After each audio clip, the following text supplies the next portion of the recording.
I've been bout my papyrus since I've been in it. Put me in a debate, you know I'm gon' win it. If I scream black power, don't get timid. If I say black city, I'm talking about Kemet. If I say black city, I'm talking about Kemet. Primary researching, we done pushed it to the limits. All you dudes finished. The king counting cattle up with brother Reggie. When I'm in Oakland, smoke spoken, bro, they love the Chevy.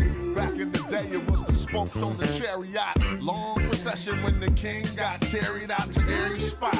Woman looking nice as ISIS. I read ancient texts, so my advice is priceless. Nubian gold, your ice don't entice us. Beating me harder than counting grains in your spices. Your heart was beating, but your brain dead, you're lifeless. Yo, they ain't nothing like us, yo. Don't try to make me mad. Make me smile and say you love me, man. That's real right there.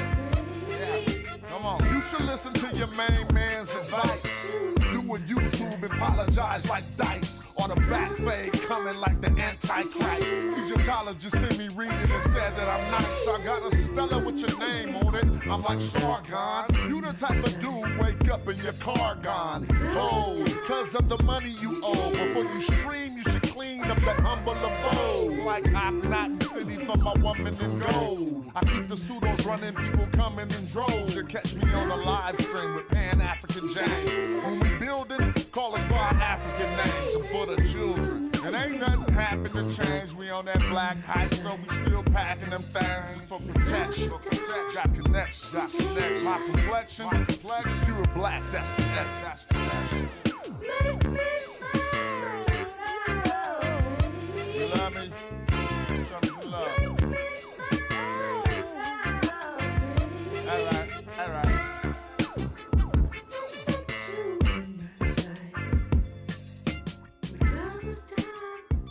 What's up with the family? We back on the studies. Best part I be liking about the show is when we get it in on some studies, man. So, I want to talk about some things today. IPA and transliteration of ancient Egyptian. And we'll talk about it today. Let's go one more song and then we're going to get it popping.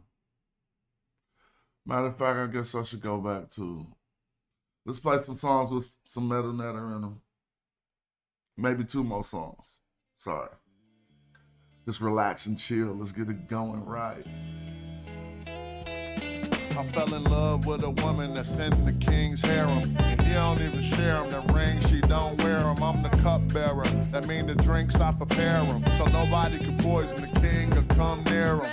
Need such a method, that means I ain't hear him. Suit hit up my palms, the servant is right with him. Jet if any sin, that mean he said to go get him. Me, magi, me shot and I sent him. Now that mean the overseer of the army wasn't with him. Make way, he said, that mean look how I did him. I hit him, then my archers entered in the palace. Now the king wanna challenge me to a battle. I replied, let's do it, I'm a fluid magician, let's get to it.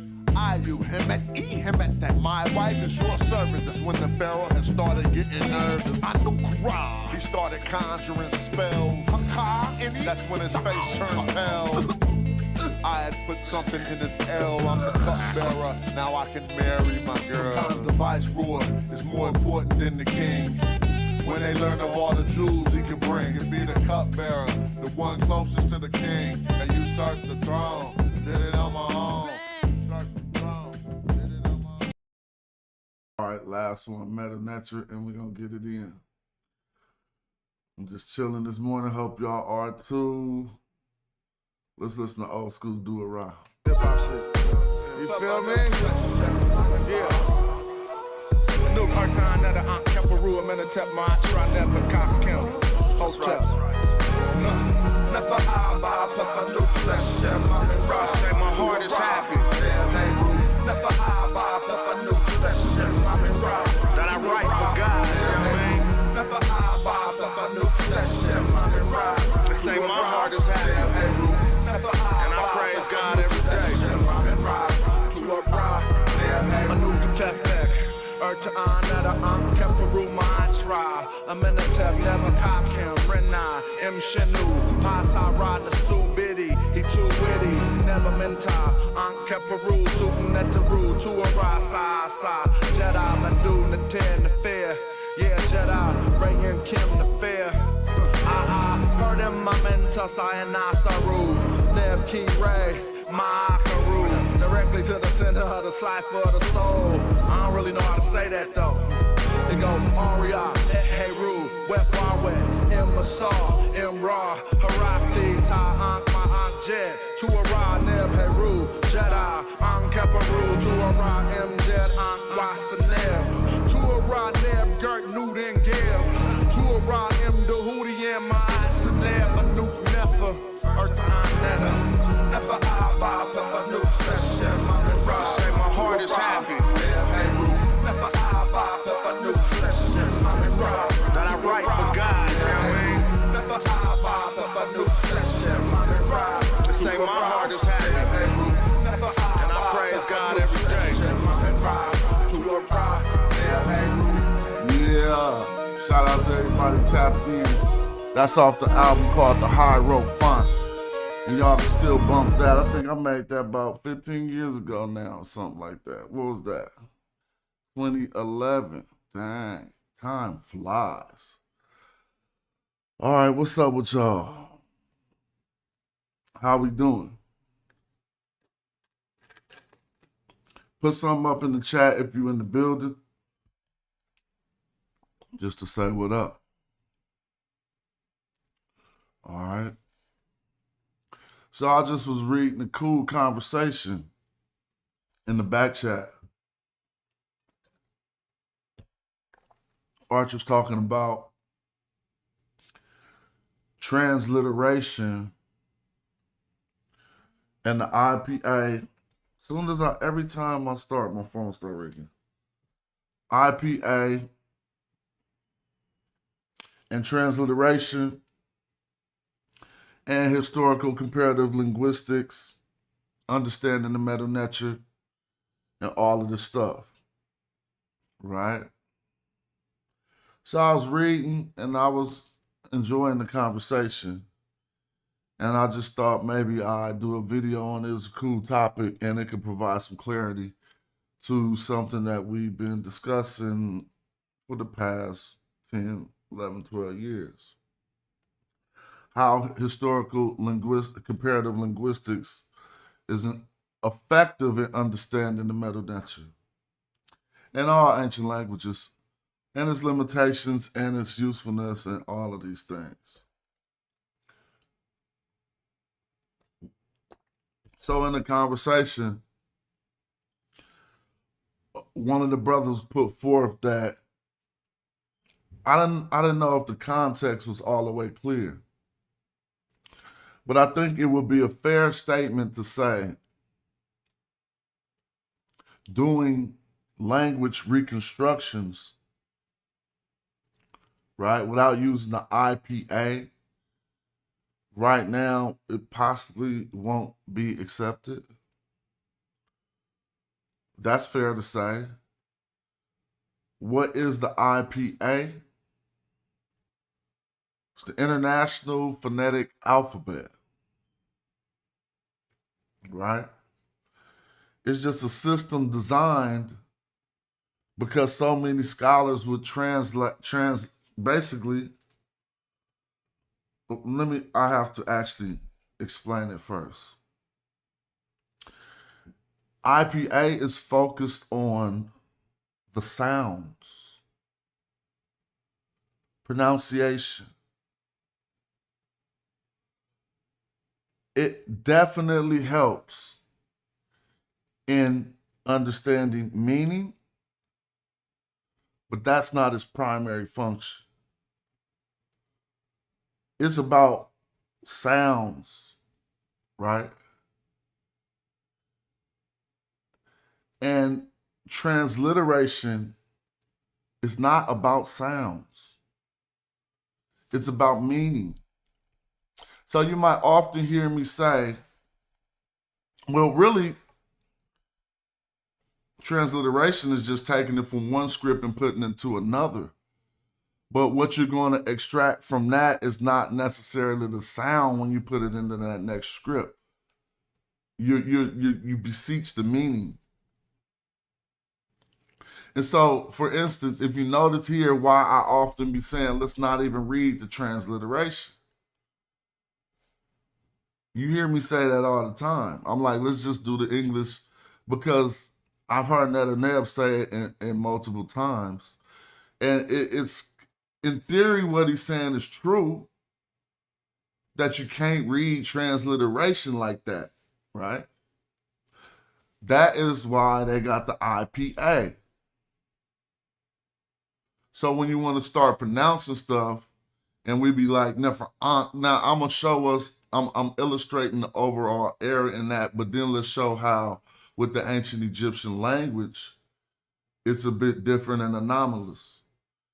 Because what we find out with this language is that the IPA sounds will line up with the transliteration, right? And so it's only like 2 or 3 IPA sounds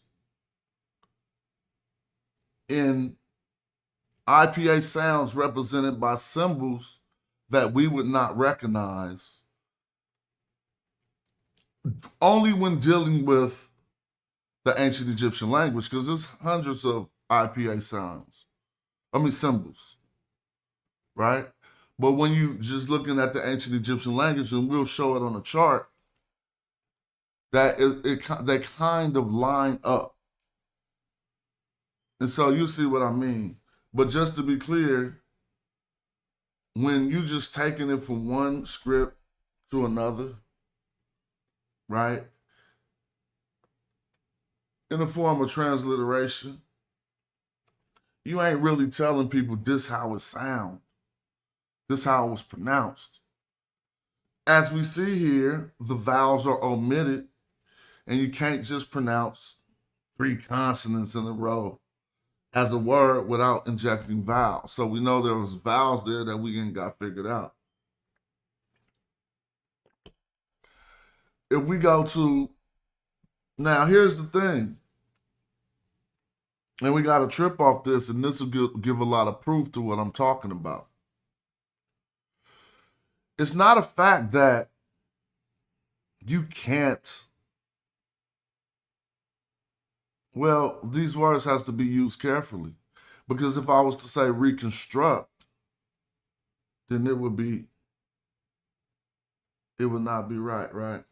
And so let me make this clear. Well, let me just say it like this. The Medu Netter was deciphered before the IPA was produced, right? And possibly the work done in decipherment of the Medu Netter, Sanskrit, and a lot of these old languages mandated the use of an international phonetic alphabet. Because without one, scholars would be all over the place trying to assess pronunciation and lining it up with different symbols. But if the Medu Netcher was deciphered accurately before the IPA, then when we see once the IPA is developed, a lot of the symbols in the Medu Netcher line, a lot of the symbols that were transliterated from the Medu Netcher line up with the symbols used in the IPA to bring out that same sound. Then we would have to question, how did they decipher the Medu Netcher? And I don't want to just limit it to the IPA, because that's a tool of historical comparative linguistics, right? And doing reconstructions, reconstructing dead languages. Thank you, Joe. It ain't, oh, not, yeah, exactly. Translation is all about sounds. And with translation, you're thinking about meaning, right? And really with translation, you're putting the idea into your language. So you can extract the meaning with transliteration before you put the idea, the complete idea, into the grammar of your language. So that's one thing to look at, but let's just look at this. And so we can see it illustrated. Before we come down here, we should come up here. And we can see some of the problems in ancient Egyptian, in the work Egyptologists did that even mandated. Well, you just got to ask yourself, when they came up with the IPA in about 1888, I just looked that up, right? What made them what was the problem? Why would they have to do that?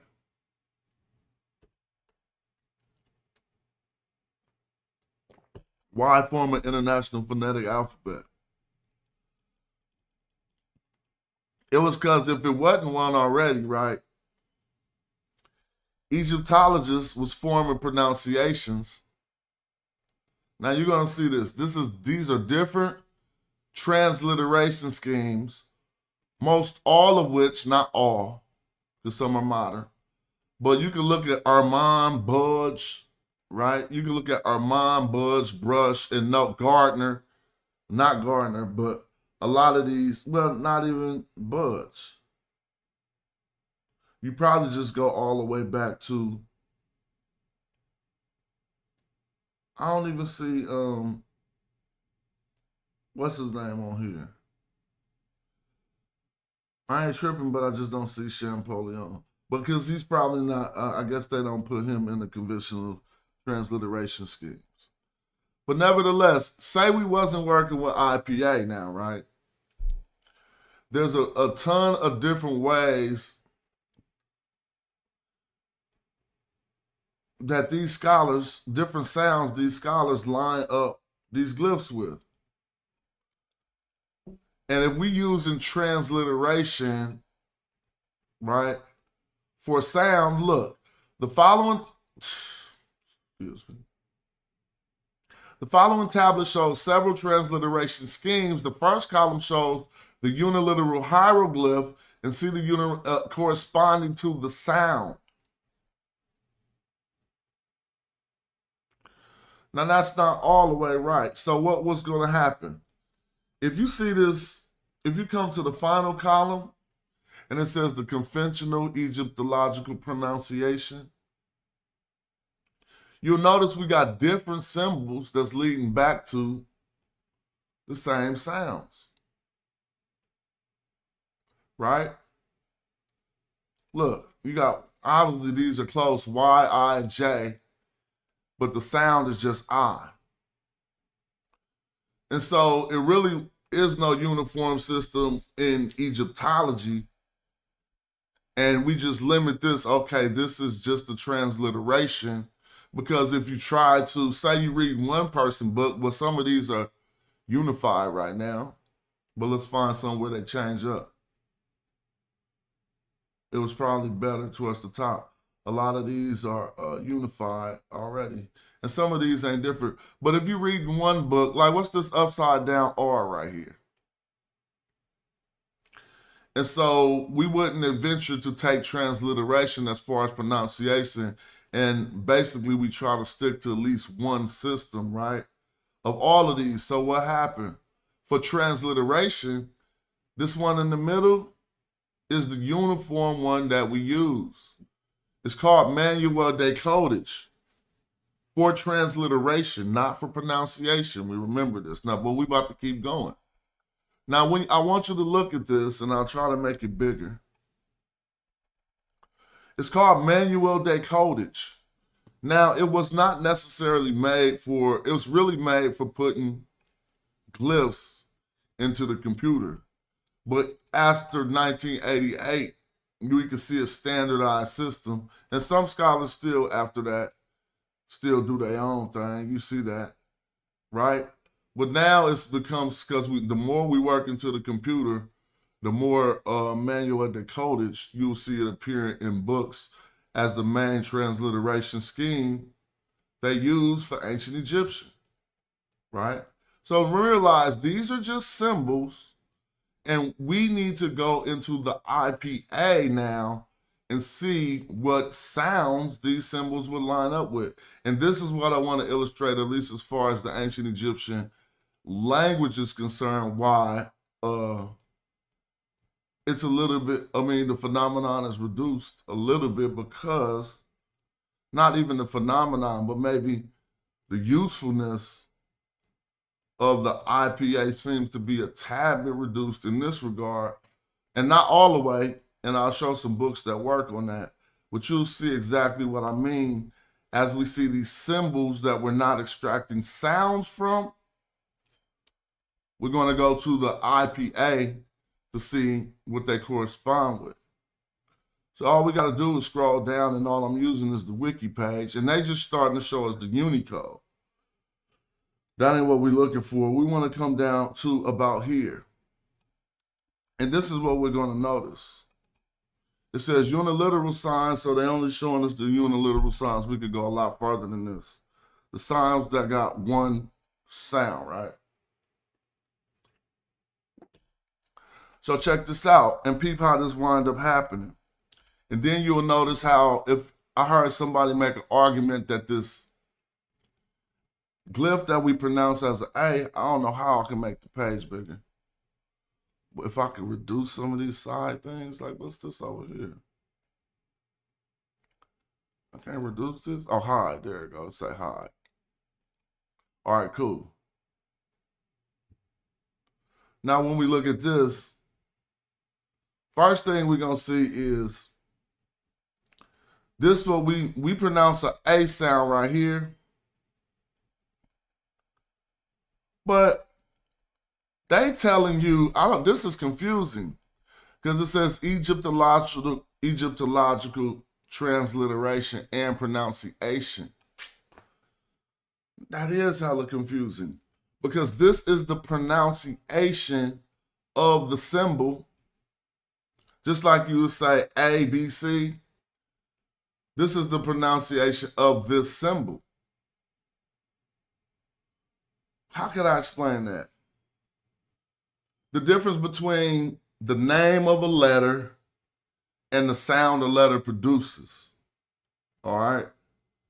Now, when we come back here, we get its phonetic value. And notice this. It says IPA. Right? So now we see the phonetic value of this glyph is not coming from the transliteration, but the pronunciation of the letter. If you just want to tell me what this letter's called, like you say your ABCs, you say ah. Right here, right? But its phonetic value in Old Egyptian, some forms of liquid, it says, produces values including, now we see IPA. So we pronounce these to extract the sound value. And what we see here, apparently and strangely enough, and this is why at one point I heard Asar, even though I disagreed, I heard Asar Imhotep arguing that this should be pronounced with the R, as an R. Y'all see that? Middle Egyptian, various R, question mark, and this J sound, right? Yeah, we're going to talk more about that too. So check this out.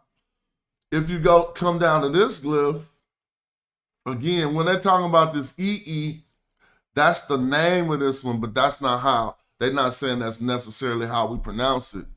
We come over to the IPA, right? And try to work out the pronunciations. Now, this is what I want to point out.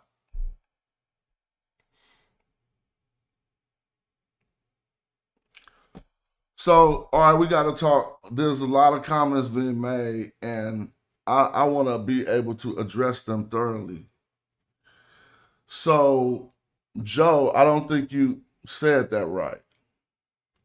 You said IPA won't help you with a dead language, bro, but I don't think that's not necessarily true.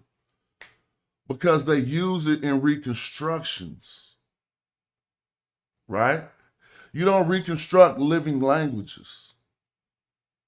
You don't need the IPA for a language that you know how it sounds. All right, let's just stop right there on that question and chill for a minute. I want to know if we clear on that. I will show you the a linguist scolding another linguist or whatever, Egyptologist talking to a pseudo-linguist who made a similar assertion. Now, clear me up. I need to hear from the chat. And I can just pull it up for you.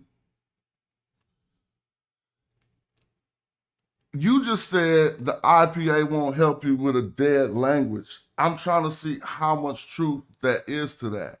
Because the primary useful of it is doing historical comparative linguistics when they're trying to reconstruct dead languages. So there's a clear misunderstanding here. I'm wondering, is it me having it?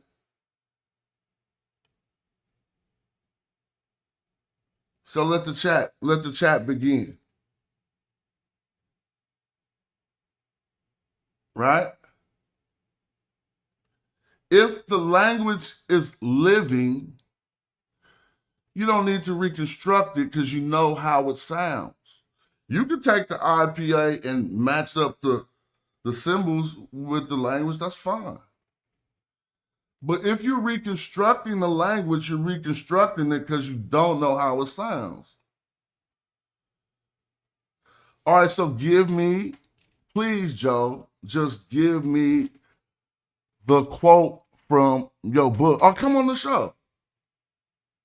Because it seems to be a misunderstanding here, and it possibly could be me having it, right? But right here, this is contradicting everything you're saying. Because we clearly see, do you think ancient Egyptian is a dead language?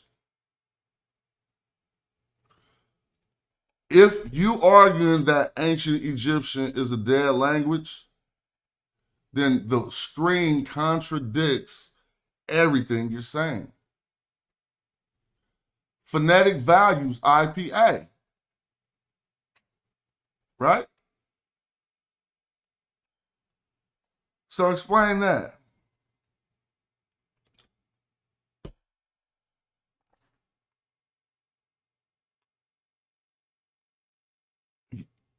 You got to explain that because the show waiting. And I want to learn that. I'm not trying to, you feel me? But what I'm showing, nevertheless, is evident on the screen. That we don't come to this transliteration column for pronunciation. We go to the IPA for pronunciation. Tell me if there's some disagreements there. Now, here's the thing that I wanted to point out. It's only a few symbols that don't line up. Now you got to stand behind your words, Joe, and you got your book right next to you so you can cite your source and we can look it up right on the screen. But I mean, there's a few people who deal with this in the chat that can simply straighten it out, right? But simply just dealing with, all right, Joe says the IPA is used after you record conversations in the language. Oh my. All right, look, I'm about to come back to this page.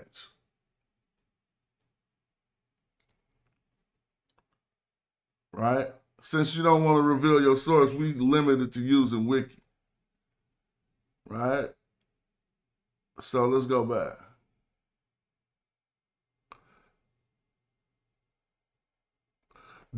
Thank you. That's another reason. And we also going to use that. So I'm going to read everything I'm reading. Indigenous says, if Coptic is the last stage, are they right in saying that it's a dead language or it's a dead dialect? That's a very good question. And Kenway says IPA is used because we have Coptic, which was the last living vocalized form of the language. Coptic was written with the vowels. Thank you for the clarity, Kenway. But I don't know if we've seen this book right here. So this one of the primary works by Antonio Lopreno using the IPA to try to reconstruct ancient Egyptian sounds and not leaning on Coptic. So now, Joe, you didn't show your book and it's your major, but I'll show mine, right? And tell me why the scholar is wrong here.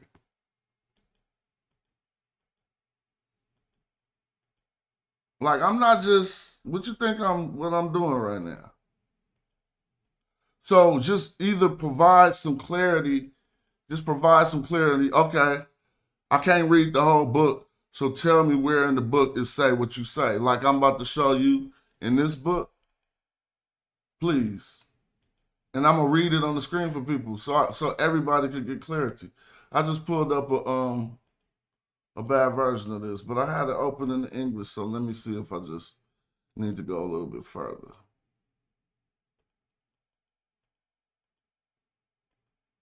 All right, here we go.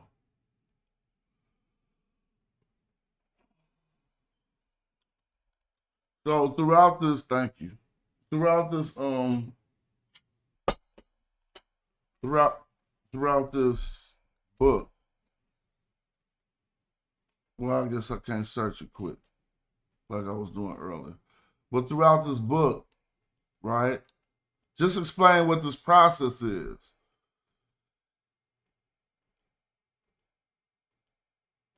Throughout this book, he avoids trying to use transliteration to come up with the pronunciation of these terms. Now, let me ask you a question.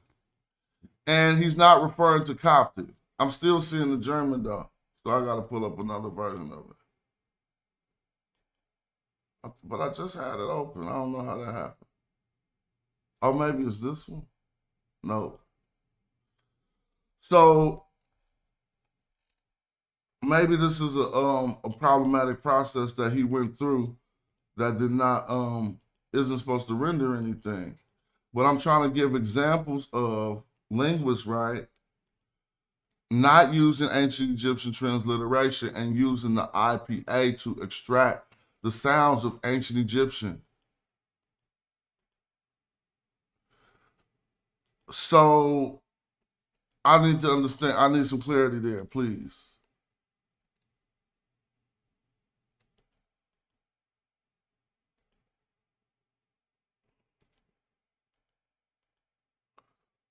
I just was reading something a little bit earlier. I'm just trying to pull us back to it. Earlier, I got it by searching IPA. So let me see if that brings me to it. Okay, so now in this he's basically explaining this process of how he's about to use the IPA on what would be considered a dead language, Joe. Right? So I just want some clarity that it says, in the practice of Egyptian phonological reconstruction, damn, bruh, I got my source on the screen. In the practice of Egyptian phonological reconstruction, these criteria appear constantly combined, while each of them, if considered individually, prove largely inadequate in order to determine the synchronic stage. Together they convey the relatively homogeneous picture of the fundamental laws of Egyptian phonological development. What follows in sections 3.3 through 3.6 is a presentation of the historical phonology of Egyptian from an Afro-Asiatic roots in Coptic. Okay, he's going to give you the roots in Coptic there. Now watch this. Transcription from Egyptian and Semitic follows the convention and respective disciplines and are rendered in italics, transliteration of graphemes without reference to their phonological status are indicated in angle brackets. All right. It says pho means X and X in different brackets. Alternatively, phonetic values, X. So basically, X in the greater than and X in the slash brackets are going to be tentatively the phonetic values X within the bracket. And they are represented according to IPA conventions, except being the use of SH for IPA should or whatever, and of H for the IPA H. The sign V indicates the short vowel whose color cannot be reconstructed with any reasonable degree. It's not, that wasn't the best quote, but it is showing how he's using the IPA in here, even though it is showing that he's also going to use some Coptic. But nevertheless, at this point, the methodological warning is necessary. In the case of ancient Egyptian and many other philological languages known throughout written language, the distinction between the phoneme and the distinction between the minimal unit of language X is often much larger inventory of sounds. I don't want this to just turn into readership. I want him to be addressing the use of this phonology. All right, so let me ask y'all this. Can you see the page, Joe? You got to help me out. So when he's starting to break down the prehistory of Egyptian phonology, is he using the IPA here?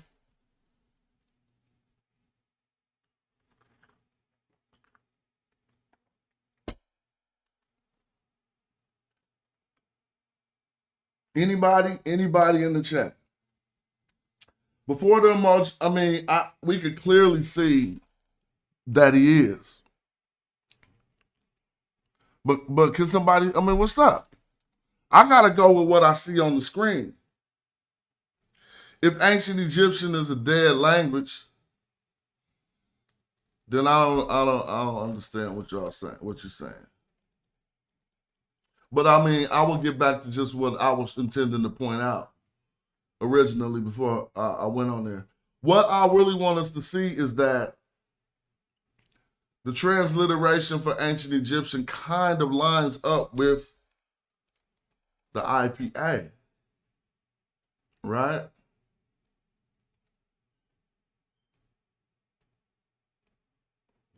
I mean, you know, W.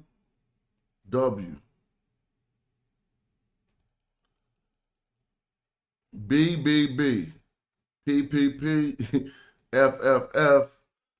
It starts to line up so much so that you see it's only a few. So what does this mean? Shout out to the Black Raven for the contribution.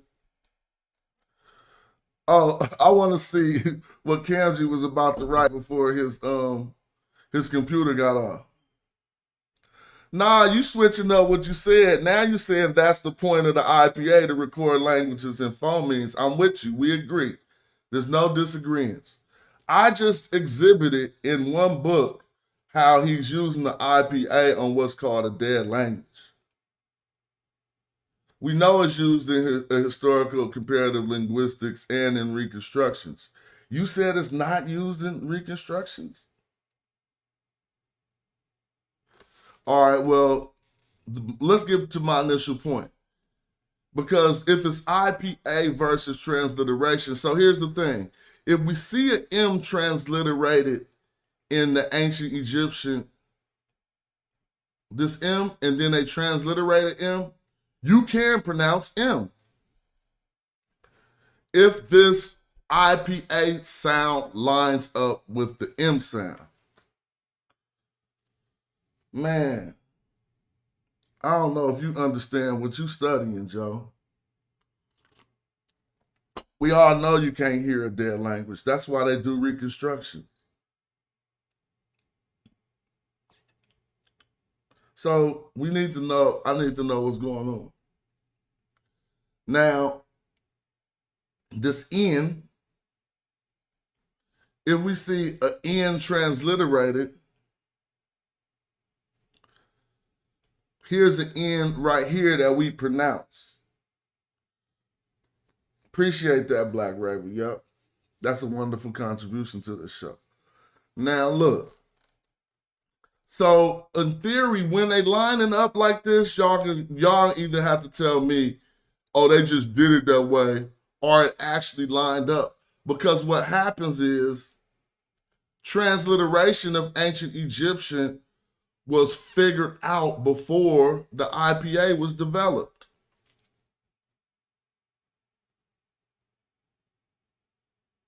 So that means they had this column over here, and they said, yeah, we don't know how these symbols sound though.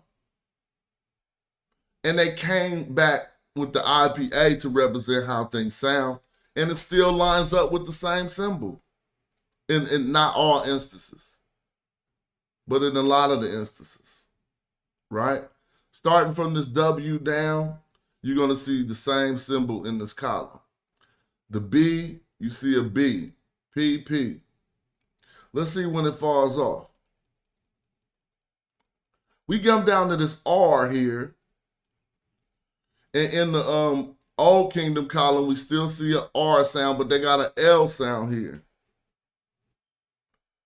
And y'all can say, okay, now they got various sounds, and here's even the sound this is an IPA symbol that represents a sound that I don't know how to pronounce. So all I'm pointing out is it was truth when the brothers were talking. I heard truth in you know, both of what some of them were saying. But I was just wanting to point out that when it comes down to the Medu Netcher, if, at least for the vocalization part,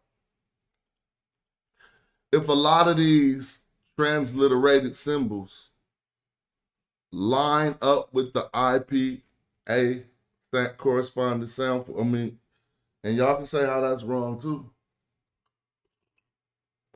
Help me out on that, Joe, at least because this is a different subject than what we was talking about earlier. Now, and I know if you're studying it, then just, you can come on and explain it in a way that I could digest it, because I'm kind of like talking and only reading some of your comments. So I ain't tripping. I'm not really studying. This ain't what I study. If you notice, I always be talking about, I'm not really focusing on the pronunciation, right? But can we at least speak to this phenomenon? That when we see this symbol, we pronounce a KH, but if we look over here, it's still giving us the same thing respectively. The X sound or whatever. And so that's just a little bit to it. Ken Wade gave us a good point. He said, they say Coptic was spoken sparsely in some pockets of Egypt until 1900s, and is reported to be spoken to some reduced extent in some families. Uric says, when comparing ancient languages, ancient Egyptian with modern African language, you aren't using IPA, and you aren't using IPA, it's false. That's some good input. Let's see what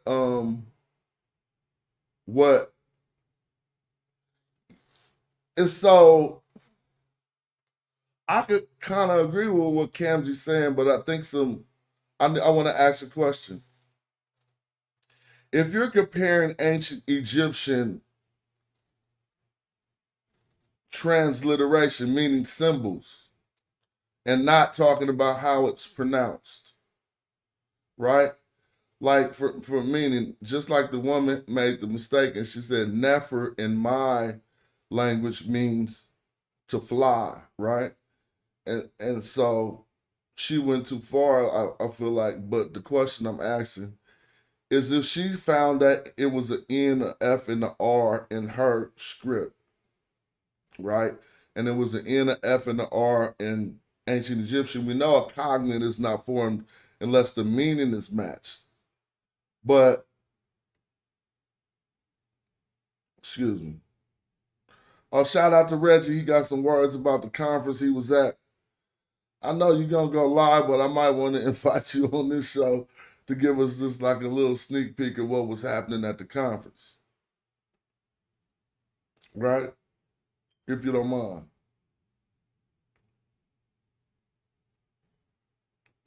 And so this is the question I need answered right from the people who study this. And don't have me just ask AI just to see what it's going to say.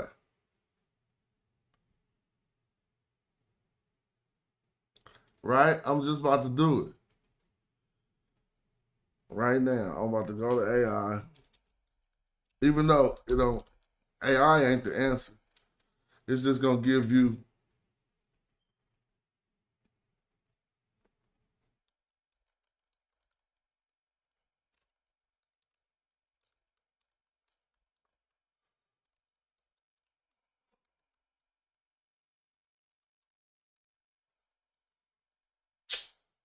it just made me smack my lips, man. Golly. Smacking so much lips. Check this out. Is the IPA used to reconstruct dead languages? Yes. Should I just stop at the yes, man? Golly. So you say you studying this in school? Why is ChatGPT so wrong right now? Now don't get it twisted. ChatGPT can be wrong. Let me let y'all see what it say. Yes, the International Phonetical Alphabet is commonly used to reconstruct and describe the pronunciation of dead or extinct languages. Oh my gosh, Joe, what you doing right now?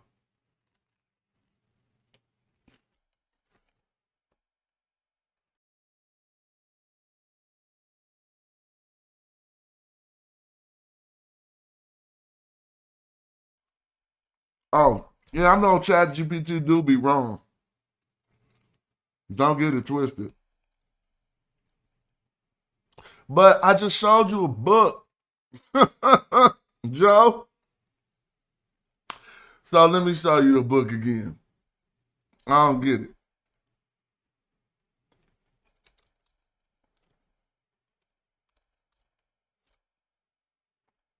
At this point, I'm starting to feel like,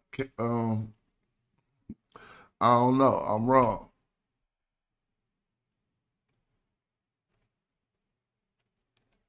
Maybe this is the one that's in English. There you go. Oh my God.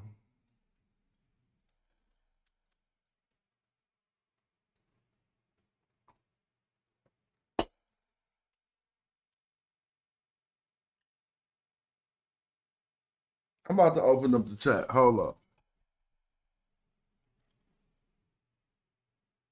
But my point was only simple. And let me make sure my point is made. If somebody is making the mistake of reading the transliteration in ancient Egyptian, and you go look at the IPA, right? The only mistake that they doing then, let's say we got an N, an F, and an R. Because let's go look at the N. Here go the N. It sounds like an N. Let's go to the F. It sounds like an F. Now with the R, it could sound like a R or a L, right? So really the biggest mistake they making is if you don't understand that transliteration ain't for pronunciation, that's the biggest mistake. But if you do understand that you messing that up, the IPA still lines up very closely to ancient Egyptian transliteration. Now I would lean towards what Kamji was saying. Excuse me, I'm tripping. I lean towards what Kamji was just saying in the chat right here. Right? That nowadays, they ain't doing this work without the IPA. But if you notice, anything I analyze, one thing I don't deal with no reconstructions. I don't deal with trying to make reconstructions. Joe, I ain't dealing with your expertise right now. You talking about sitting people down and recording shit. Go on and learn what you learning. I learn what it say on these books that I'm reading. You know more than me. I'm definitely not trying to act like that. You talking about to sit people down and record them and shit. I ain't never read that, but I don't got the books you got. It's raining pretty good out here. So that's my only point about that. That, okay, the mistake is true. Transliteration ain't for pronunciation.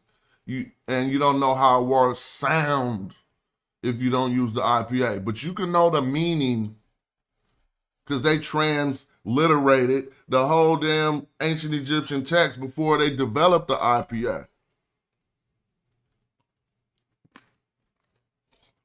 You can always come on and teach on my show, Joe.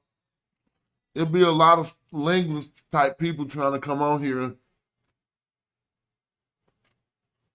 So feel free, whenever. But I ain't about to eat on the microphone, so I'm gonna open up the chat. Right? So now I didn't get to finish what I was trying to say about the NFR. Even though you would have the N, the F, and the R right, you don't know the vowels. And that's where these reconstructions come in based on the IPA and not necessarily the transliteration, because the transliteration don't got the vowels. So what I always tell us when we start talking and reading the transliteration, and everybody know we call it Egyptology speak, that's not how it really sounded. But just to understand, those are two different studies. How it sounded and what it meant have been divided up in scholarship into two different fields. How it sounded, you feel me, is dealing with how it sounded, and the meaning is that. And so I put up the link. Somebody hit the link. You can hit the link, Joe, and just share your screen, and then I'll say, oh, okay, thanks for showing us that book.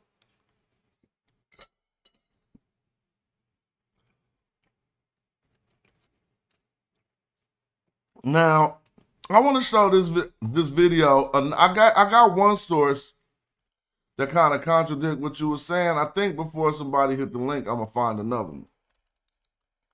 Right? Because the funny part is, let me see. SRM Hotel, Cambone. Let's see if that pops up. Now, the funny part here is somebody addressing Kamji verse and Cambone on the issue of reconstruction. Now, I'm not looking for his comments. I'm looking for the video where, oh, here we go. Let me see if I can get this right. I'm going to share the screen for Joe coming in. Peace, Joe. What's up? Nothing. Here come Joe and Joey. I'm about to share the screen. You know, Smash, I realize that while you're having this discussion, it's a kind of ironic discussion, huh? Because they're showing you that they're putting all these conventions into place to try to avoid arguments, and people are still arguing. What happened? That makes sense. Oh, well, no, this is not like nothing I'm trying to speak on authoritatively, and I just wanted to only show that with the IPA and the Medu Netcher, some of those sounds line right up with the transliteration. So, but I'm not referring to you. I'm just saying in academia, they make conventions in order to make everyone who's an expert feel included, to try to avoid all of some of the arguments that we are having, if you understand what I'm saying. I'm not directing that directly to you. I'm just making a general observation that may be wrong or may be right. Let me see if I can find this video. It must be this one.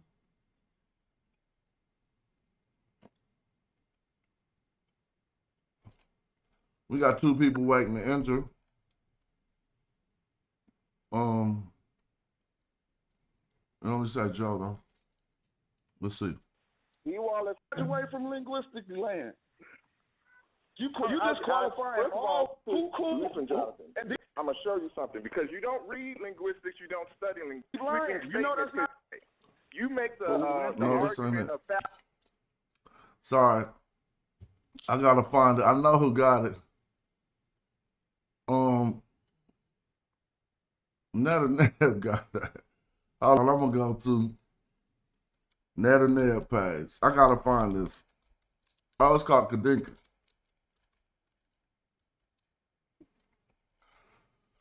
Now I want to let me know if I'm confused. Trust me. Golly, it's nothing to do. Is Joe, you in here yet? Oh, what he changed his channel? Oh, hold on. There must be another Kadinka. Oh, why would he take down all his videos? He smashed. It's you know, you causing that smash. Huh? I said, you causing that smash. I can't hear you. I said, you're causing that. I'm They're running from you. No, this is my partner. I mean, this is somebody who had a cool channel. I don't know, maybe something up, but I don't know why he would have took down all his videos. No, this ain't his page. Peer review, Neb. Let me take out the Kadinka. That must have been another page he was trying to start. Dang, he must have erased his channel. I can't find it. That's not good. I used to watch that channel. I wonder why he did that. But what's up, Joe? Joe, you in here yet? No, Joe can't seem to log in, but he been trying, trust me. Joe from the chat who studied linguistics been trying. He say that ChatGPT is wrong. You don't use the IPA on. How could you use it, he's saying. Well, I don't know. It must be some misunderstanding. Because I just showed books that was using it, and so he got to explain what's going on.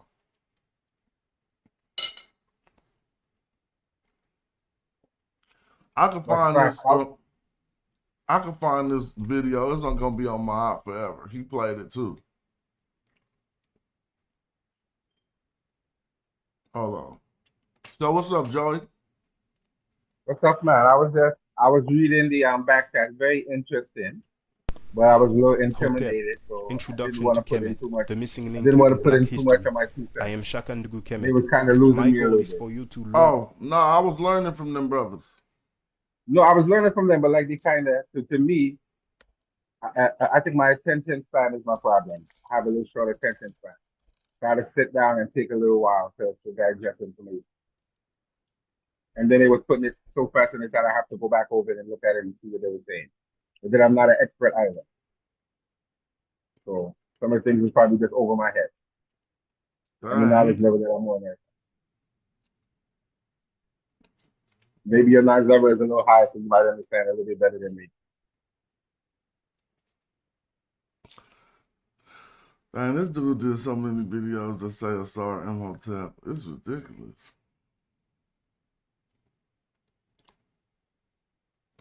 I still want to see this one thing.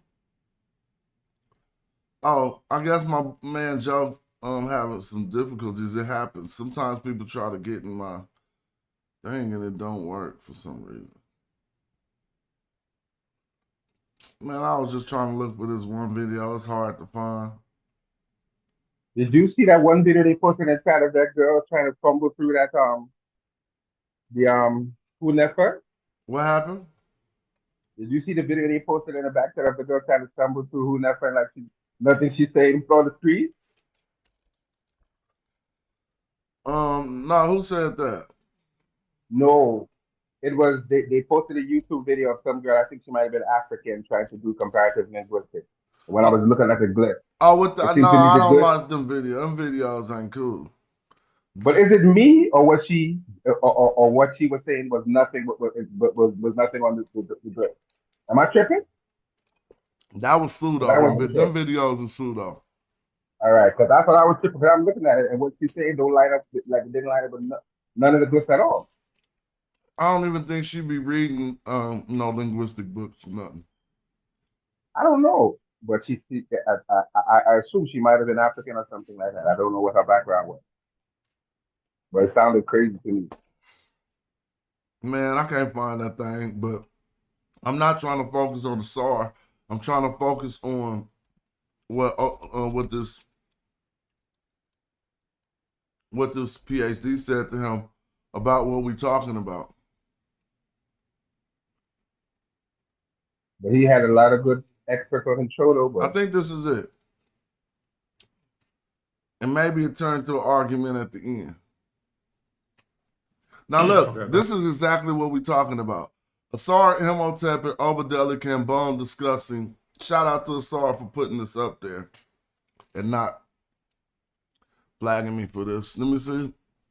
Asar Imhotep and Obadeli Cambone discuss on reconstruction in the ancient Egyptian language. You know, because we've been. I want to find it got heated at one point. I don't know if you see why that's a problem, but it's a huge problem. It's not a problem because that's again. I don't know why you're trying to avoid my question. I answered your question most. All right, now watch this. It's going down. So this is the YouTube linguist against the real linguist, and he gonna say, "Oh, he's not a linguist." Okay, I don't know if Cambone is a linguist. But what constitutes a linguist? Do you have to have a degree or just be an expert in linguistics? That's my question. He a PhD, right? Is he a linguist? No. But the question I'm saying is, right, if you're just familiar with he's a world-renowned, hold on. He's a world-renowned master linguist. No, I'm not talking about that. I know you're not. I'm saying that because I'm on my show and I just questioned whether he was a linguist. So I need to clear this up. I'm like, is he even a linguist? I need people to know it says world-renowned master linguist, PhD. Sorry. Go ahead. I want to make it clear. I didn't say that. I wasn't questioning him. It was just a general question. Now, I want to hear this discourse because it seems exactly like what me and Joe talking about right now. Here, but no comparative analysis of human sounds and how they change regularly, right? Is a bug going to turn into a? I'm sorry. What you do is you wouldn't even deal with the script. You put the script to the side. You can't hear it? I can't. I don't know if anybody else has a problem. Well, it must be the way that I shared it. Let me reshare it. It's shared with sound, so if you can't hear, you probably got it. But the question I was posing generally was, when are you accepted in academic? When are you accepted as a linguist? Do you have to have a degree in linguistics, or could you just be a person who studied a long time? That was just a general question. I'm not questioning anybody's credentials. I mean, that is the question I had. I wasn't sure. I think linguists have linguistic degrees. He did not reconstruct. I'm just gonna try. Now here we go. Because I just want to listen to some of this, and let's talk about it. But let's go. But he hasn't done a reconstruction for Middle Egyptian. So here, Cambone is talking about, I think, Mboli's work. And he's saying what Mboli had not done, right, in order to form his theories. Asar's going to defend him, but let's listen to what the PhD says and what happens. Oops, here we go. I'm doing too much, man. Golly. To what the attested sound is. But he does that throughout the text. He's using the other languages to see what the reflex would more than likely be in. Have to go this back. Is how it's written in a dictionary, Faulkner, or Dubuc, or whatever. And he puts that side by side with Coptic. And then he puts that side by side with Sango, no regard whatsoever of temporal distance whatsoever. But he's taken the step of, I'm not going to even try to find out what the sound of Middle Egyptian is, because I'm going for the Holy Grail, which is Negro Egyptian. This is a huge, no linguist, no one who has ever studied historical linguistics or comparative linguistics would ever do that. I'm not going to do I'm not going to take the intermediate step to actually find out what Middle Egyptian sounded like. I'm going to take a convention and put it in a table side by side with those that I do know what it sounds like. Do you see how that's a problem? Yes, and that's going to be a problem regardless with any dead language where we only have the writing. And again, fine, but before you can get to a Negro Egyptian, you have to go through actually finding out what the Middle Egyptian sounded like on the basis of something scientific, on the basis of how sounds change across sound classes, right? So are these velars that are all changing into palatals, right? Are these labials that are now turning into labial fricatives, right? You have to have some type of something. You can't just grab in the air and say this is in the dictionary and then I'm gonna put it in there. His comparisons is not done arbitrarily. And so when he comes, Hold up. The Middle Egyptian writing right there is a convention. Understood. Right? So now we have to go beyond the convention to actually get to what the attested sound is. But he does that throughout the text. He's using the other languages to see what the reflex would more than likely be in Middle Egyptian, given the series of the attested language. It's the same thing which is done in Semitic. One of the things that I quoted, because you're never, I don't care what. So would you need to reconstruct Semitic before you reconstruct Proto-Semitic? That's my question to you. Would I need to reconstruct Semitic? Semitic before you go to Proto-Semitic? Would I have to? So look, we're saying that, all right, Semitic at some point in time, Semitic here is a language.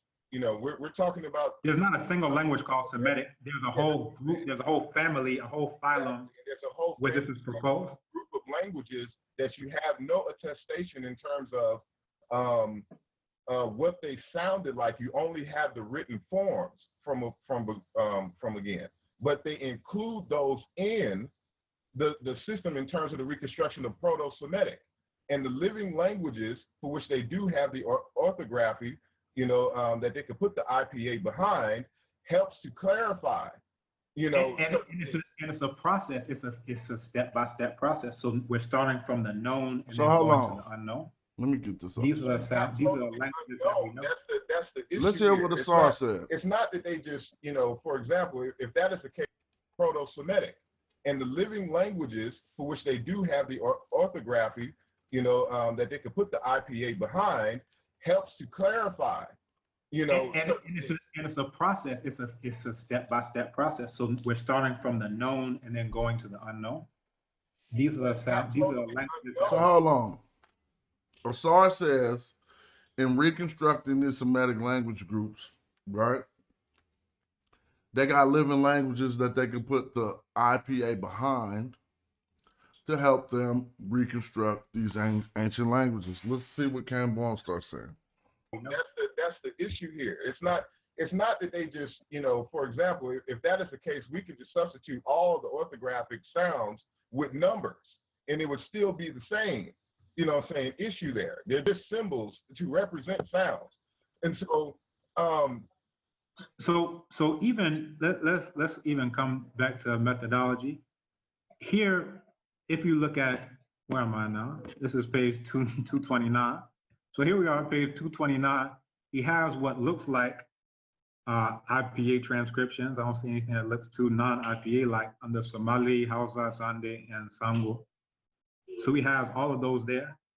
And then if we're saying, all right, here's a system, we're going to use a system. Let's say we use IPA for attested languages because we can do that. And then side by side, now we just have Coptic written in Coptic. And then we have Middle Egyptian written based on a Gardner transcription system. but It's not even internally consistent. that wouldn't matter if everyone read the beginning of the book where he gives the IPAs for these sounds. Hold on, so And let's so stop. If you're confused, Because right now is the argument just what we have in the same thing. Cambone, like, why he don't got no IPA for these old languages? So Joe's saying you're not going to use the IPA for a dead language. He could be thoroughly right? You could be, but right here, the argument is asking why the scholar switched up to transliteration and Coptic when he went to that and wasn't using the IPA across the board. But let's continue listening, Joe. This is a very good conversation and it's right on what we're talking about. you could always go back to that where he's giving the description. He gives a sound description of each and every language. I think we're not necessarily understanding each other. I understand what you're saying, but that's an issue.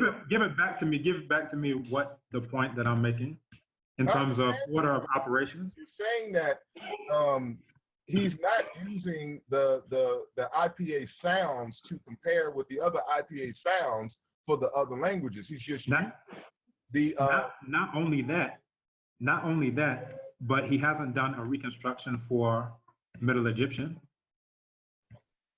I understand. And I'm saying that is an incorrect and it's not a very good order of operation. So do y'all hear that?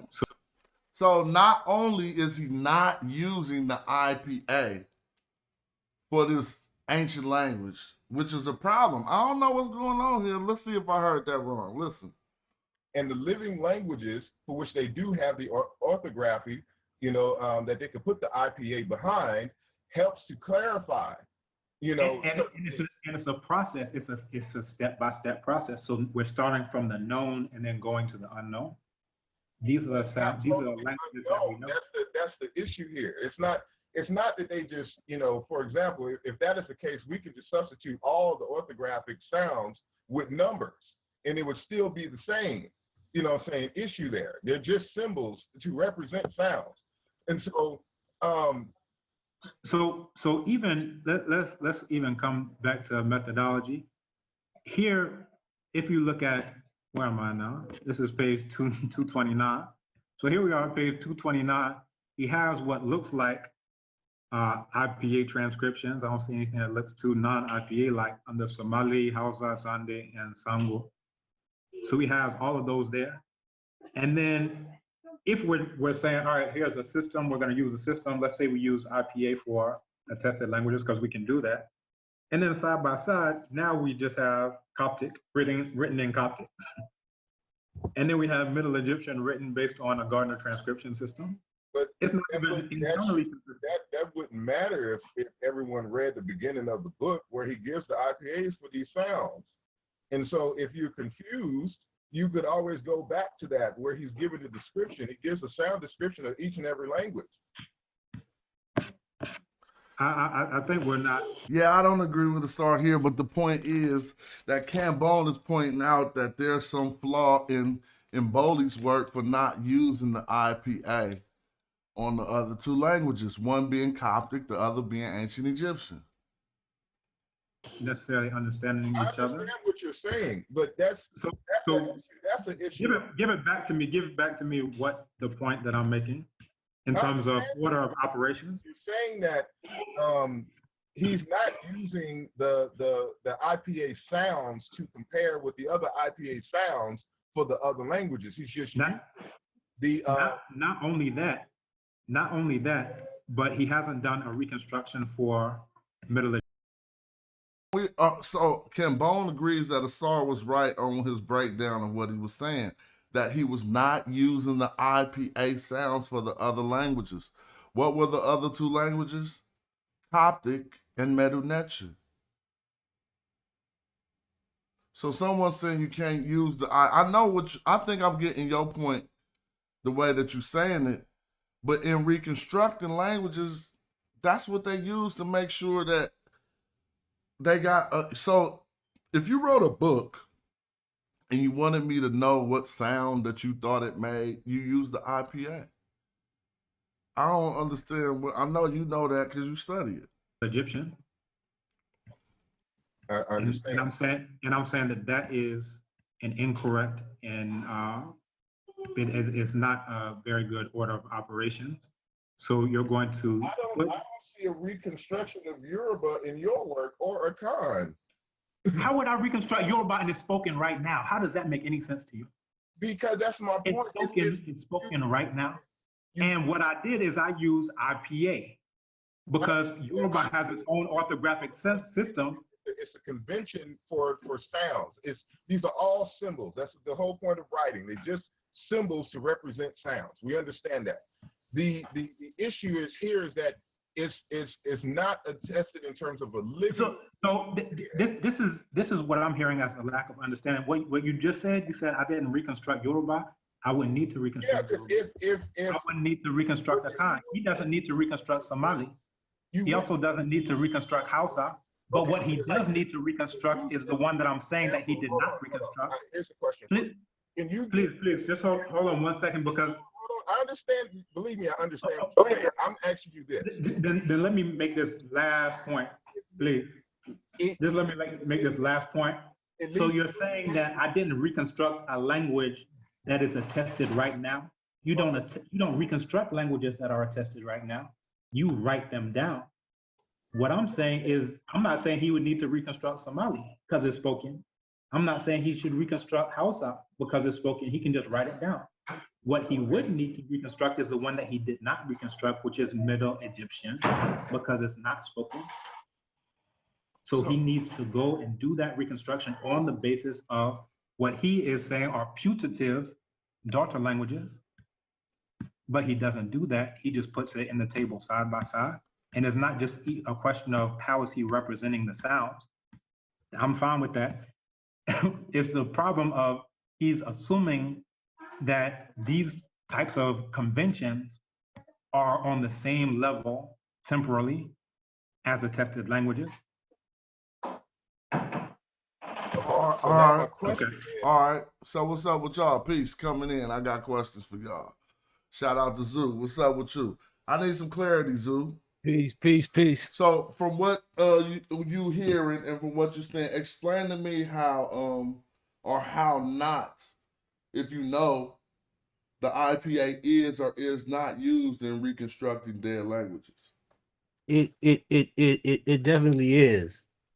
It's the most accurate way of representing sound symbols. So what is Joe saying in the chat? He says he studies linguistics. He's been trying. I think so. So this is where I think the division in the kind of different linguistic studies comes to play.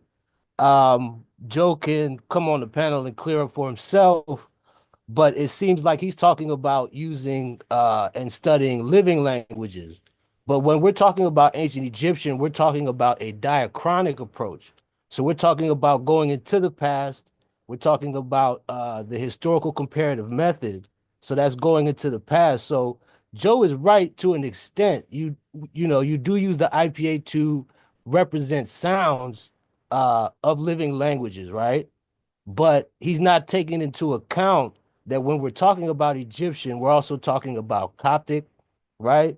And we're also talking about these different related languages that also give us support when it comes to that.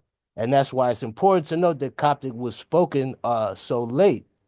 It's not perfect, but shoot, that's a language that nobody can dispute was in Egypt and spoken by Egyptians.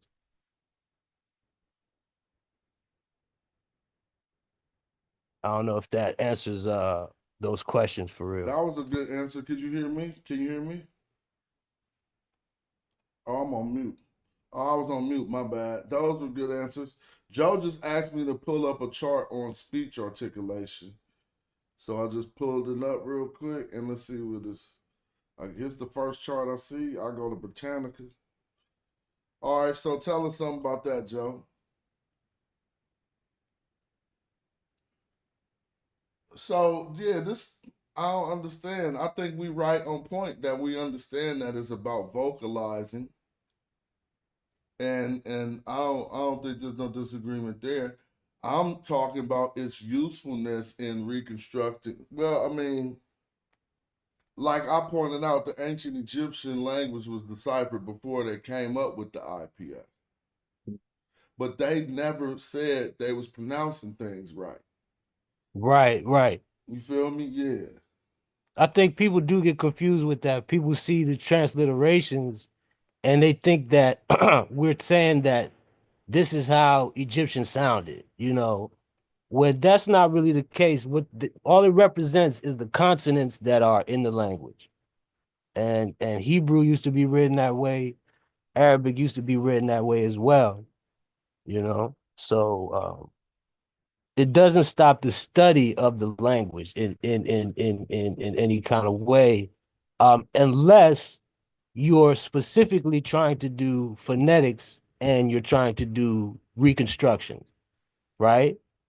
So I think Cambone was talking about adding the IPA to Egyptian and Coptic. So if your goal is to, if you're saying that you're going to reconstruct the exercise that you're performing is to reconstruct this language, then yeah, you need to use all of that, right? Because your goal is to find out what the phonetics are, how does it sound, what is the language change over time, you know? But um if you're doing a grammatical exercise and you're trying to convey a grammatical idea um about the language, I think that's a different kind of thing, right? And I agree with the brother. IPA is very important. People should be familiar with IPA if they're talking about this stuff. But at the same time, I don't really expect it um on a basic presentation on YouTube. So I have not found more than 3 or 4 books that actually focus on the pronunciation of ancient Egyptian. And it's still an open field. And if that was something, people, that's what I'm waiting for us to do. If we say we need to go into more African languages to mandate these pronunciations, then do it. I mean, I don't think we should do it. You feel me? It should be done by whoever got that knowledge. But Leprano did try to speak on that, and it was 2 other books I had seen. You feel me? And so I don't know. But I mean, we could demonstrate. No one's heard nobody speak ancient Egyptian. Fact. We have heard Coptic, but since no one's heard anyone speak ancient Egyptian, how do they got the IPA over here then? That's the question for Joe, and if you can answer that, that'd be cool. But that was my question too, Slash, because they're trying to use living languages, but it seems to be a controversy over which language group it belongs in and what living languages we can use in terms of pronunciation. It seems to be a big debate about that. No, but here's the thing. Correct? I don't know if it's a big debate about it, but they did identify Coptic has close roots, and it helped us work out the sounds to some little simple ancient Egyptian words, right? Yeah. Like, put it this way. If you say Nefer in Coptic, you're going to say Nafri. But we don't think Nafri was how it was said in ancient Egyptian. And so mapping Nafri right on top of Nefer is problematic. And they know not to do that. They don't say Nefer was Nafri, but they know that it survived and turned into Nafri, so that gives them some way to investigate, because they got systems of knowing how vowels shift and change and sounds shift and change and all this other stuff as they progress, as time progresses. And so Nafri ain't telling us how to pronounce Nefer, but it gives us some type of systematic clues once they work out how the orthography of Coptic is different than R. That's how I look at it. Coptic is the language that everybody can agree, is the last local representative of Egyptian. Even if you think that, Egyptians went somewhere or whatever. But let me ask you a question. Coptic was still there being spoken. But can I pose a question? As a person who's unfamiliar, are they using the so-called Nubian languages as well to try to factor into this? Or they're just using Coptic? Because I'm not familiar with enough of their languages to be able to say if they're doing that or not. So again, when I look at their use of Coptic, they don't even be trying to say it's pronounced like this. Coptic help them know what things meant better than how things were pronounced. It gives a small inkling to how things may have been pronounced, but they extracted the meaning the best with the analysis of Coptic. And also the grammatical structure is almost identical. Yeah. Can't really get around can't really get around that fact. And I think that's what kind of Joey was overlooking in his in his in how he's looking at the data, because if we have Coptic, then yeah, obviously we can put IPA on that because people still speak it. But like you said, I mean, it's there are different perspectives on like what languages to use to compare to get to get the most out of it, to get the right phonetic correspondence or nature of Egyptian. And I think that honestly, at even if we do get something that says that okay, these are the sounds of Middle Egyptian that we've come up with, right? We gotta know that that's only gonna be for a stage. You know, it's either gonna be for Middle Egyptian or even maybe a part of Middle Egyptian or Late Egyptian, right? And it's also gonna largely depend on what other languages are used as references. If they're just using Coptic and Hebrew and Arabic.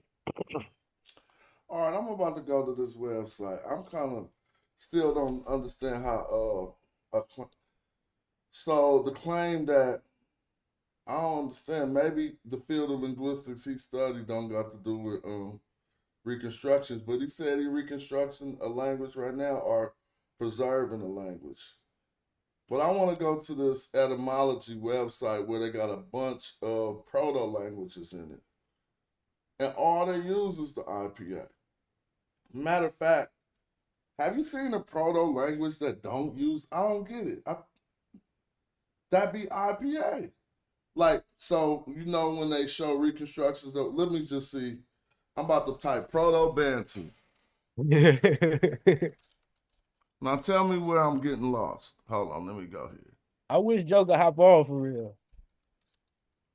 I think he studied a different field of linguistics.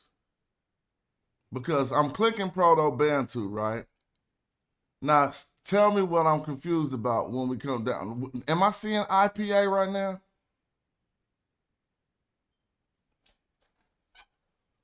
Golly. Do anybody speak Proto-Bantu?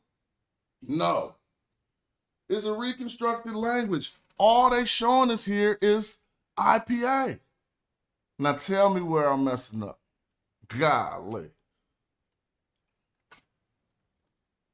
They're not using transliteration.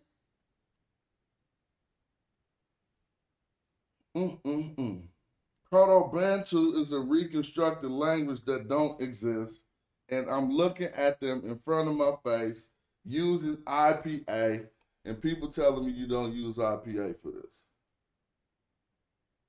Now this ain't IPA. Tell me what's going on. It's telling you isn't where it's pronounced in your mouth. That's what IPA do. Right? So what's going wrong here?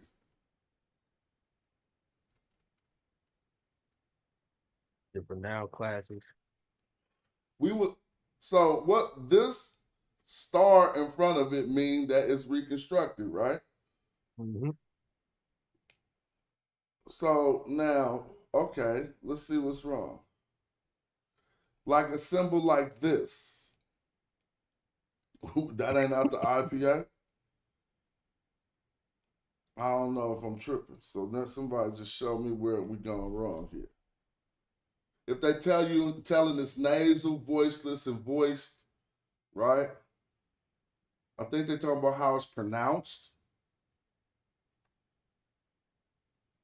How they telling us how a dead language is, a reconstructed, a language that ain't even, this is all hypothetical.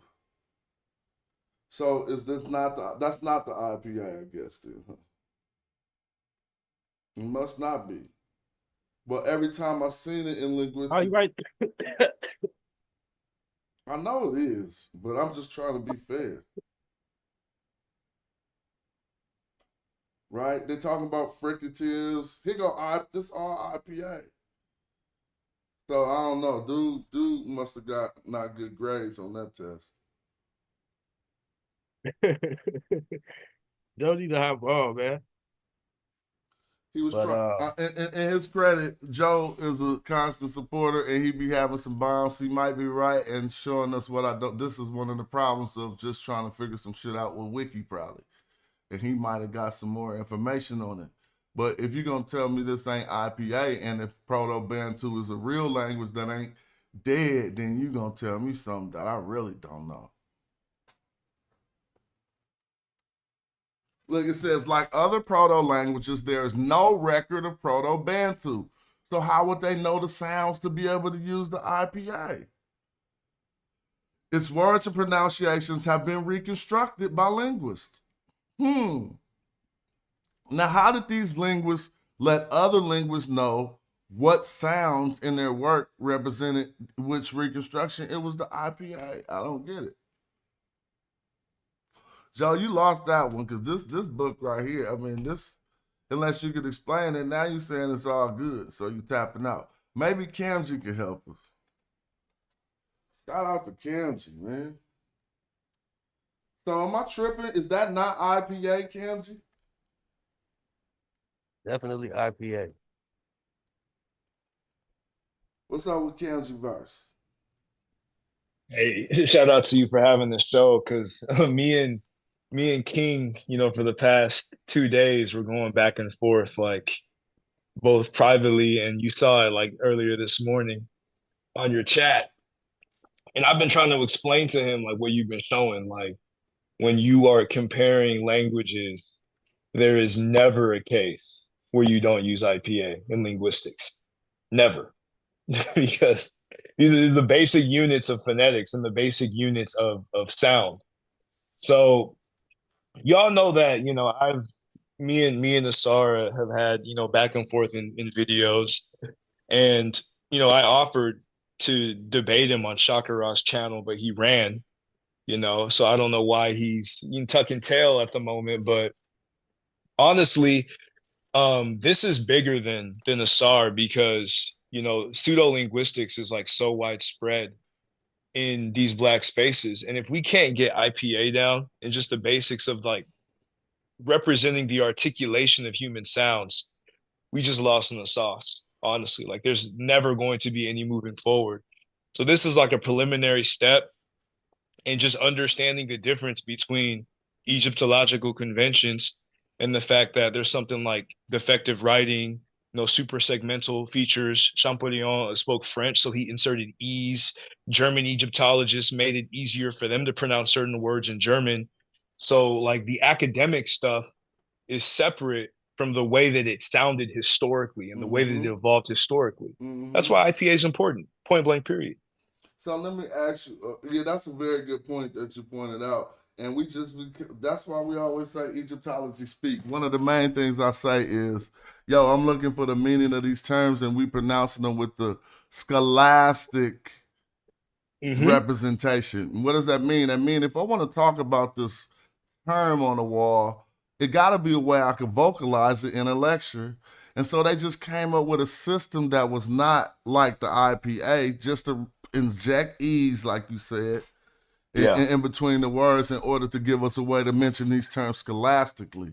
But the work has not been done to show how these words were really pronounced. And that's what we're coming in. So here's the question I have, and I want to know how confused am I. Something towards the usefulness or lack thereof of the IPA in reconstructing dead languages. Joe's making a point about how it's not used for that. But we have this. If this hypothesis is true, then Proto-Bantu is dead. But we know it's a reconstructed, hypothesized language. Now, am I not seeing them mapping the sounds of it with the IPA here on the screen, or is there some confusion about that? Obviously. Those are the standard units and notation for linguistic elements and linguistic nodes. So it's obviously IPA. And what Joe was saying in the chat, when he was talking about, the initial transcription, yeah, if there's a living language, like Yoruba, Igbo, Hausa, Fulani, whatever, they listen to the speaker and then they transcribe it using IPA. But reconstruction is a step further along the line when you're trying to figure out what is the ancestor of Yoruba, What is the ancestor of Eva? What is the ancestor of Fulani? What is the ancestor of Kikongo? Which in this case, we could have a lot of disagreements, but if you're using a Proto-Bantu configuration, you will use IPA to represent Proto-Bantu. So short answer is, yeah, it's IPA. Yeah, all right, that's cool. Now I hear what Joe's saying too, and thank you for your. Don't think I'm misunderstanding you, Joe. You talking about his primary use cases for basically recording the sounds that we know, and then we can map them out to give a unilateral system for scholars when they're doing linguistics that ain't jumping all around to different symbols, having different symbols representing different sounds, so to speak. But I just thought that what I've noticed is that when they reconstruct ancient languages, they do map those sounds that they're trying to reconstruct using the IPA. Yeah, and I also want to say this, and this is that Liz, she was in my server, and I tried to help her out, and the debate that me and King were having was basically his defense of her. Just the girl with the Bantu video. Yeah, she kind of has like an ASMR voice, but the problem with what she's doing is that like linguists, they first start with what's known. Like Cambone said that in his video with the SAR.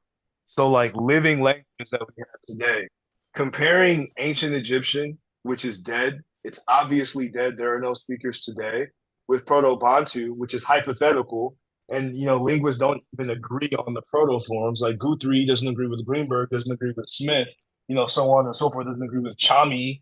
Eric has a different conception of this. Blench doesn't even think it's a unified group. So you're using a hypothetical, unattested proto-language in comparison with a dead language. That don't work. When Liz does it, it's wrong. When Asar does it, it's wrong. When anybody else. So the accurate way would be to take Coptic, Bohairic, which would be the mainly spoken version, or even some of the earlier forms like Asiutic, Bashmuric, Ashmunitic, Akhmimic, etc., and then compare that with Kikongo, So Kizulu, let me ask you for the layman. Well, let me add something to what he just said though. Add that, and I'm gonna ask a question afterwards. Okay. Well, so the IPA is one thing, but the IPA is actually pretty simple, right? You know what I mean? Yeah. So we don't really expect it from too many people online because we expect that they probably know it, right? Mm-hmm. But beyond even the IPA, when you're comparing one language to another, like you mentioned, Smash Nefer in somebody else's language, if they find NFR mm-hmm. and the consonants match, but the meaning doesn't match. Yeah, that doesn't give you grounds to say that this is what it really means in Egyptian, right? And the way that we know that is that when we're comparing words, we're not just comparing words that sound alike. You have to actually map out each consonant to see how each consonant corresponds to the consonant in the next language. So in language A, you might have an F, but in language B, you might have a F. I mean a P or a B or even a W, right? So people are looking for words that look the same when that doesn't necessarily make the connection. And I think that that's something that people have to look up. Yeah. Look up sound correspondences and how that's done. And even before you get to that, just add this to what he's saying. I think they should look up form and cognates, right? Because it seemed like that's one of the, how you gonna be talking about linguistics if we don't even understand what a cognate term is? And saying that never fly and never beauty are cognate terms, you can't even go and start to have a linguistic conversation after that, because you don't understand that it don't stand on one leg. It at least has to stand on two legs. What's up? Oh, yeah, like the initial, medial, and final position, has to match, and you have to have like the environmental condition for that match. So right? I'm thinking at least the simple part of it, to add on to what you're saying, is it ain't always triconsonantal root, but for a lot of these languages, it would be triconsonantal root or a matching of the consonants and a matching of the meaning. right? So they just matching the consonants and not matching the meaning and thinking that they got a cognate form. And that's problematic. But go ahead. I want to. Homeboy actually said, like in one of Asar's recent videos, he said that the N in Nefer is a prefix. So, like, with what you're saying, people can make up all types of grammatical rules, magical Medu Netter, just because they think they have a consonant match in another term. And they could just change the meaning of the ancient word. And what I was trying to say, before Zoo chimed in, is that even before you find the consonant, you have to understand that there's defective writing in the ancient language. So you can't just use the convention and then take it to another living African language. You would have to get its descendant and find the descendant term that's cognate, through a process of internal reconstruction, then get the ancient evolution. And then once you have the ancient evolution in the protoform, then you can compare it to modern African languages and see how it could have precipitated in different, phonological and morphological patterns. Yeah, a lot of this really depends on what the purpose of the exercise is. Yeah. If you're trying to reconstruct something, then that needs to be your results, right? Yeah. You know what I mean? You need to be able to show reconstruction, and you're gonna need IPA. And if you're saying that you're looking for the vocalization of something, that needs to be said at the onset and maintained.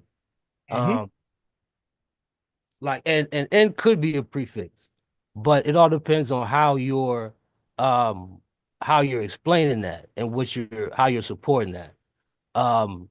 What people also need to do is stop depending on YouTube, right?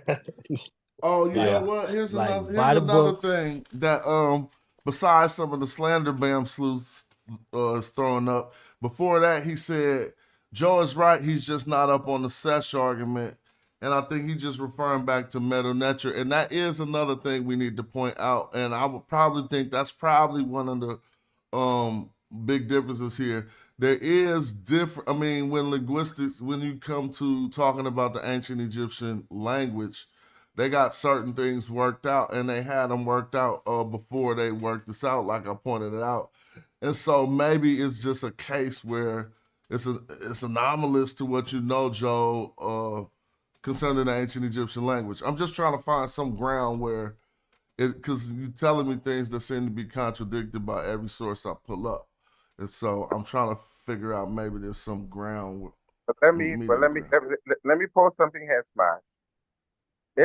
Aren't there examples of what we're talking about in ancient Kemet? Like, for example, because the Greeks couldn't pronounce certain words, they might have created Demotic, or they might have created Coptic so they could pronounce the language better, even though they had a knowledge of the language. Or am I off on that?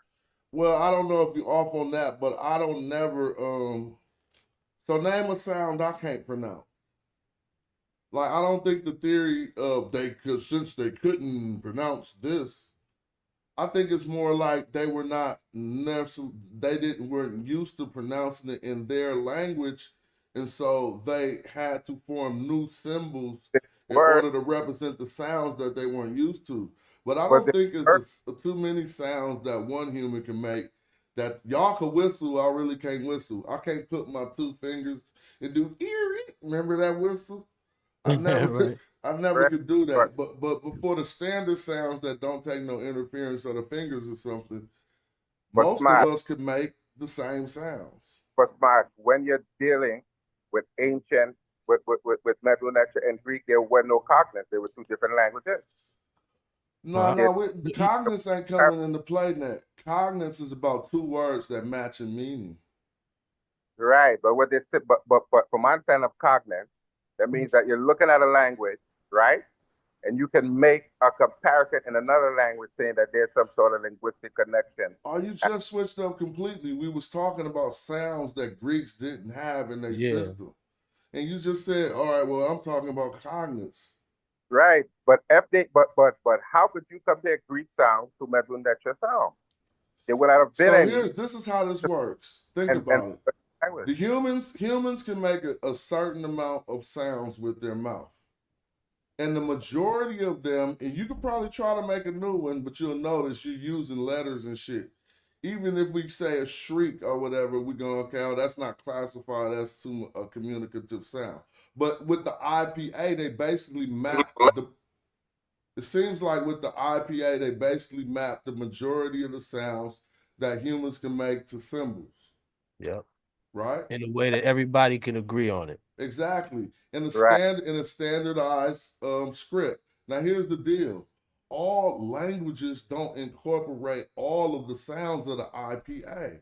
Shout out to Like King Arabic J. doesn't have a P sound. Exactly. Right? So if we was transcribing some Arabic with the IPA, we wouldn't be using IPA's P because they're not going to use that sound. And so now if we come back down to even the Greek, just to keep what you were saying, are you follow? Oh, there go Joey right there. Even if we came down to the Greek and we talking about the inclusion of these additional sounds. So I would say a more realistic phenomenon is they got into the area and they heard words that represented sounds that were not in their script. For instance, it's called Jenga. It's just one. The DJ ancient Egyptian sound was, they don't got that in Greek, but they got it in Coptic. And so what they did, we could clearly see is they added 7 symbols, only symbols onto the Greek. And somebody can explain this in another way, but this is the standard academic representation of it, that they added 7 symbols onto the Greek script to represent ancient Egyptian sounds that they had not made. But it's not that they couldn't make the sound. Like, it's hard for someone who don't use an R to say R sometimes, but they just have to start learning to move their palate in that way. And they can say, like, actually, I don't think Japanese got an R in their language, do they? Am I incorrect? No, they do the ra. Or do they not got an L? Do they not got an L? It's either an R or an L. They're interchangeable. I'll pull it up. But and so that's all I'm saying is I said a lot. I said a lot. I would understand what you're saying, Smash, but we all know as Black But Americans. Joey, you learning the Medu Netcher anyway. You reading straight from the Medu Netcher. So why are you worried about how Greeks were saying? I'm just trying to draw an example, and I might be using the wrong example, because we understand that when you deal with people of European descent, they're more monotone, so they have a problem with pronouncing "quote unquote" ethnic words. Man, everything you just said sounds like just nonsense. So when you're dealing with people of European descent, they're more monotone. I think so. But, you want to reword that? Yeah. Monotone is them in any motherfuckers ethnic be group. screaming, going all over the whole. Like they'll go from deep voice to high voice. Monotone is like keeping one tone. So I might be using the wrong word there. Maybe I need to use a different word. It's different types of European. So monotone is when you be talking like this and you really don't be changing your stuff. And like Guru used to rap. Yeah, but it's like it's like, to me, when you deal with a language that's out of Europe, the tones and the vibe and everything is different. Just check me out, family. Imagine this. The tone is simply the tone. So I am still speaking English in this tone. It's not changing what the symbols, the sounds, the phonemes mean to you. It will put inflection. Ain't that what it's called? It puts inflection or whatever on it, but it's not. So if I want to stress something, I change my tone, right? And that's why people be like, yo, watch your tone. Because now you're stressing something, but you could say the same words and they get the idea. They just saying, watch your tone. Well, maybe I'm using the wrong word then. You just taught me something, though. It's best to be monotone when being argumentative, basically. You feel me? I just learned that right now. It's best to be monotone when having type of inflammatory discourses. Keep you more in control. Yeah. Okay. Joey, it sounds like you talking more about I sound like what you really want to talk about is reconstructing how Medu Netcher sounds. I mean, there's a weak. I mean, we understand that we really don't necessarily understand how it sounds, but I recognize that if you, like all African people, seem to understand what other African people are saying for some reason. It appears to me. No matter what language, they just understand. They just have an understanding. I don't know what you would call that, or if I'm tripping. So here go another thing too. Because if what you said about the Greeks was related to Coptic, and it could not be, but I think just because of Coptic Christianity, we don't got the proper understanding of who the Copts might have been. You know what I'm saying? Mm-hmm. And I mean, we could talk about it because if they were then some indigenous stock of people, why mandate this new script or whatever? But I mean, I think looking back in time too, like sometimes we look at 300 years and think like that's like 15 minutes or something. You know what I mean? Like that's 15 years. Like no, like the US hasn't even been around a full 300 years. So the way we perceive the Copts, right, is not necessarily how those initial Copts might have been. You know what I mean? Or maybe even might have spoken. You know what I mean? So they were black in the Middle Ages. Most people saw them as black people in that time. Yeah. I have debates or discussions with people because they think that like they can't separate race from language. Like you could see an Indo-European speaker in India that looks blacker than midnight. And hell, like black Jamaicans and Kenyans speak Indo-European language, right? But it's like the Coptic thing, they look at Copts today and they're like, oh no, that can't be, the descendant. It has to be another language. But technically, if you look at Akhmimic, Ashmunic, like all these other dialects, these are so-called Nubian dialects, the dialects that they said that were lost to history. They're in the south, right? The southern region of the land. So just because somebody got mixed, you see Nago speakers in Brazil who speak a variant of Yoruba, but they could look mixed. Other Yoruba speakers in the Caribbean because of colonialism, and they could look mixed. So the look of the people doesn't really have any, bearing on the genealogical inheritance of the language other than aerial diffusion and lexical borrowing. And a lot of, brothers and sisters got to understand that. Well, also, well, it depends on what you're talking about. I think as far as grammar, you know what I mean? I think I would separate the different, if I was to get into it, I would separate the different aspects of language, right? Hey, what's that lady page? If I wanted to get to the vocalization, I would expect that the vocalization probably would have changed a lot because Greek is so different, right? And it had a hegemony for so long, right? But let me ask y'all real quick. What's that Medu Netter lady page? Which one? The one who be doing in my language. I can read this in my language. Oh, the Liz? Yeah. It's like what's it called? Oh, it's like Inyen Yenzi. I think she gotta be like from Rwanda or something. INYENYENYENZI.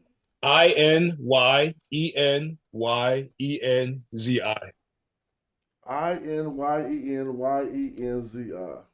Yeah, Inyen Yenzi. It's got to be some Burundi or Rwanda, something like that. Oh, here she go. Okay. See, but what I'm definitely not. I ain't trying to bash her or nothing, but I want to see some of the stuff that was making me cringe. I was oh my gosh. But what you just said, Zoo, was what I was trying to say. Like, we're not growing up in a culture with the sounds. Even when we make the sounds, it wouldn't necessarily sound the same. A native speaker could tell the difference. They know that though, and that's the argument from I think a lot of African scholars who are saying, well, and the thing is that if you look at the scholarship now, they're actually open to it in some regards. They're saying Chadic is around the same age as Egyptian, sprung off into about 100 languages. Cushitic, same thing, about 50 languages now, right? And yes, we do have these, like Kamji said, we have these different dialects of Coptic in Egypt proper, right? Even in Sudan somewhat. But the question is still out there. Are there Now, other dialects of Egyptian that may have been subsumed before or and after the And isn't unification it of is and Tawi? isn't it funny how like most of the Nubian dialects of the language are lost? that I don't know. You know, I guess that yeah, that is funny, but I would argue that maybe ancient. I mean, maybe this was one of them. You feel what I'm like?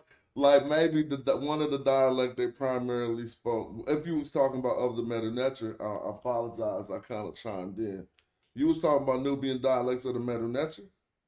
Well, I'm saying like the so-called Coptic variants, Oh, like okay, Assyriac, Coptic. mimic, Yeah. all that type of stuff. Okay, Like yeah. those ones are the ones that they don't have anymore in the South. Well, yeah. So, but below, what? How far do the what is it, Badari?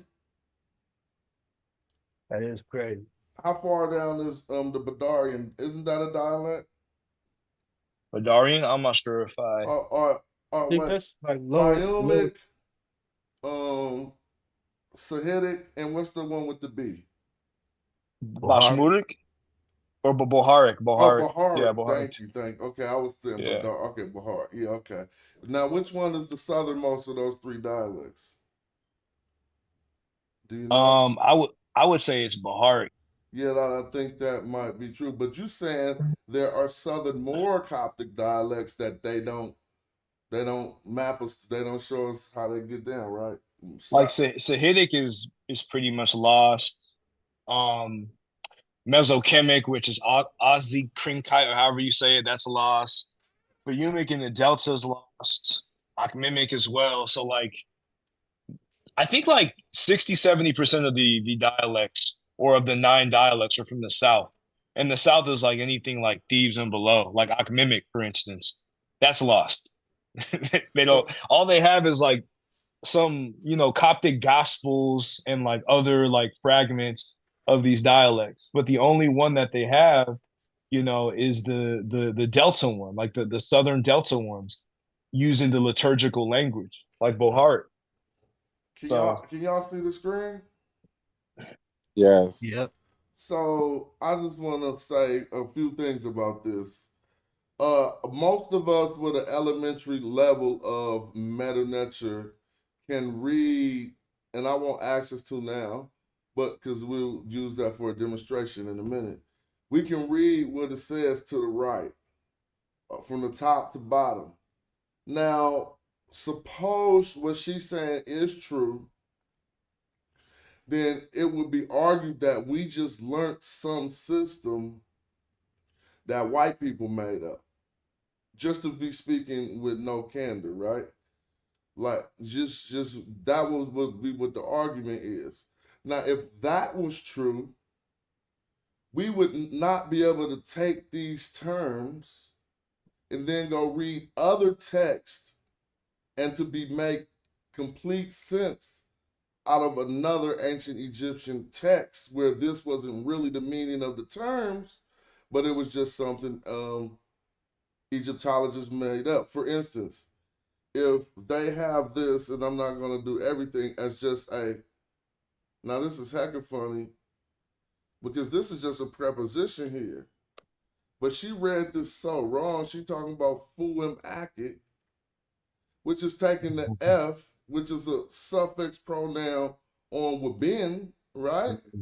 And making a whole new word. But I'm not about to trip off that. That's not what I'm trying to say. So, because again, if she could go show us where full akit, right, occurs in another place in the Medu Netcher, and it means what she's saying it means, what she's going to say it means right here, then she'd be able to demonstrate a system. But I guarantee you one of them will fold if it was just hold to that simple criteria. Like, let's take these same words that you got and what you say they mean and take it to another text, which I'm pretty sure she's going to do some demonstration of that. But we would have to see some consistency, meaning whatever she's about to say, what bona bana means, right? Mm-hmm. Which is just one word in ancient Egyptian, wabin or whatever. And again, I hope people ain't going off my pronunciation right now. WBN, wabin, right? Relax, people. I know. But she clearly has the pronunciation worked out in her theory. So not only has she worked out the pronunciation, it appears as she presents it, she also worked out the meaning. And if I'm correct, this is maybe one word and that's another word. And so now she's parsing this one term into multiple words. And so that's kind of scary to me when we start doing that and then be teaching it. There could be some possibility that there's much truth to what she's saying, but we need to, like I said, take the same terms and map them on a different text and see what meanings we extract. I know she's going to fail when it comes to this fu and Connie because this F don't always, man, this is crazy right here. You feel me? But anybody want to say something about what they I mean, said? I was trying to, I mean, look, she was in my server. Like, I tried to help her out with some of the issues that I had with these translations, but she was all hella rude and getting offended. So I had to kick her out. Like, I had to kick her out. And like this whole conversation with me and King, you know, was about, you know, him. Let me say something to that real quick. Not to cut you off, Cam. Yeah. But if we doing this stuff, y'all, and we doing this work, like, remember what we doing it for. Like, you can't be putting stuff up and thinking that you're not gonna get no kind of criticism or no kind of, you know, like, and everybody who criticize you ain't your enemy. That's exactly. That's a fact. But go ahead, Cam. I wasn't trying to cut you off, but I think that's an important point. You know what I'm saying? Peace to the panel. This is King J. What's happening, man? King J, thank you for tapping in. How you doing? You already know. Man, I've been studying my butt off, you know what I'm saying, since I got kicked off last time. But that's what we trying to inspire you to do, man. We ain't man, that's what it do. That's all it do. Yeah. But check it out. I got some questions because I've been studying I go straight to I've been studying the pyramid text, right? So I went from the pyramid text, coffin text, and the hieratic demonic, right? Now correct me if I'm wrong, right? So the pyramid texts are the texts that are the glyphs. Is the metonetter. Those pyramid texts are written for certain nasuts. I think tendon exact, Uni, Teddy, Pepe, Need, Input, Ebi, you know, those pharaohs, old kingdom, a particular time period. And those, so the metonetter at that period of time that was written in the temples, I mean, in the pyramids, these are funerary texts. Only the priest would, and possibly their son, who they passed it down, the knowledge to, would understand what that particular pyramid text for that particular nasut would mean. And they would chant those particular pyramid texts. They would chant them.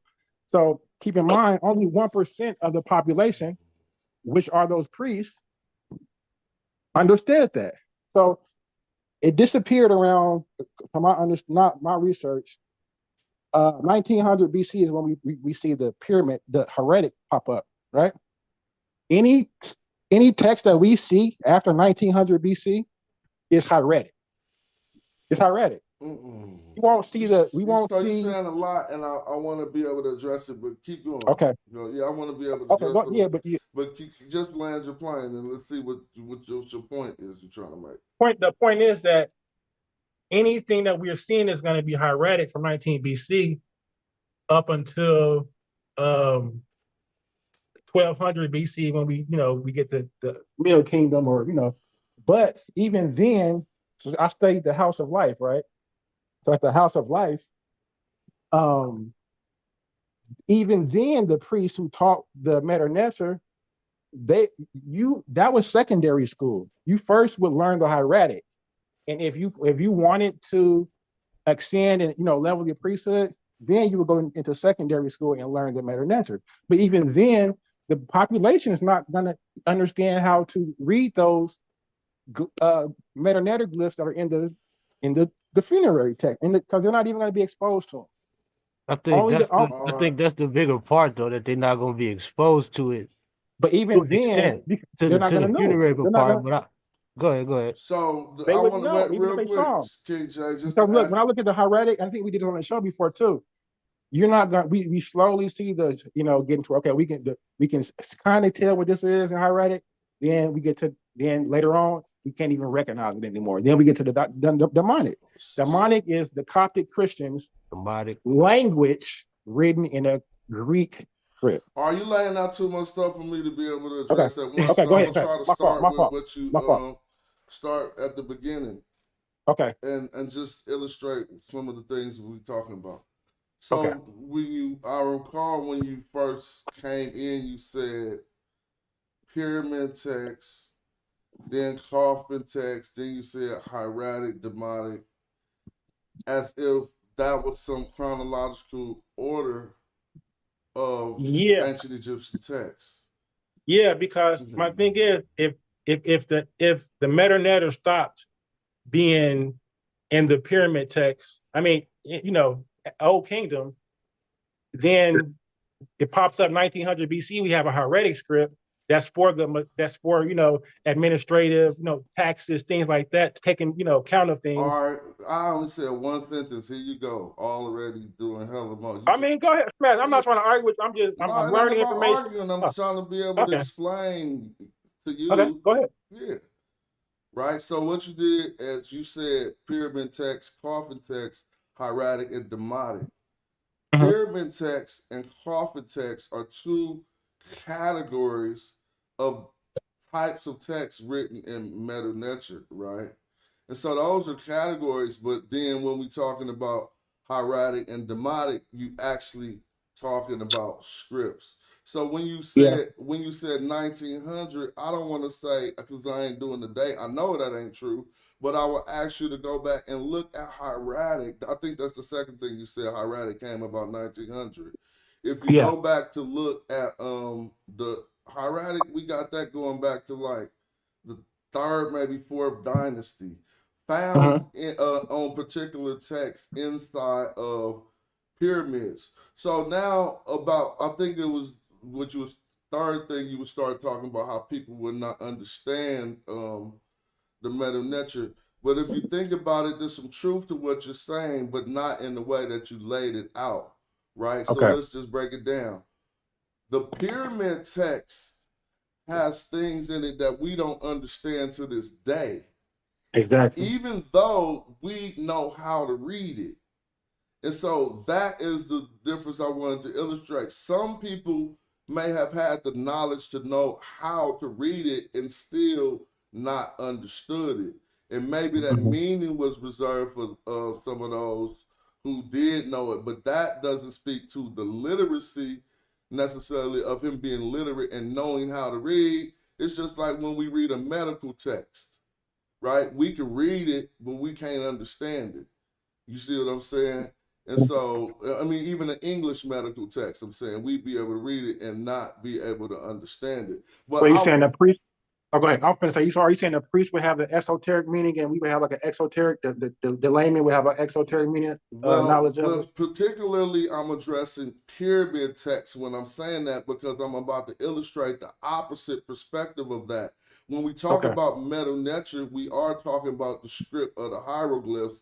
But if we notice a stele, which is not intended for any private society and doesn't carry any type of secretive meaning, a stela, those are put in places like, if you go to the Semna stela, they wrote in Medu Netcher, what we call Medu Netcher script, Ranu Kemet language, right? They wrote it on a stela for people to understand where the borders of Egypt were. Now, if they use the Medu Netcher like that, it would not be sufficient if whoever you was trying to tell the border, just like a stop sign, for instance, if they if aliens came to our civilization and see we put stop signs up all over the place, and they presumed that the majority of the population could not read the stop sign, they wouldn't be doing anything logical. They would be saying, so they would be smarter than that, and they would know the majority of our population, even though some people can't, they know the majority of our population could read a stop sign. So you can look at a stele. Some stelas, like stop signs, are direction maps or whatever. And this would mount the argument that it wasn't nothing secret. Because why would they? It's not the understanding of the language that's secret. You're more correct about the particular type of text that they wrote in pyramids was secretive. Okay, that makes sense. Or makes more sense. arcane. That was a great breakdown for real. I appreciate that. Yeah, because they wouldn't have a understanding of the ritual text or resurrection. You know what I'm saying? Those things the layman wouldn't, right? They had to go learn that from what they would call a priest or something, maybe. But they could probably read it and say, okay, because I can read it and I don't be knowing what they're talking about. Like, why is he talking about he gonna do this and do that? It would take somebody who actually knew that to give you the heightened understanding of that. But so my question, my next question would be: Would we have a better understanding to how hard is it to learn the hieratic? Not that hard, but think about it. It's kind of like trying to learn, someone's cursive. We study the hieratic off and on, and it's not that hard, but it's a more complicated process because the glyphs are kind of like standardized in the way that you can see what they're doing. When they write hieratic so fast, sometimes we don't even know. And then when hieratic develop fully, it get really hard. But like the baby hieratic we be doing sometimes, it's you can kind of work it out. Yeah. But yeah, but it is, man. I've just been studying. Like I say, that I found that House of Life, the per Ankh. I got some good information in regards to that and things of that nature. I didn't know. Are you familiar with King Darius and the Persians? Like in the rebuilding of the house of the per Ankh? I'm familiar with Darius and the Persians, not the rebuilding of the per Ankh. Dope. The whole he sent someone to rebuild all of the that in the House of Life and Tashameo. And and it said it was around probably like 700 BC. So I really it wasn't too much information on it, but it's in their history. You know what I'm saying? So have you been studying any reading the Medu Netcher? I said smash or some Medu right now. I can. Okay, don't say that because I ain't trying to front you off. But so what you think you see to the right? I know Joey can knock that down. I know y'all can. I'm gonna show you what I see. Yeah, I'm familiar with all these signs. So I can see the Bana and the B. No, please don't let her mess you up. She gonna see, that's what I'm trying to say. No, I'm just going off what. Well, let me explain something. Okay. The scholar or the sister who's doing this is she has the right to do everything she's doing, but what she's pointing towards is not traditional, the ancient Egyptian language. She's pointing towards her language. So saying you see the Bana is throwing you off. You got to look over here and see, there you go. Look over here and then tell me what you see, because it's not going to really line up like that unless you know her language. But so like the M, so we say M, so is that the L? Yeah, there you go. Yeah, so M, and then I see the Ka with the hands up with the A, and then I see the T. Ka T. So that's accurate. That's like a sun. Look at that circle. When you see a circle with a dot in it, it's representative of a sun, and then you see it around those two things. That's like the sun on the horizon. Everybody, we talking about these glyphs down here. So we see a sun on the horizon. That's accurate, and that's letting us know it's a place. It's not per accurate. It's kind of like the horizon. True. But let's see something. If I read this, if Joy read this, if we all read this, we probably get something similar to the same thing. So let me ask y'all, if she's right, then what's our problem? What are we doing wrong? Did we just learn some system that Europeans taught us that don't make sense? I could prove that's not the truth, but I want to get y'all Well, I think that part of it might be that when when we started, we dealt with the Europeans, and then we grew in knowledge and started to expand into other understandings simply by looking at it. And possibly, I know you hate this, but possibly get Negro intuition and saying, well, this feels like this and this feels like that in the term that you would use. Now, if I'm wrong, somebody correct me. That's how I see it. What about you, Zoo? I agree. You know what I mean? I think the worst thing, I think bad methodology is imposing your interpretation onto the meta Netcher. I'm saying, Even if you have an idea, you gotta hash out the meta Netcher first. I'm trying to be thoughtful, and we're entertaining if she's correct. Let's just give it a given that what she has on the screen is correct. Then what would be our flaw and our error in thinking we know the meta Netcher? See what I'm saying? I don't think we have a flaw. I think she's wrong. No, but I'm actually to entertain He's what saying if she was right. hypothetically if she's what right. What if she was right? Then what would we have done wrong? And it means something different than what's on the meta Netcher? Yeah, then it would have been.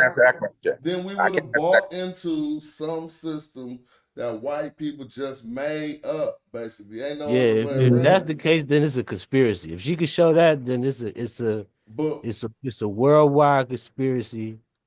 But we can prove scientifically that that's not the case. Absolutely. Because let me just show you how and this is what I would ask her to do for her show.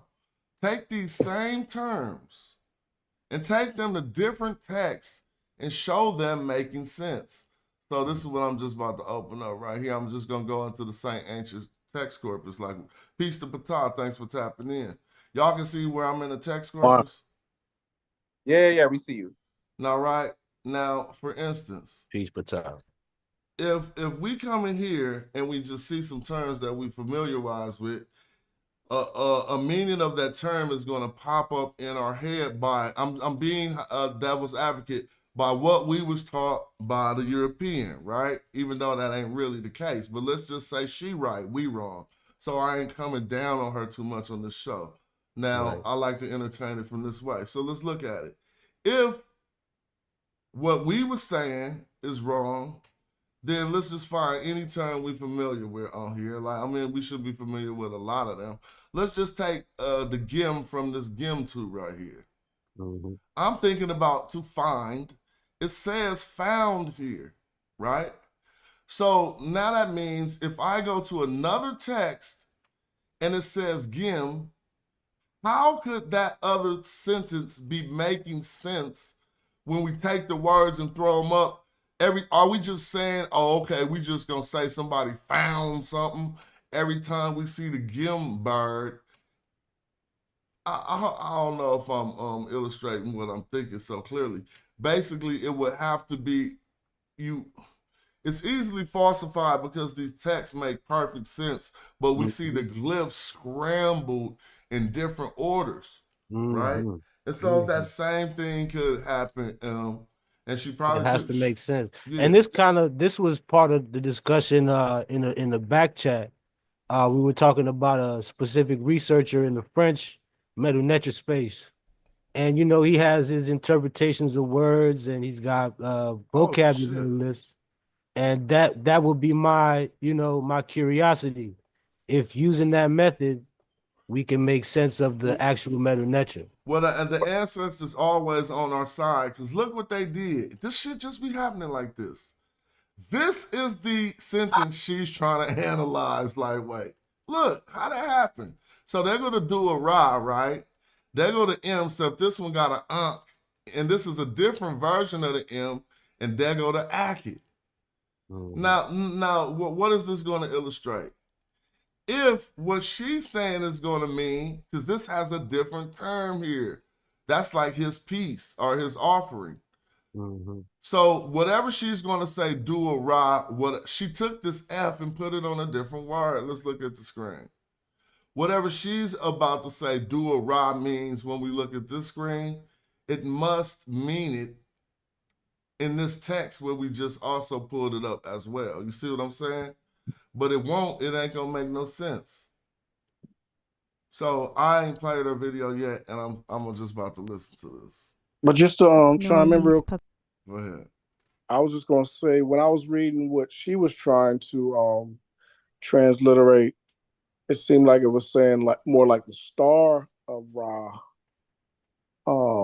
like shining. What you talking about reading this that she got on the screen? No, I'm talking about to the right. See, that's what I'm saying. That's what we get from the Medu Netcher, but I want to listen to her to see if that's what she says it says. Oh, okay. Because this is her language, see what I'm saying? So if she's saying I'm curious how she would react if we find in another African language that it means the same thing that the white people are saying that it means in the Medu Netcher. Well, that's interesting. I don't know about I'm gonna play this real quick. But you see what I'm saying? That's that you running into another problem. And that's the thing about methodology. I'm playing this real quick.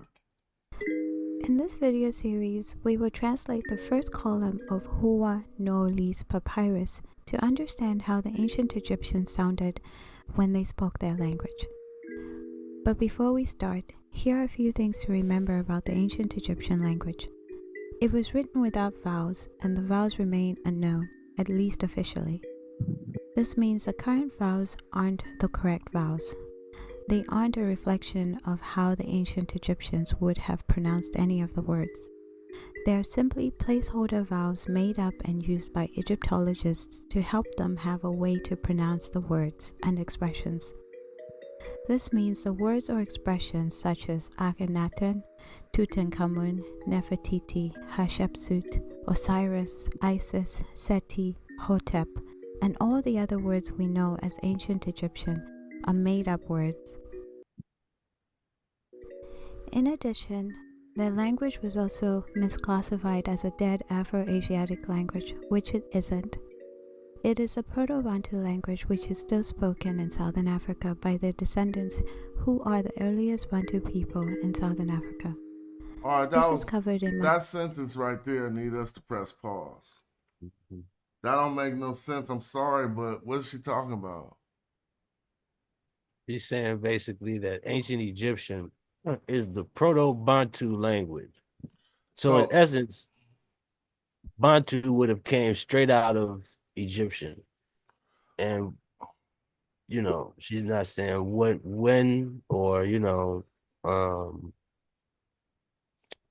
Hey, but Zoo, more importantly, which Proto-Bantu? That's what I'm over here thinking. And who's Proto-Bantu? And Proto-Bantu ain't that a reconstruction? So if they reconstructed it, why did it map right back on top of the Medu Netcher then? If it was Medu Netcher, it would have mapped right back on top of it. Like, I don't get it. Yeah, why do you have to change it to make it match? Yeah, and that's called mutual intelligibility.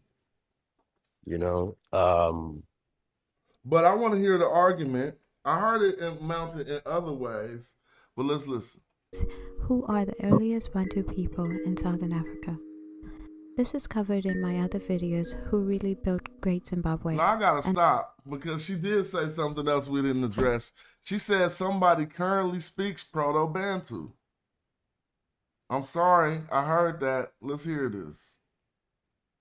Proto-Bantu language which is still spoken in Southern Africa by... Did y'all hear that? The Proto-Bantu language, right? Is it that's still spoken in? Oh man, I'm sorry.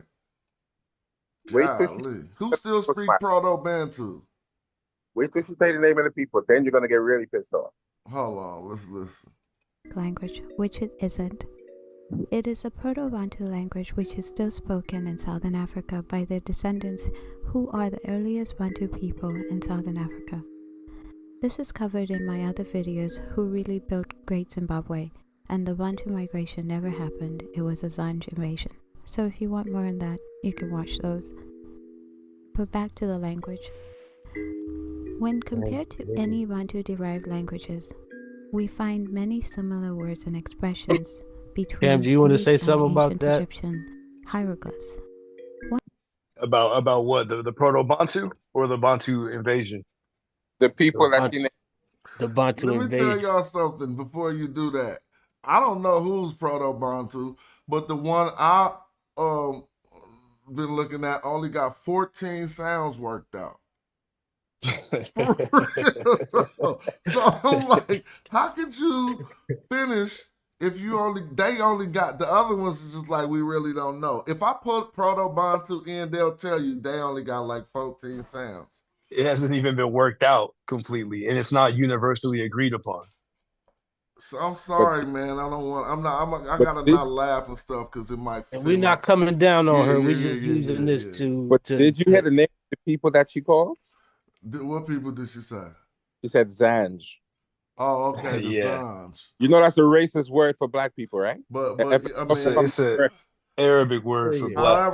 However it transpired, they start rocking that name, right? Did they? Yeah.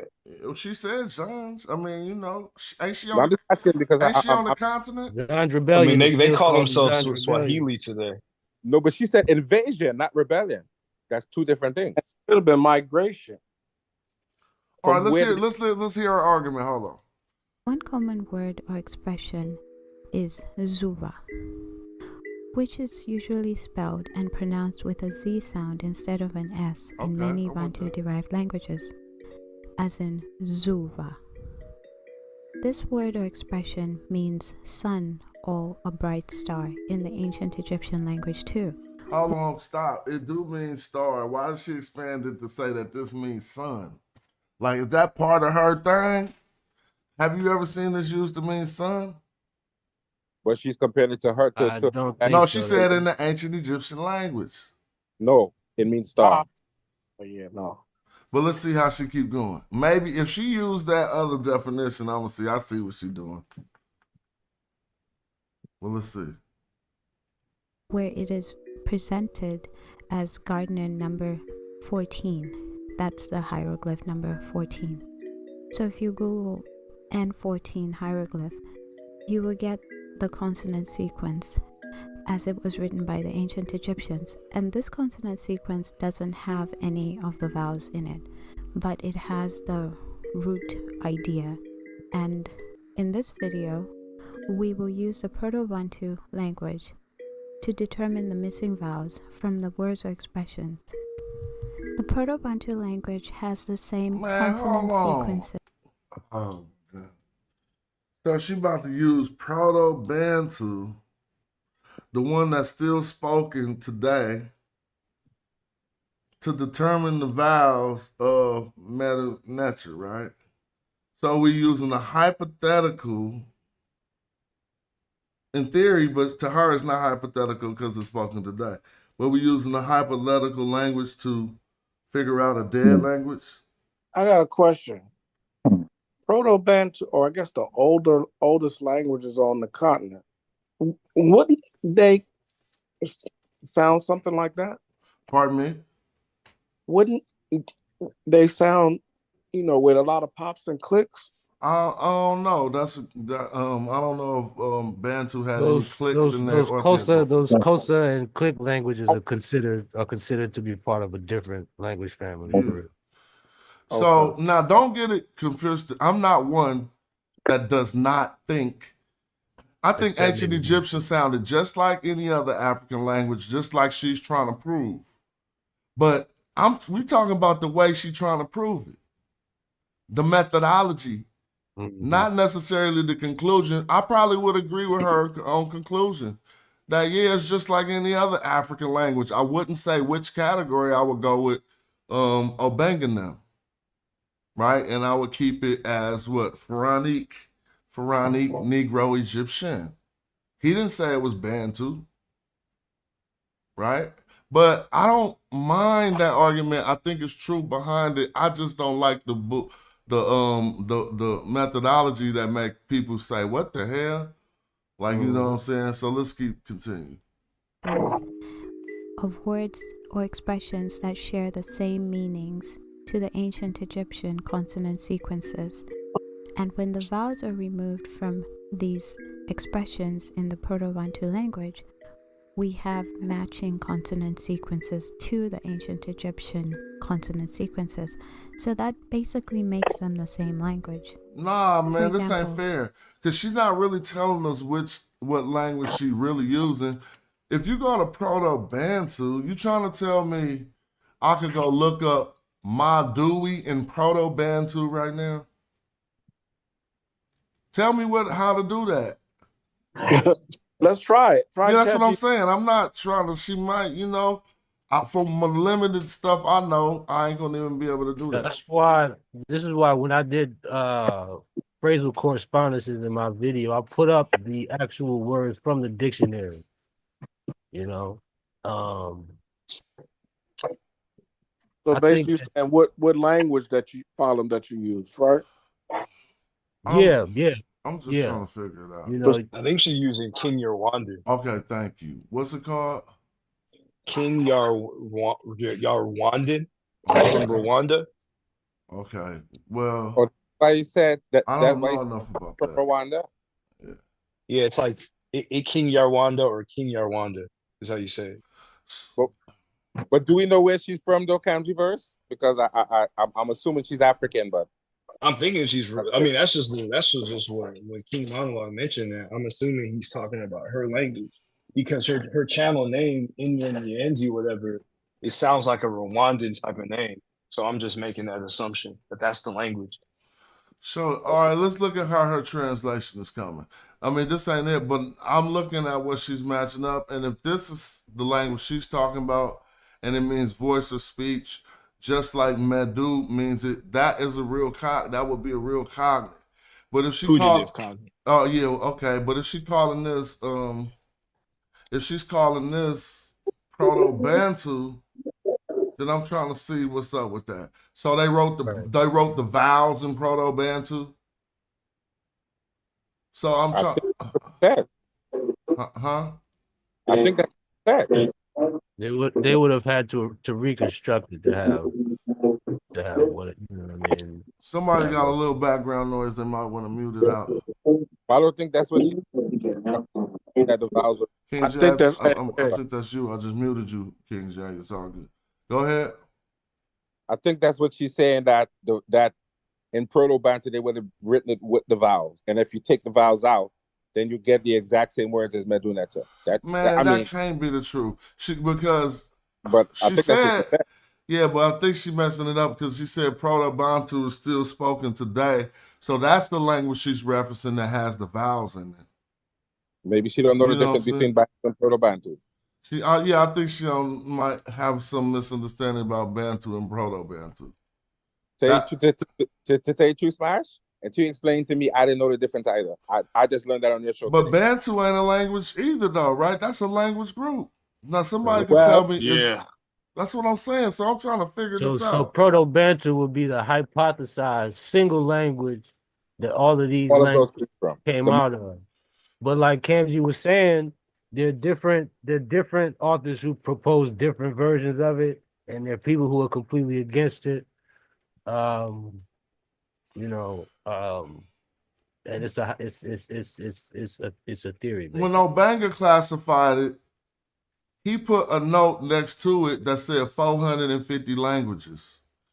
So I'm like, okay, so now they speak Proto-Bantu. They speak the ancestor of all those 450 languages today.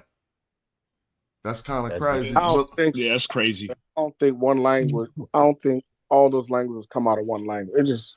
That's why I cited what Obinga said. I'll show you the chart right now. Look, it's useful for us to look at the chart. I'm gonna go to Rap God WordPress. But I think Bantu is something that you can trace in the African language, if I'm not mistaken. If I'm mistaken, somebody could correct me. I'm gonna type in Obenga, Obenga, see if it can pop up. Now the only recent comparison I could think of would be, isn't Spanish, I would say Portuguese, but they're so close. Italian and French. Y'all see this real quick? Hold on, I'm gonna make it bigger. There's a dude that goes around like different parts of Europe and speaks Latin to people.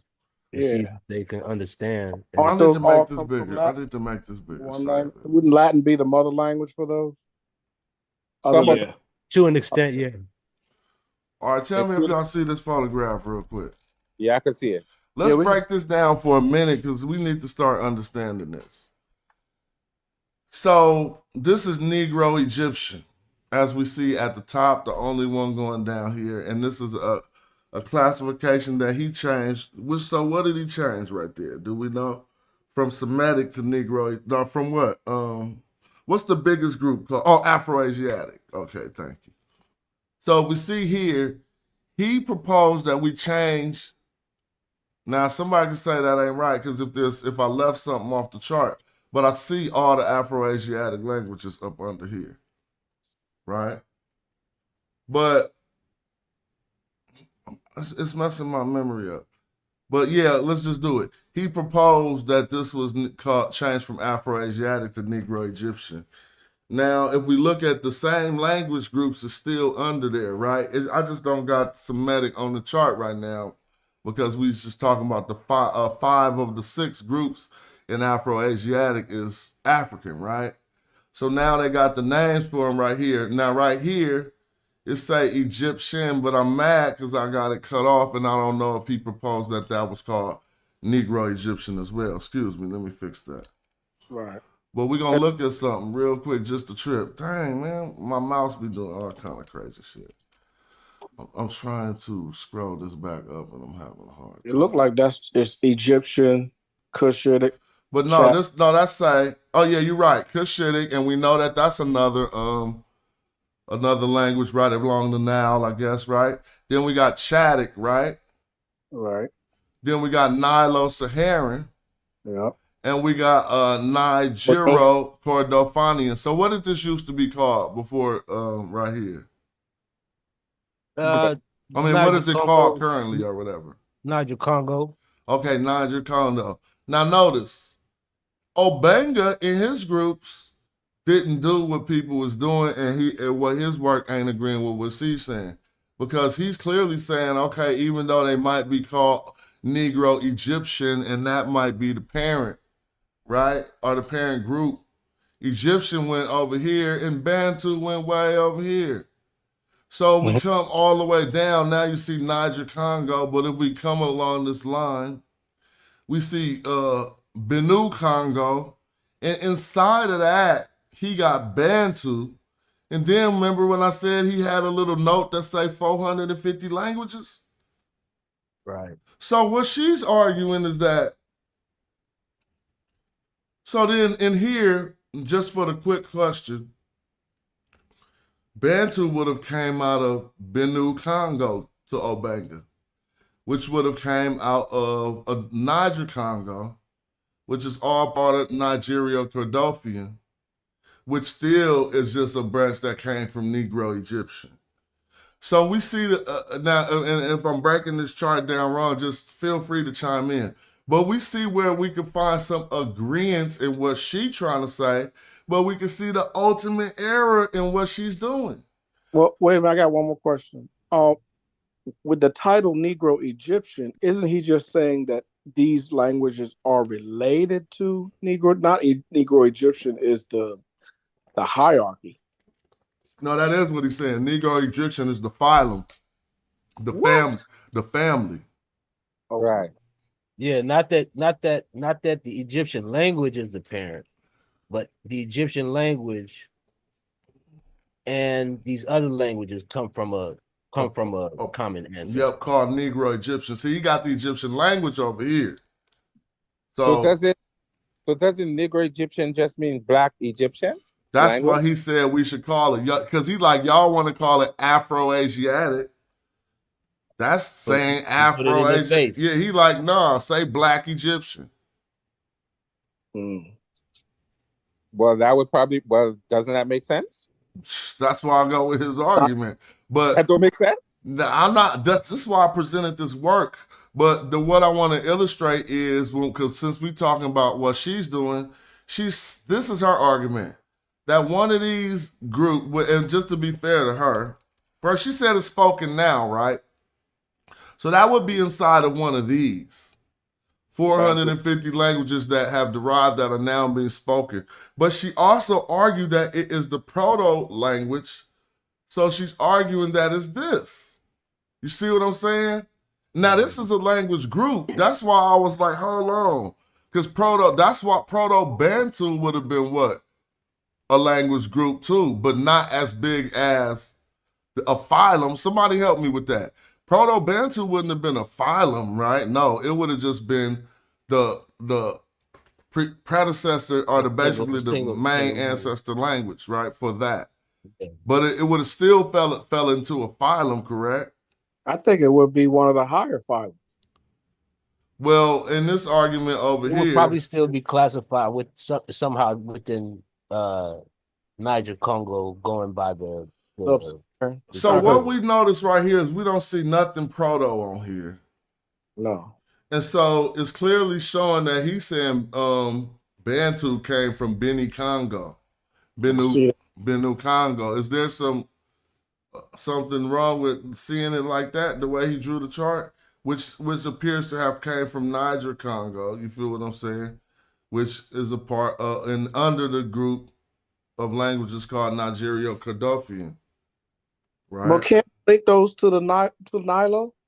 Pardon me? Wouldn't those also be the Nilo? I got a phone call. I'll be back. All right. Well, this is where some people get, like, I guess you could call it wiggle room, because Niger Congo hasn't been reconstructed. A lot of these language families have not been reconstructed, and that was one of the critiques of Obenga. But that doesn't mean that just because you can match a few words to here and there, that you need to now reclassify your indigenous language, or that it proves direct of descent from the ancient Egyptians, right? Even when Diop did his stuff, he has a line where he said, "It is far from us the idea that Wolof descended directly from ancient Egyptian," right? And there are different ways that you can interpret even that. But yeah, that you can't really do that. Well, to me, I'm thinking, yeah, we see definitely how, just on this chart, we see how there could be Bantu languages, right, that got words dissimilar to ancient Egyptian, because if they all came up out of Negro Egyptian, what she's trying to illustrate could be true. But now that we see how far apart they're on the chart, and you saying that everything in this category is not related to a parent, but actually is something that should be in this category. Now that right there means you got to go show me how your chart worked, because how did that happen? How did you know what I'm saying, in her schemata, how did this happen that way? And so if we see what else is cut off over here is the Coptic language, which he also got damn near nine dialects, all after Pharaonic Egyptian. And so, again, I'm not one that's against her ultimate argument. I think somebody one day will find out exactly how that works, and that to prove the deeper African relation. But the way that some of us doing it right now, it got too many questions that are left out there to be answered. But we have to, but we would probably have to be familiar with the language we obviously have to be familiar with the language that she's using to know what she's meaning. She's just giving us a meaning, saying it means that in Medu Netcher. This word looked like it, so it means the same thing. We don't know she speaks the language, but she just saw a word and assumed it meant the same thing. I don't think she explained that in the video. Well, by the nature of her title, the ancient Egyptian language is the Proto-Bantu language. That right there is, if we just go right back to that chart we was looking at, she basically saying, take the ancient Egyptian language and put it on the top of the chart, and then take some modern language that's being spoken now to prove it. In a nutshell. But she has to have a clear methodology on how she's coming up with it. She can't just be saying because it looks like it means the same thing. That's not her. Yeah, I mean, even if you look, she has some words here that are like, I don't know how she's explaining it. You know what I mean? Yeah, let's hear it. Let's she hear it really real quick. Let's hear this. Of words or expressions that share the same meanings to the ancient Egyptian consonant sequences.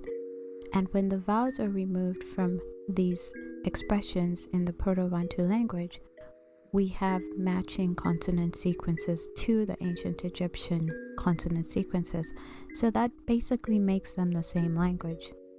For example, Majwi Nejali is what the ancient Egyptians called their language.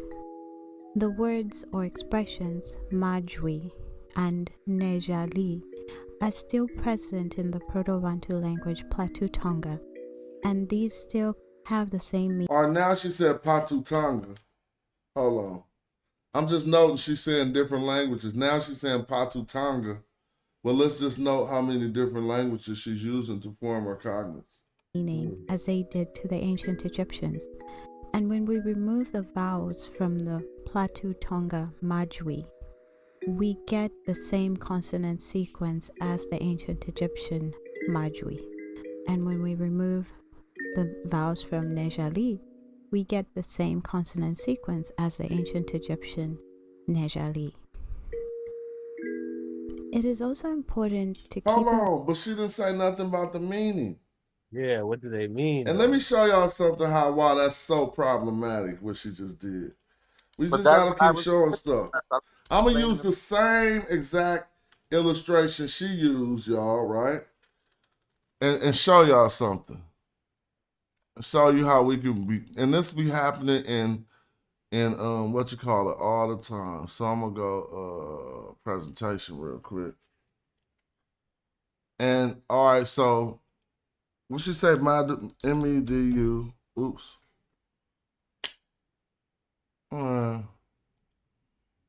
Never mind. I don't just want to do too much. Let's just keep taking. Vowels from Nejali, we get the same consonant sequence as the ancient Egyptian Nejali. It is also important to keep in mind that the ancient Egyptians were very poetic, which means that they wrote poetry in these texts that we have today.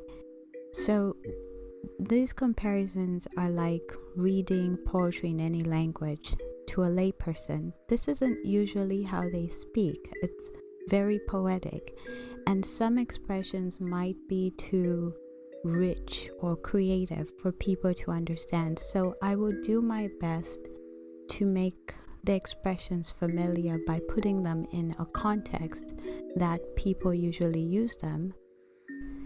This doesn't mean that these expressions are different or that they carry different meanings. It's just sometimes people might not be used to seeing them in that context. For example, the first sentence in the papyrus that we're going to go over starts by saying Zuwa Dewa Mojati. That sounds very different because it's very poetic. Usually people will say something like Zuwa Nji De Yamojati or Jamojati. Well, they would use Ja, not Ya, because Ja means something very great, and that's the sort of the prefix that is used to denote something great. So it would be something along the lines of Izuba, and Izuba, adding that I sound, is sort of considered proper grammar because you are defining one sun, one star. So you would say something like Zuba. Hold on, man. So to her, the ancient Egyptians didn't know the difference between a sun and a star. Apparently. They clearly did, and they indicated them in different ways. When they was talking about the sun, they would say Ra, right? If they was talking about the disk of the sun, they might be talking about the atom. They might say the atom. But it's not. But it's not just that they're saying it. They drew something that you could relate to looking like the sun. yeah, and then when they draw a star, they actually draw a star. So right. And this is the same thing I was illustrating when they talk about the heart. They drew a diagram of what the heart would actually look like. So it must need to mean the sun in her translation for some reason, but let's keep going. Not saying that. De Jamujati. And so, but with poetic license, you would drop the conjunctions, which are ji and ja. So you would say something along the lines of Zuba de wa mujati. And sometimes people would say something along the lines of Zuba ngu de wa mujati. They are used to hearing that ngu sound because ngu is another conjunction or joining word that allows people to have more context. Like it's the same as is in English or along those lines, where the sun is the stability or the stabilizer of our keepers, basically. Wait a minute. So that's what that text that we the stability of our keepers. Where is she getting that from? First sentence from. Well, she don't got the metal. She don't got the metal netter up now. Papyrus. Oh, hold on, y'all can't hear me. She don't got the metal netter up now, so let's wait till she put it up with the metal netcher. So let's get started and see how this goes. So the first column reads Zuva Dewa Mujati Si Wagufuta Uwawona Vana Puma Agati Te Palo. And I will go over this. The language is also spoken with a certain accent and a melody. And because I am switching from English to the language, it's sort of getting lost and I can feel it getting lost. So I will do my best to do this. Now I'm starting to think she don't actually know how to read metal netcher. She doesn't, Slash. You know what I'm saying? She just like elementary because she lining up sounds with stuff. Like, do she not got no, I don't know. Let's just keep listening. Because ain't no determinatives in her, she reading everything. She read this last house as Paulo. So she don't believe in determinatives, at least in this sentence, but let's what I think she's doing is actually reading it using her system as opposed to the actual system.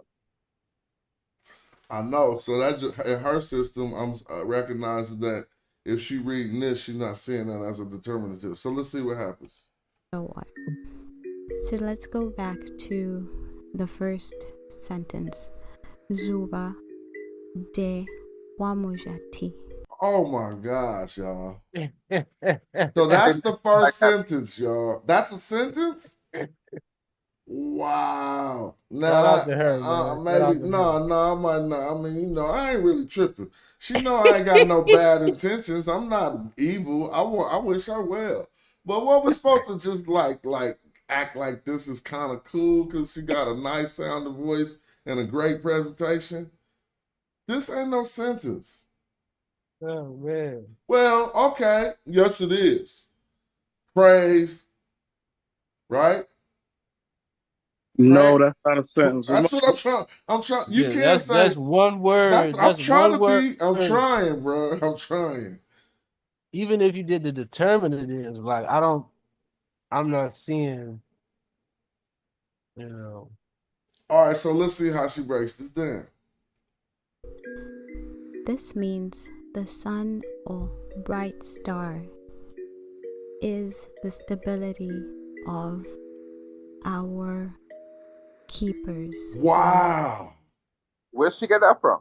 She just said that this circle means the sun and the bright star is the stability of our keepers. Now, y'all forgot what I did, huh?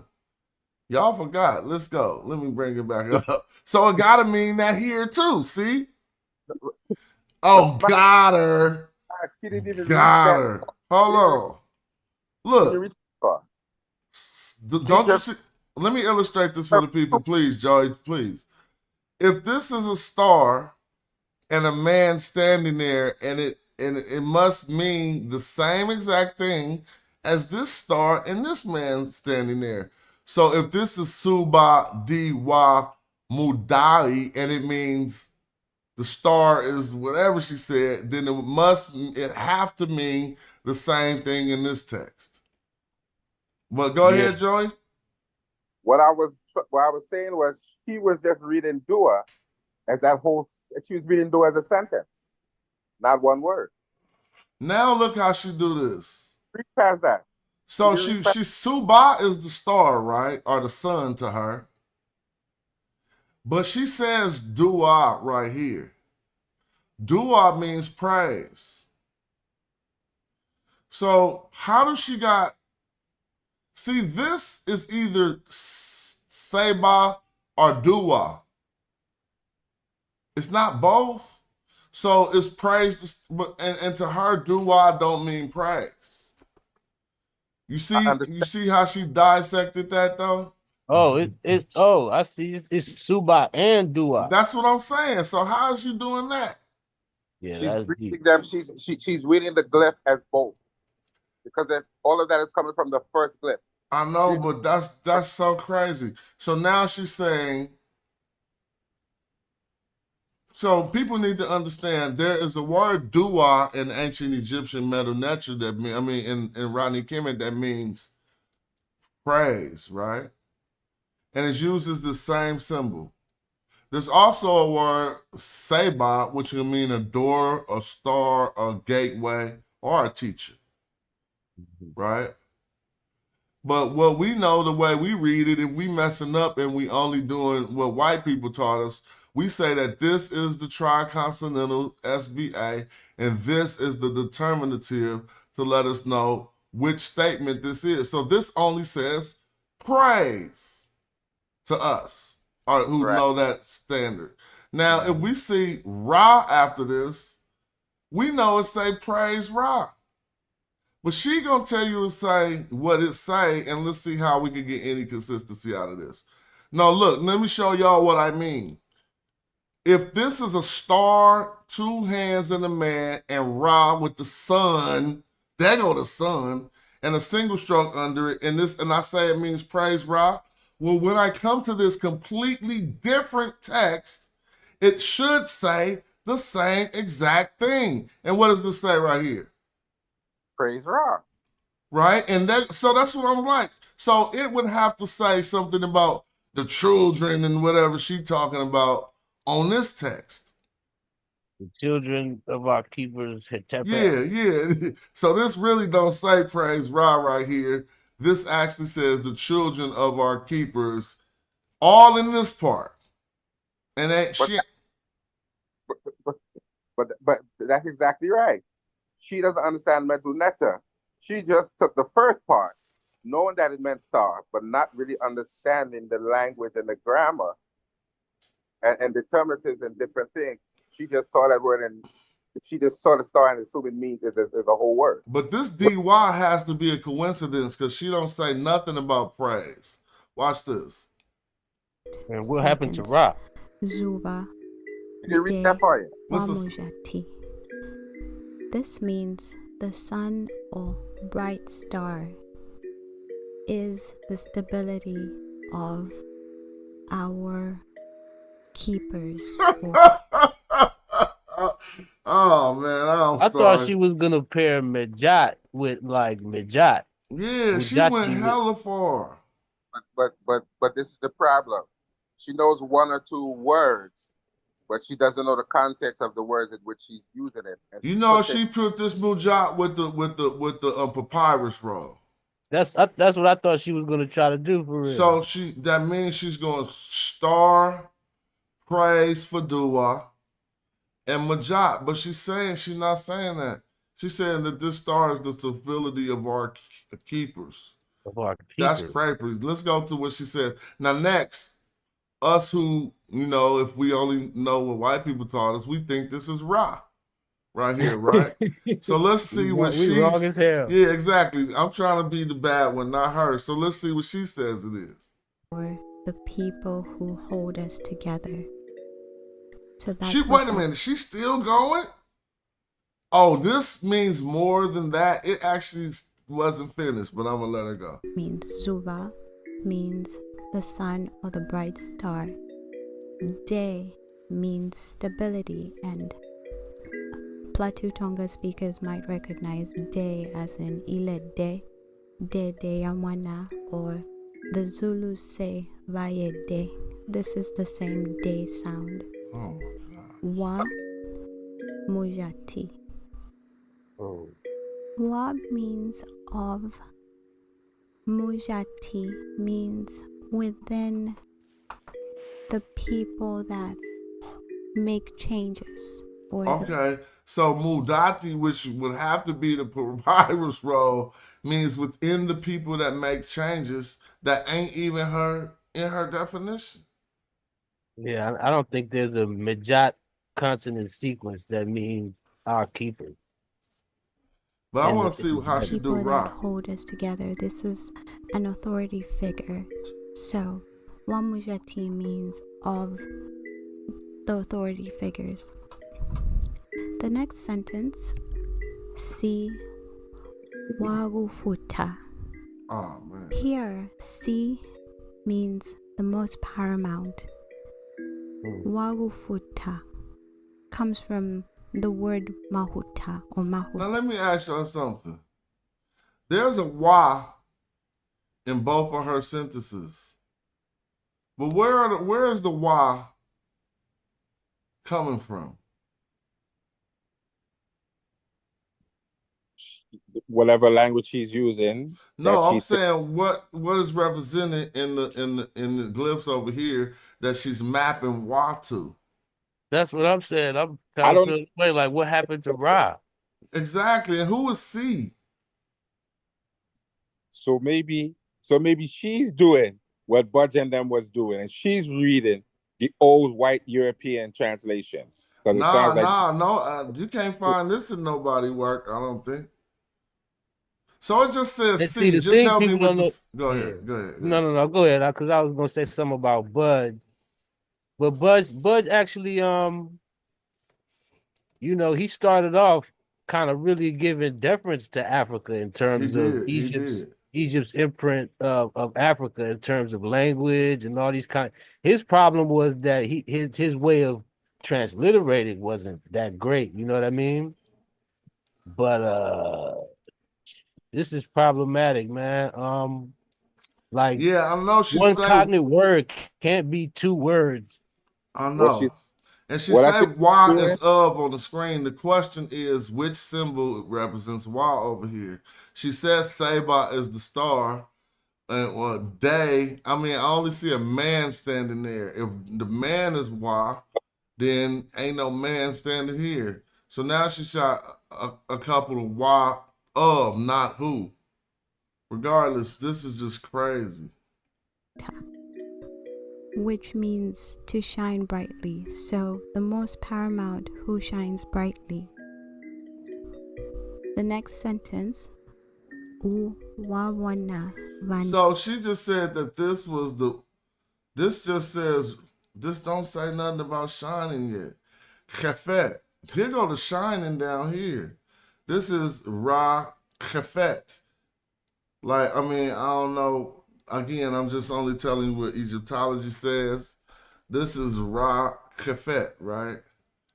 Now, if I read this sentence, it would say, praise Ra when rises he. So when he rises on or by the horizon. That's all it say. Praise Ra when. And I can put anything in the dictionary, but she gonna say, okay, you just putting it in the Egyptological dictionary. Right?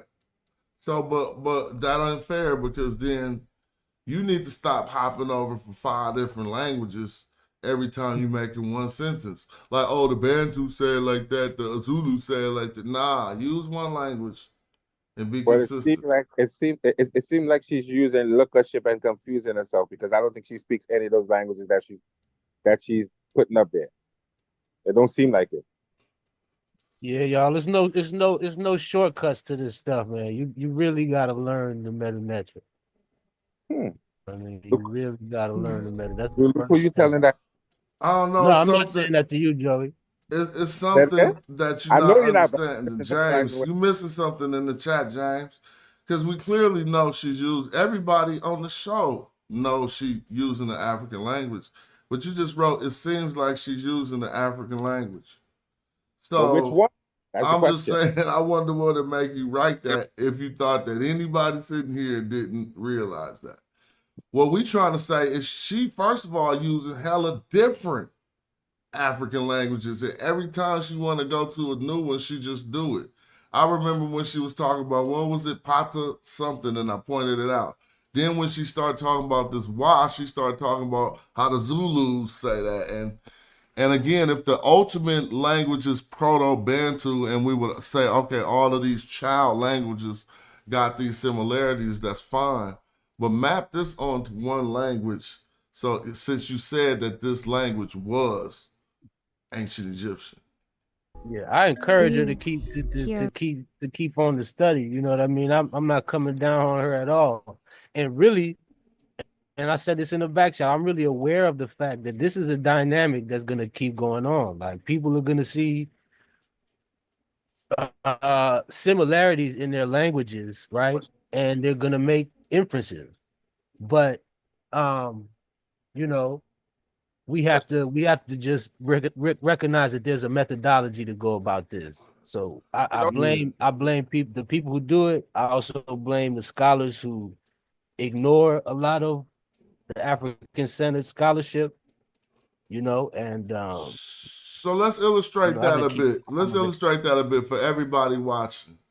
So people won't think that we just own something. Now, the system I'm using is the standard system that they teach you if you go to school. Meaning, if we learn how to parse these words, a lot of the times what you'll learn is in what I'm gonna say, what did Obanga call it? In Negro Egyptian languages, right? Well, I don't want to say Afro-Asiatic. So look, we'll see they got tri-consonantal roots. Now, first, before we do anything else, let's see how true that is to just the text she put up here. The first word is dua. It's on a triliteral, right? D-W-A. Now that A is, since this is a triliteral, that A is kind of like, it's not really a vowel. This will be considered a triconsonantal root, believe it or not. Because that A is just only its transliteration, y'all got to remember. It's only holding the place of another symbol that they figured out might have just been a weak consonant or a weak vowel. So this would be dua. 3 consonants, or 3 symbols, I should say. Now we got ra, 2 of them, right? R-A. Same phenomenon with that A. They're not going to just say that as a monoliteral, they call it a biliteral, representing 2 digits, I'll say, but I don't want to always say consonants. So now we got kafets, triconsonantal, right? We see that. So we got 2 triconsonantals, 1 biliteral, 2 consonants. Now we got wabin, triconsonantal, W-B-N. We got an F, which is a suffix pronoun, onto a word for shining, which means he shines, right? Oh, excuse me. Now we got a preposition M and another triconsonantal root, akit, right? So let's go back and map this onto her word. If this is dua, she doesn't use dua. She's qualified in using saber, because this also could say saber.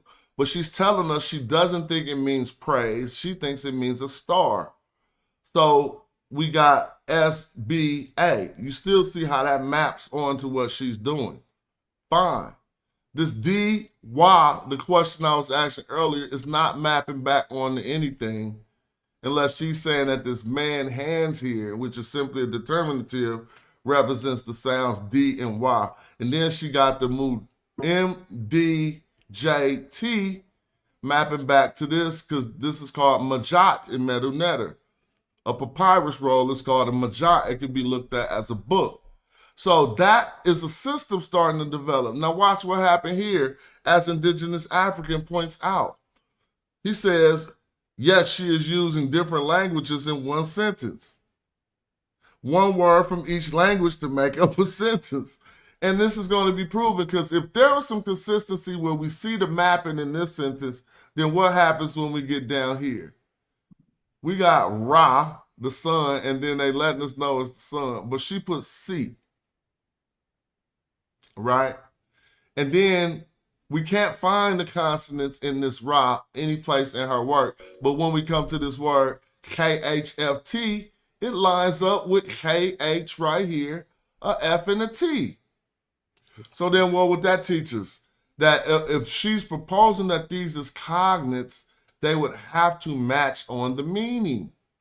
You can't say I got a KFT and KHFT and I got a KHFT here, and this one simply means when. When. And this one over here means brightness. That's not a cognate. You feel me? Now we got WBN, but this say wa bo na bana. Now the credit I could give her is, and this I consistently say this in my work, I don't be focusing on pronunciation. So something about these pronunciations could possibly be justified. Right. But she's trying to tell us the meanings. And that's another problem, meaning. So the way that meaning is pronounced, attached to pronunciation, trip off this.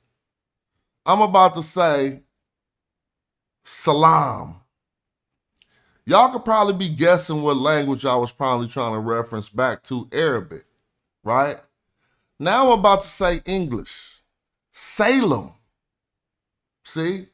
Salem and salam got the same meaning. But I'm going to go further to Hebrew and say shalom. All three of those words are cognates, and they got the same meaning and similar consonants, but notice they got different vowels. When we say Salem in English, S-A-L-E-M, we're talking about a place of peace, right? And then we can even go into some shalom. Now they still got the H attached to the S, but you still got an S-L-M, right? Talking about peace in Hebrew.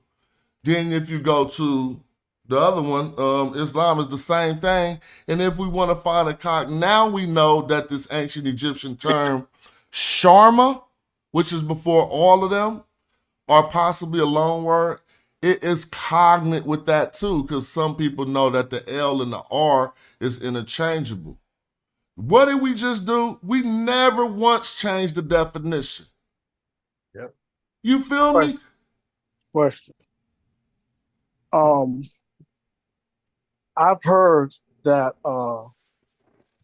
maybe I'm thinking about the word hotep instead, because some people use that as peace. And there's a difference in that peace versus like peace don't kill me versus peace come and let's have a meal. Does that make sense? Or have you heard anything like that? Well, so yes, and now let's break this down. And I did some studies on that, and I got an article called The Difference Between Hotep and Coptic and Hotep and Ancient Egyptian. And so really one of the main reasons why, I know that's not the question you're asking, but it's just something to expound on it. One of the main reasons why Hotep didn't survive as peace into the Coptic is because there was a term used for peace, right? And so Hotep in its original sense probably had something to do with peace, but it would be more or less like a peace offering, so in a sense. And if we look at these offerings, if we analyze it, I don't even see Hotep really giving between two living individuals too much. Maybe it's the truth. I don't like if a foreign king gives some offerings, it ain't called Hotep. It's called Inu or Inu gifts or something. Yeah. Hotep normally go to a deceased something being veneration in the form of an offering. Now, when they translate it as peace, it comes from its sense of being content, or one being content after being pacified, and that pacification is through the offering. And so it represents peace in that sense, but I didn't. Now, the other thing you said, it would not be Hotep to sue for peace, which is a thing. You know, in the black community where I grew up, the suit for peace was placed in the idiom called "star me out." Right. You ever heard "star me out"? Of course, yeah. "Star me out" is a suit for peace. Yeah. It's not like you're gonna take them to court, but you're Right. just basically taking. First of all, it's always obeisance in there, or whatever the word is, differentiated respect. Right. Whenever one has to sue for peace. And so when we understand that, we start to understand that there was a different term that ancient Egyptians understood when one would sue for peace. Right? And if I even put sue for peace in there, we come up with the term equivalent to shalom that I was just talking about. And so, yeah. That's where I was going with that. Yeah, so those would be two different statements, and would probably represent now if the way that we think about peace, like peace from war being one thing, or a peace of mind, those would also be represented in two different ways. If they say like a ruler ain't going to war no more, then he would be in Hotep. He would be in a state of pacification to where he don't want to fight no more. He's in peace. But peace of mind would never be Hotep. So it would be something like a Nefer-Ib or a content heart. Where would salam come from? Where would what come from? Salam or salam? Well, that's also a good question. It would probably have some Semitic. I mean, which piece would that be? Would that be suing? No, that's not. So here's the thing, and we have to explain this phenomenon. That term, from the ancient Egyptian perspective, shalom, represents a suit for peace because the people they heard saying it was being smashed on. Straight up. It's facts. Right. First of all, it enters the ancient Egyptian language as a loan word. Meaning sharma ain't an ancient Egyptian word. If I pull it up right now, it's going to say every single thing I'm talking about in a dictionary. So Ronnie has that word. Yeah, jaram. Pardon me?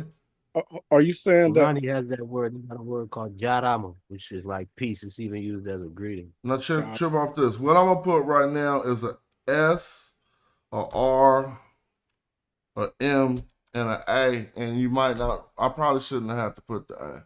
Sure. No. Now just notice that the R and the L is interchangeable. So this still is a cognate with SLM. But real quick, are you saying that shalom and salam or salam are equivalent? Yep. Now look at this. Okay. First of all, the dictionary teaching us everything we need to know. The ancient Egyptian word was sharma with an R, but it's a cognate with shalom right here because they saying it means shalom. Now notice this. When I was talking about the sue for peace, they say the same thing. To beg, I just said sue. To beg for peace, right? Because sue got more dignity, but it means the same thing. To beg for peace, right? It's shalom, sharma. So when I said it was a loan word that entered into their orthography because the people that they seen saying it was being smashed on. Well, what does it also mean? It literally means to lay down your arms. So surrender. Exactly. You and in order to, when you surrendering, you scream out something to let people know that you are in a state of surrender and that you seek peace. So now you can hear the wells of shalom, shalom. You feel me? Like star me out. Please. Exactly. Now, if you want to take it this far, I'll beat the brakes off this one too, because look at how they try to do it. Shalom, peace, greetings, to make you think that it's just not a suit for peace. But the ancient Egyptians didn't let that happen. What they actually did was put Gardner A5 on the glyph, which is the hiding man. It's literally called the cowering man. Deal with that.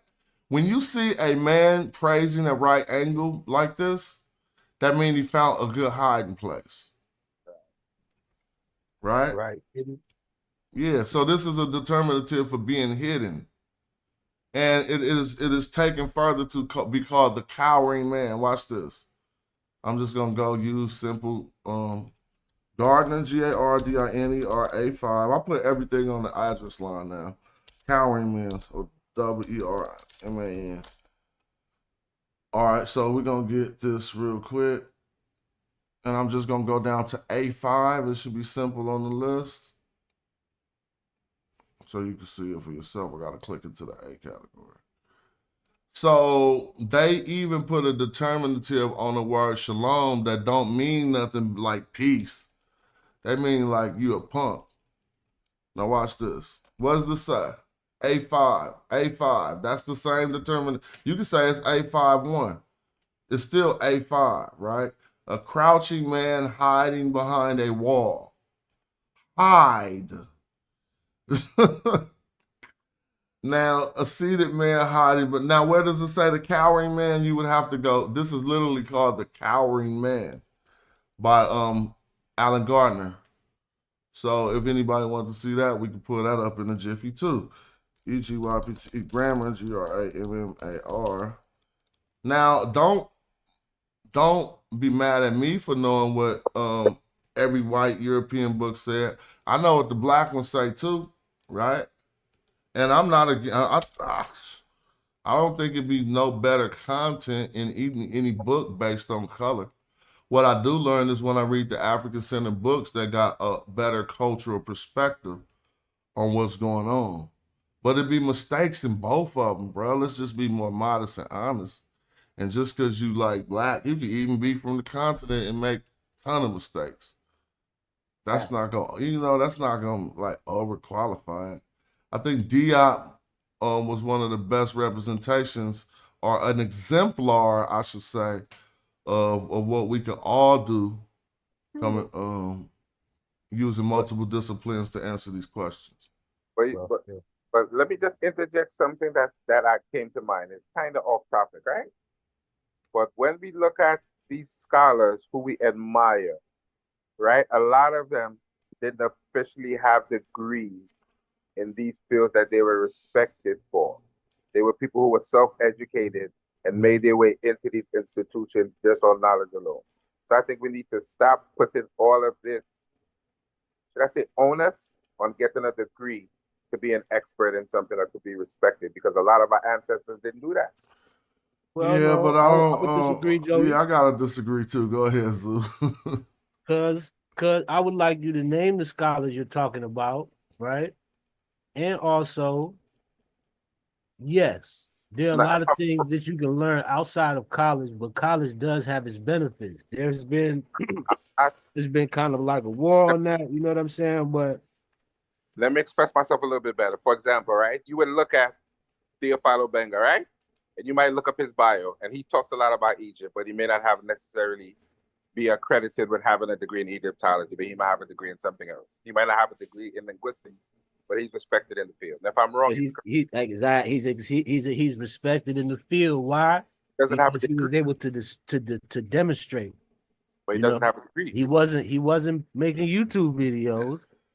He wrote an article. He sent it in. Boom, boom, boom. When we're doing stuff online, we're communicating. I'm not discrediting the man. I am just trying to say that we sometimes, as people online, put too much things on having a degree. When we look at our ancestors, a lot of things that they respected it in, they didn't have a degree. They just educated themselves and worked their way up the ranks with whatever degrees that they had at the time. So I'm not against. I'm with you on that, Joey. But the other side of that is a lot of the ones who didn't have degrees, they were still a part of an institution or some kind of educational space. I where they looked, were I able to looked in show Gardner and their it didn't say cowering. It just say hiding, just like Bamsu said. I could find a source where I got that from, but I ain't really tripping off that. So he's the hiding man saying peace. You hiding and you screaming peace. Okay, you're not cowering. Well, boy. Yeah, you're just hiding and screaming peace. You're not necessarily cowering. You're laying down your arms, right? And you're screaming peace. But that don't mean you're a coward. So that is true. You could be making a wise decision and trying to live longer to fight on again. Right? You could be treating. I hide from stuff. That don't mean I'm a coward. So I feel y'all. You feel me? To live the fight enough. Yeah, okay. I feel you, Bam. So yeah, he's just a hiding man. But in essence of the word, to sue for peace while you hiding, that ain't bravery. But it definitely is a wise. It definitely would probably be a wise decision. Yeah, it could be a wise decision. So thanks. I ain't gonna even keep watching her video. I think we formed our conclusions that as soon as she said that these was all complete sentences, I don't even want to go there no more. I think that sometimes, a lot of times, what happens with some of us is we get a little bit of knowledge and we run away with it without taking our time to work out a proper methodology. Because she's probably onto something, and a lot of us are onto something, but we're not taking our time to study what the methodology should be. Yeah, I think she is onto something. I think she's actually 100% correct about certain things. That African languages will reveal how we should pronounce these words. But I don't think she proved it yet. Like, I mean, I believe she's right about that, but she's not hasn't demonstrated it yet, basically. You think she's trolling, or you think she really believes that? No, I do not think she's trolling. I think that's an effort. That was a astute presentation and a well-qualified effort. I wouldn't try to dismiss that as trolling or something. Why would you make such a good video like that just to be trolling? Yeah, she just need to keep studying, and this type of stuff is not going to stop, y'all. And it's evidence of like Smash said, like she's on to something, but being on to something is not enough to try to teach. You know what I'm saying? On different various things. I think, like you said, people should just try to adopt the methodologies, find somebody who's teaching this stuff, and get up under somebody. You know what I'm saying? Well, if I'm to be honest, having the wisdom to come on this channel and learn from you guys is probably keeping me from sounding like that in public sometimes. I'm gonna be, I'll be saying some weird things and Smash. I know Smash is be one of the curse, but Smash is like, let me tone it down. Let me take 10 seconds and let me say what I have to say in a nice way. Because I know he does get fed up with some of the things I be saying, but he's put it in a very respectful way that he thinks I'm talking strippiness. And I can respect that. I don't want to discourage nobody, but sometimes when I be hearing stuff, I'll be like, how do you say this? But my intent is never to discourage nobody from trying to, participate. Well, Smash. To be honest, if you weren't on here and you didn't study language, I probably wouldn't be reading what I'm reading now. And I keep telling you that, and like you think I'm just saying that. I mean that. That's I appreciate that. That's cool. Only time I read is when Smash come on, and Smash and the boys come on. And I get a little excited, and then when I don't see Smash for a couple of days, I start to get discouraged because I say, "Oh damn, I had to read this book myself." I'm being honest, and I know you guys have things to do, but I think I should say that just out of respect for you, because you're the one that made me feel stupid enough, to be honest, to start to read Medu Netcher, because I started to feel stupid. All right, enough for all that love, but is would you say Hotep and Islam would be equivalent? Shalom. Oh well, I would say that no, because now tell me why. Because I hear when people say Islam, that means peace. Well, they might have some basis to that. If you was just trying to simply form some cognites, you got to go back to the same things. And then you probably be like, okay, they making some sense out of it. Because how you spell Islam? Yeah, that's the same. It's the same SLM. You feel me? Yeah. It ain't gonna be no vowels when we do cognates. So then they would be able to mount an argument that Islam does mean peace. But here's the question. If it's inside of the same language, and we always got to remember this, vowels will make sometimes even a different meaning. You can still have three consonants and then the difference between, let's think, read and read, and even though I'm only using words with two consonants, the difference between the meaning we get out of the color red and read, I just injected another vowel in between these two consonants. Now you say, oh, he said read because I said a E and an A. But if I just say an E, red, it make your brain think completely two different thoughts, right? Just by switching up the vowels in between.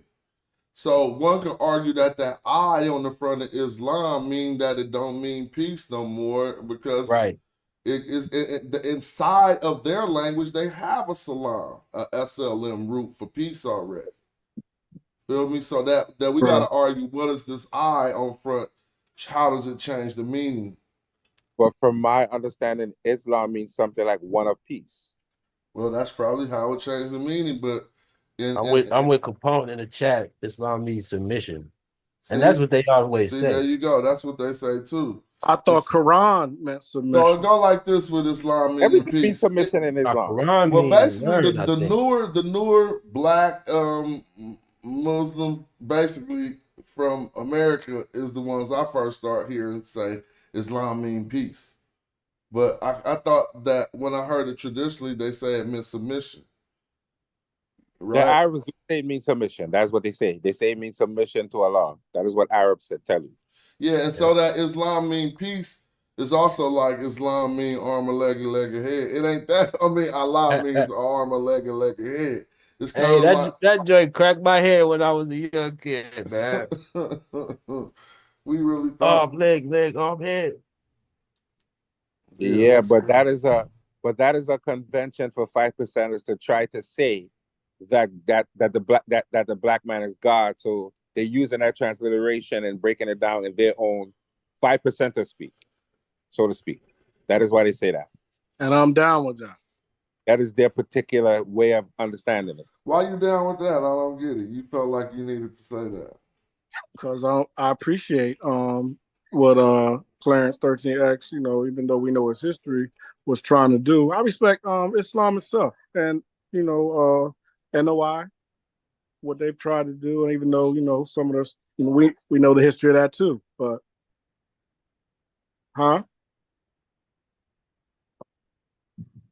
But yeah, I respect them. Yeah. Oh, I respect them too. But that information, that is what it is. It's just some old made up stuff. You don't respect the I just said I respect them. So why you come back and say you don't respect? You don't like the 1 to 10s or you live in the cipher. So 1 through 14. I don't believe in none of that shit. Your facts is backwards.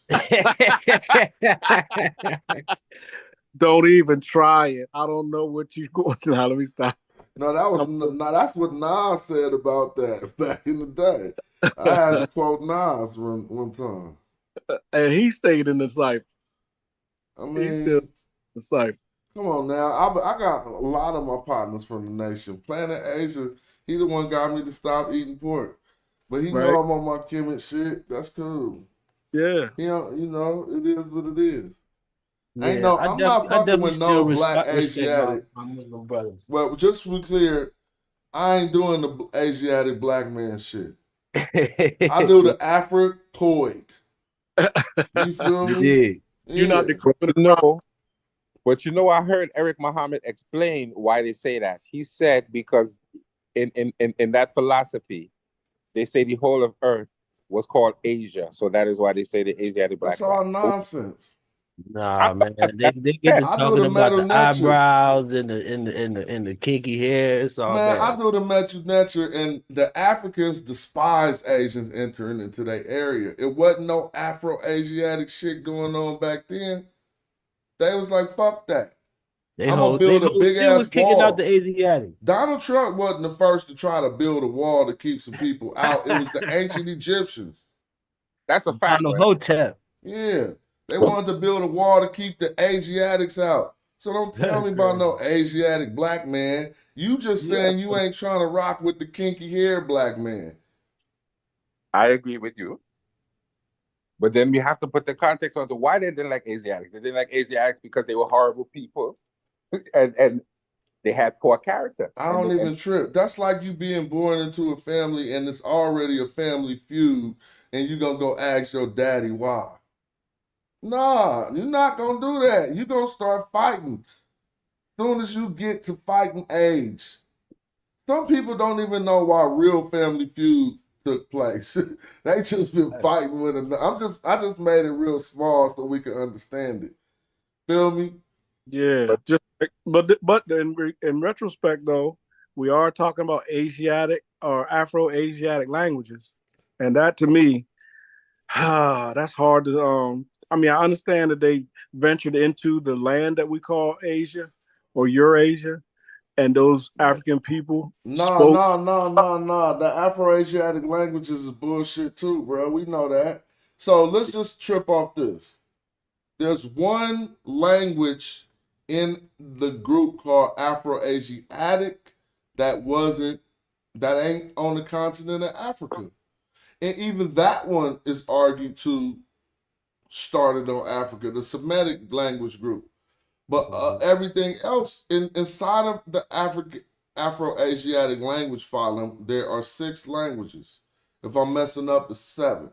But it's 6 language, other subgroups, right? We got Ancient Egyptian, we got Ancient Egyptian, Nilo-Saharan, Chadic, come on, Zoo, help me. What's the other ones? Cushitic, Cardofian, Modic. Yeah, the Cardofian. Well, we get 6 or 7. We get 6, right? Yeah, I think you might have set them all for real. Yep. Now, the only one that they try to argue that wasn't spawned on the African continent is Semitic. So in that term, Afro-Asiatic, the only thing that represents anything Asian is that one group out of 5, which is crazy. Why would they even do that like that? Like that, it should be like Afro, Asian. You know what I'm saying? They acting like it's equal representation split down the middle, Afro-Asiatic. Right. And so let me stop right there though. You said Semitic languages. What is the definition that we have for Semitic? Language that the language that the quote unquote. No, it has to mean something before language. Semitic means something else before language. It comes from the term Shem or Sem. No. It does. Look up the word Shem and you will see it says Sem. Is it one is the Greek of the other one?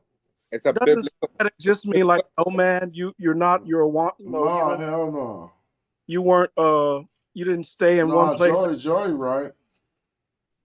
So you saying Semitic? That word comes from Shem, bro? Yeah. Let me tell you something. Damn. Let me tell you something. You want to break this down? A lot of this shit, believe it or not, is gonna go back to the Bible. People who had the negative standings threw that shit off, and people who had the positive standings kept it. So they said we was Hamitic, right? And they threw that shit off and redid it. But they never redid Semitic because they said they was the chosen ones, so why they want to redo that? Right. Think about it. That's God's language. So they just start shifting it over from Shem to Sem. That's why it's the Jews who argue against anti-Semitism.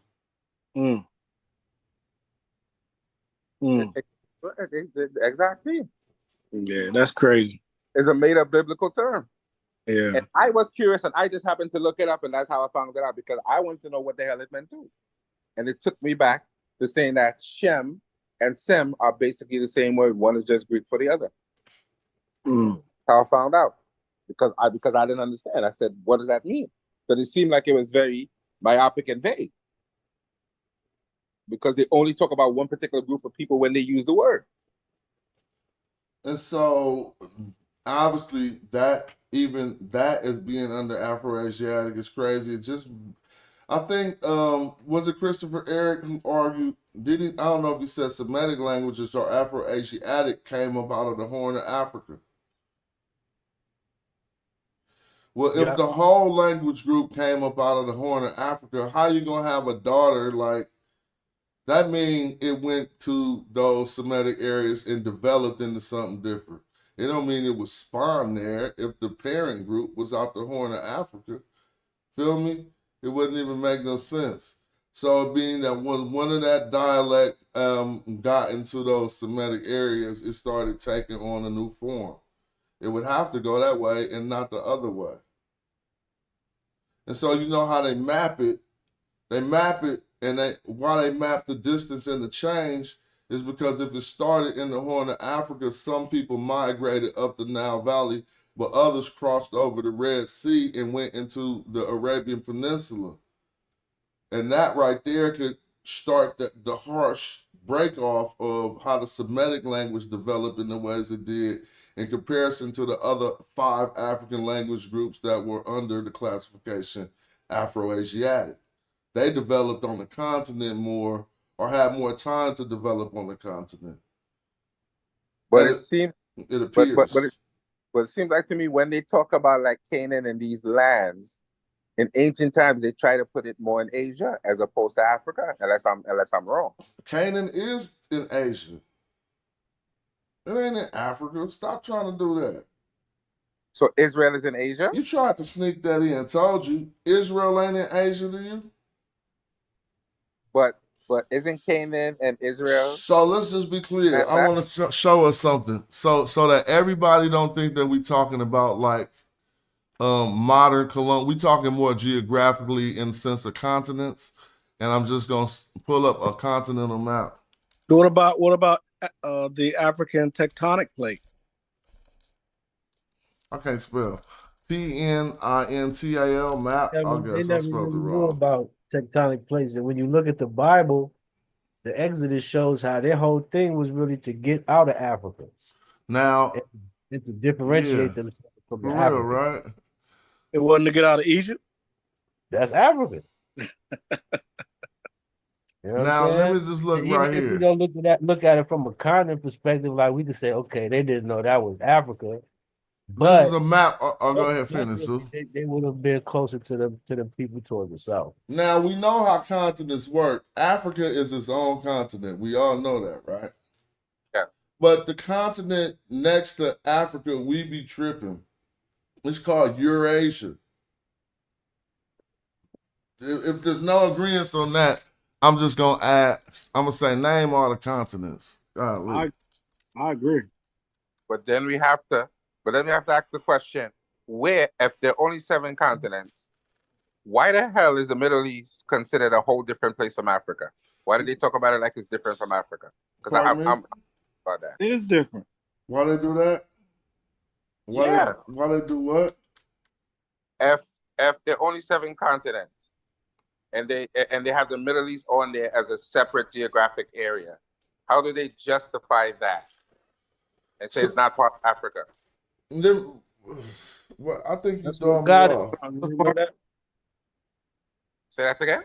Because it's a part of Asia. So look at this. Now just trip off of this. I don't understand. I just want you to see something real quick. On the map for Asia, people don't even trip that Russia all the way to the top of Europe. Are y'all tripping that that's on the map for Asia? Nope. Cats never tripped off that, huh? Well, Europe? That what we think, like, you know, we don't think Asia when we think Russia. Well, we think Europe kind of sometimes because how they look. So now we're going to see why they say Eurasia, because they're going Asia, right? Well, let's come down and click Europe, and this is just them saying list the 7 continents. Look. And that's problematic because Europe is only this little thing. Yeah, surrounded by water. Now think about it in reality, bro. They just doing some white people shit. This a continent? You know? See what I'm saying? So they had to bow down and be like, bro, we ain't got no damn continent, and fixed it and called the shit Eurasia. But I mean, you can say, no, you wrong. It was Eurasia first. I like to learn from y'all. But that's just how I seen it, because saying that this shit little part that's attached to some real ass continents is its own continent, I might learn by looking at continental plates. But if I put that's being too special. But I was just gonna ask the question, since when did it become Eurasia? Because I know growing up they always well, look at this. Now they wanted to get bigger, it seemed. So it says Eurasia is the largest continent on the earth. See what I'm saying? They took that little fake shit and combined it and said, you know what? We need to be bigger than Africa. So let's just say, because we could just, whatever, let's just see how they say it on the wiki. Comprised of all of Europe and Asia, according to some geographers and physiographically, Eurasia is the single supercontinent. All right. It says the concept of Europe and Asia as distinct continents date back to antiquity, but their borders have historically been subjected to change. For example, to the ancient Greeks, Asia originally included Africa, but they classified Europe as separate land. To the Greeks, Eurasian is connected to Africa and the Suez Canal, and the two are sometimes combined to describe the largest continuous landmass on the earth. Now, the question was Israel part of Asia? So if we could go in and look, we will be able to see that Israel, they got that claimed with Eurasia and not with Africa. Right. Now they said that whole Eurasian continent was 55 million square kilometers. How big is Africa? Pull it up real quick. I hadn't looked that up. So I just want to bring this to a close to make sure I'm not this map. Let's see if this map does it. No, this map isn't going over that far. So what was your question? Sorry about that. What was your question? Eurasia was stated that it was 55 million square kilometers. How big is Africa? Because it said it was bigger than Africa. Oh, well, I don't know. I'm going to look that. I'll pull it up. It says the single largest combined continent. 30 million kilometers. Okay, got about 20, I guess. All right. 11 million square miles. Yeah. Okay. So just let's just click here since we see the continents. This is what I'm looking for. Let's zoom in and see if Israel is actually falling. I mean, we know it ain't, dog. But you asked me like you didn't know whether Israel was on the African continent or not.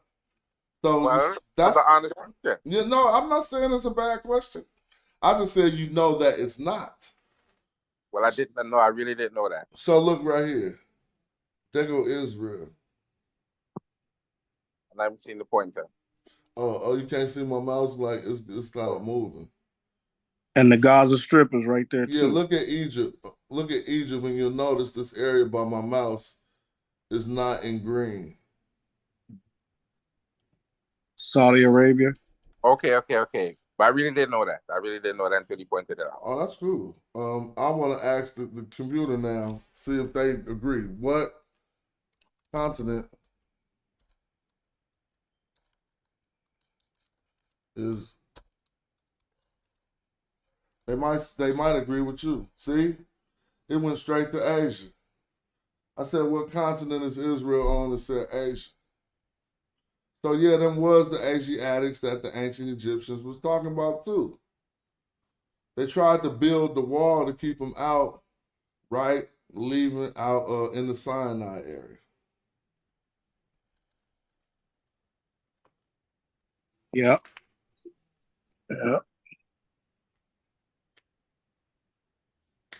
See, that Asiatic black man shit let you get into that Abrahamic story.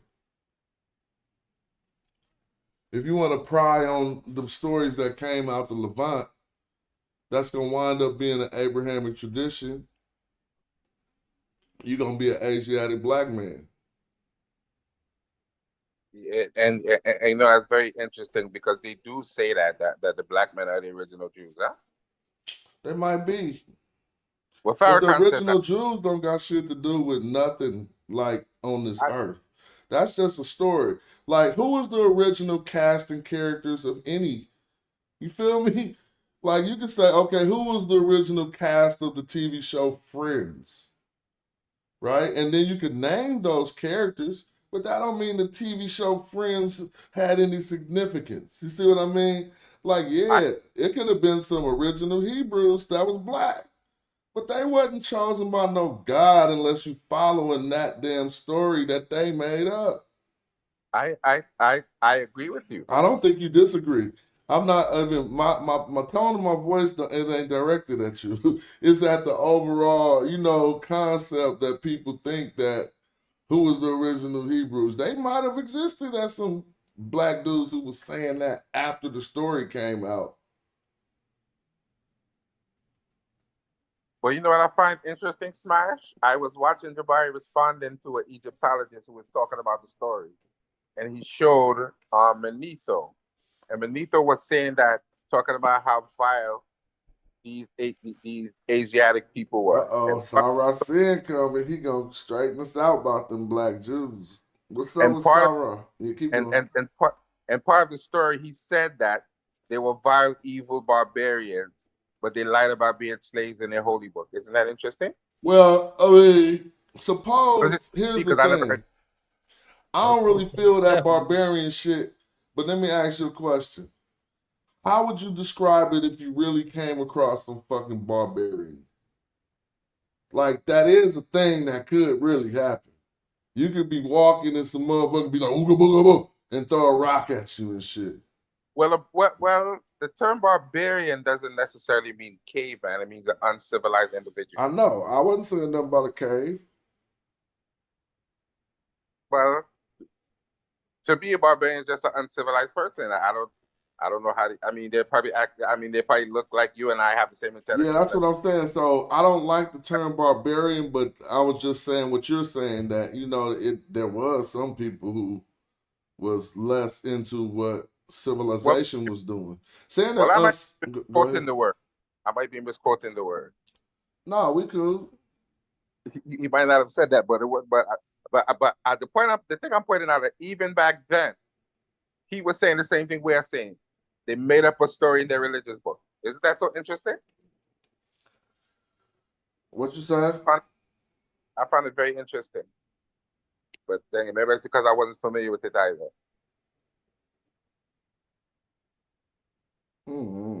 Yeah, it's a crazy story, but I think scholarship has a lot of things to say about that. You know what I'm saying?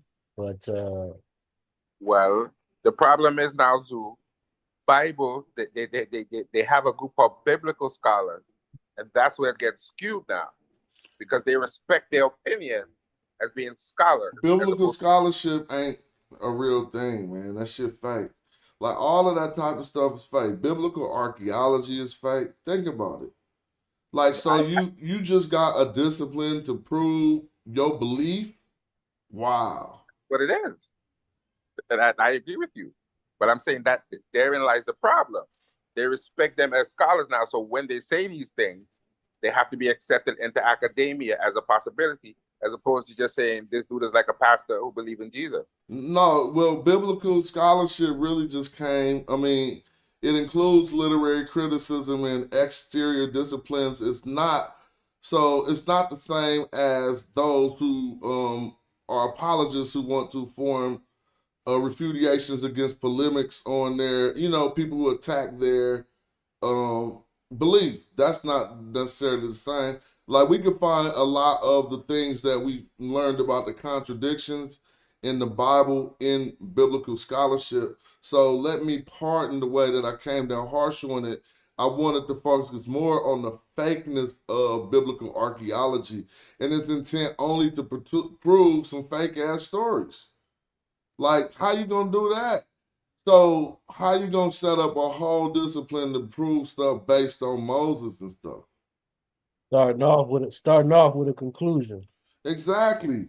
Like, don't you look honestly first? That's why you can call it fake, because it's the only pseudo-science. It's supposed to be a science if it's in college and stuff, right? All of those are sciences. But it's the only one where you can start with the conclusion. I agree with you. And that's basically all I was saying. That when I think about it, it seems like it was only created to try to prove these biblical stories. It didn't really have any it didn't really have any academic value initially. Maybe it does now. So trip off this.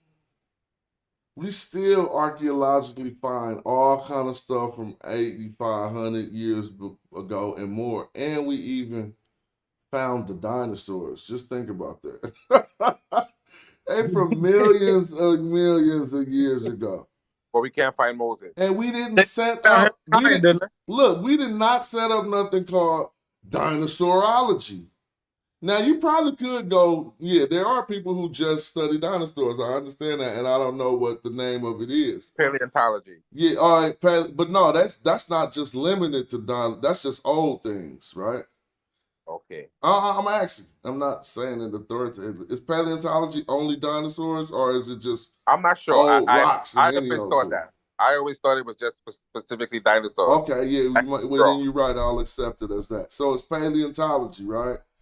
So yeah, but you're probably right in terms of what it means, but they probably have a specialty within paleontology where they study dinosaurs. Well, my point is, we found the fossils of dinosaurs and then formed the field to study them. We didn't look into a magical book and somebody was like, oh, it was dragons. And so now let's form dragonology and go all over the world looking for the remains of dragons. That's literally what they doing with the Bible. I'm sorry, man. People gotta say, I know, it's facts. Well, I 100% agree with you. And that's the only reason I brought it up, because I thought about it and I said, that's really what this is about. It has no real scientific basis other than just because people are pushing for it, it now becomes a popular thing and it has to be accepted because a group of people are pushing it. A lot of things in the world happen that way. Now, you know the weirder part about that, and I'm just adding to what you're saying, then I like to hear from King J and Sarah Sin so they can get their point of view off. Now, trip off this. Do biblical archaeology look for evidence of things that was found in the non-canonized books? See? So that's gotta be fake, because they canonized certain books and said which ones you could include, then went and start looking for evidence of those. But what about the other books? That's a good question. You feel what I'm saying? Why isn't biblical archaeology looking for evidence of things said in the Dead Scrolls or things said in the Book of Enoch? Well, because they agreed that ain't part of their Bible. I'm gonna press mute to hear from y'all. Go right ahead. The reason why they're not canonized was exactly what we're talking about. They don't agree with the mainstream. So they say that's garbage. We don't want that in our system. That's why they're not canonized. So they wouldn't pay attention to that. There's only people maybe on YouTube and other people who are outside, like Hebrew Israelites and others, who would read those books. Christians wouldn't read those books because they don't agree with their belief. The Book of Enoch talking about a spaceship taking a man up in heaven. So this is how I understand it, and this is why I think some Hebrews or some Israelites could have indeed existed, just like a lot of other people have. Because there was a story that was made up at one point in time. We know this because we all know the story. It's the story of the Bible. But we got enough to know that that ain't true. That ain't how that happened. So now, just being logical, grown-ass men, let's just leave faith and religion out of that shit, right? If we could just come to them conclusions that, how do all of us know the characters of a particular story, whether it was true or not, because the story proliferated, right? Well, it proliferated from something, an origin point. You're right, and it's like you basically saying they didn't just pull it out their ass. You know what I'm saying? They wasn't able to just pull all of this stuff out the air and create all these different characters and situations and narratives just off of thin air. There had to be something going on, but it's curated to fit their story. So once we understand that, you know what I'm saying, we understand that, okay, well, there could be some truth in there, but it's mythologized in a way. But just like how the story of Troy was a myth, once you start looking and digging, and you find the proof for this mythological story, it's not a myth anymore. You know what I'm saying? So the Bible has a lot of myths in it that needs to be busted, or there's also just straight fake narratives in there because the story was made to fit these people. But like when they talk about Lucifer in the Bible, they're actually talking about a real Babylonian king. But you have to dig, and you know what I'm saying, you have to do the work to figure out which exact Babylonian king are they talking about. You know what I'm saying? But the way they tell these stories is basically just the way all ancient people told their stories. That's interesting. So let's think about that's that to add to what you're saying, and let's try to go trace down the origin of the story. But think about this: the story was popping before Jesus was alive, because obviously Manetho was writing all about Moses and them at 300 BC, something-ish. Right? So think about, if we was in the time period of Manetho, we probably wouldn't have knew Jesus and all this stuff. And we wouldn't have never been able to know that everything that was added after his point in time got added to it. You see what I'm saying? Yep. And that's kind of crazy to me too, because he was telling a story at his point that was complete. Think about that. When he was talking about Moses and what they did, he didn't know nothing about everything they wrote after that point. He just was like, look, man, he was an Egyptian priest. These people, his boys caught leprosy and they got kicked out and ousted to Avaris. Now that's at 300 BC. So even if he wasn't right about the story, he has some other details that we don't hear that we also should entertain if we're trying to track down its origins. You know what I'm saying? Yeah. Go ahead, Joey. Did he use the name Moses? And that's the thing, you know what I'm saying? Because, you know, these stories get, you know what I'm saying? It's like regular day now. Like I could tell somebody something and I could tell them exactly what I'm word for word, and then they go tell somebody else, but they not go tell them exactly what I said. So now this, what I'm talking about, starts to snowball into like a mythological story. So what you get is these people who are like in Manetho's time, what they're looking at is older stories and oral tradition. Exactly. Yeah, exactly. You feel let's me? ask ourselves this. Well, at least we got to 325 BC with somebody trying to tell the story of Moses. Now, who could go before that? Like, I'm talking about, you know, just say, yeah, what's the name talked about it at this time? I know somebody might know that, but I ain't the one that know that. I wouldn't even put it that old. What, 325 BC? Manetho? I'd go like 200. Yeah, like Manetho even then. ain't in the 200s. You sure? He at least in the 300s. I think it's 3rd century, but I think it's in 3rd century 200. Oh, he in the 3rd century is 200. But I thought he was in the 300. I wasn't going off 3rd century, but you would be right. He ain't in the 4th century, huh? He was during the Greek reign. Oh, okay. Well, yeah, that's why I thought 300s, because the Greeks started at 325. Yeah. But the Ptolemy about 330. But the Ptolemies, he wrote for the Ptolemies, and at 330 it would have still been Alexander.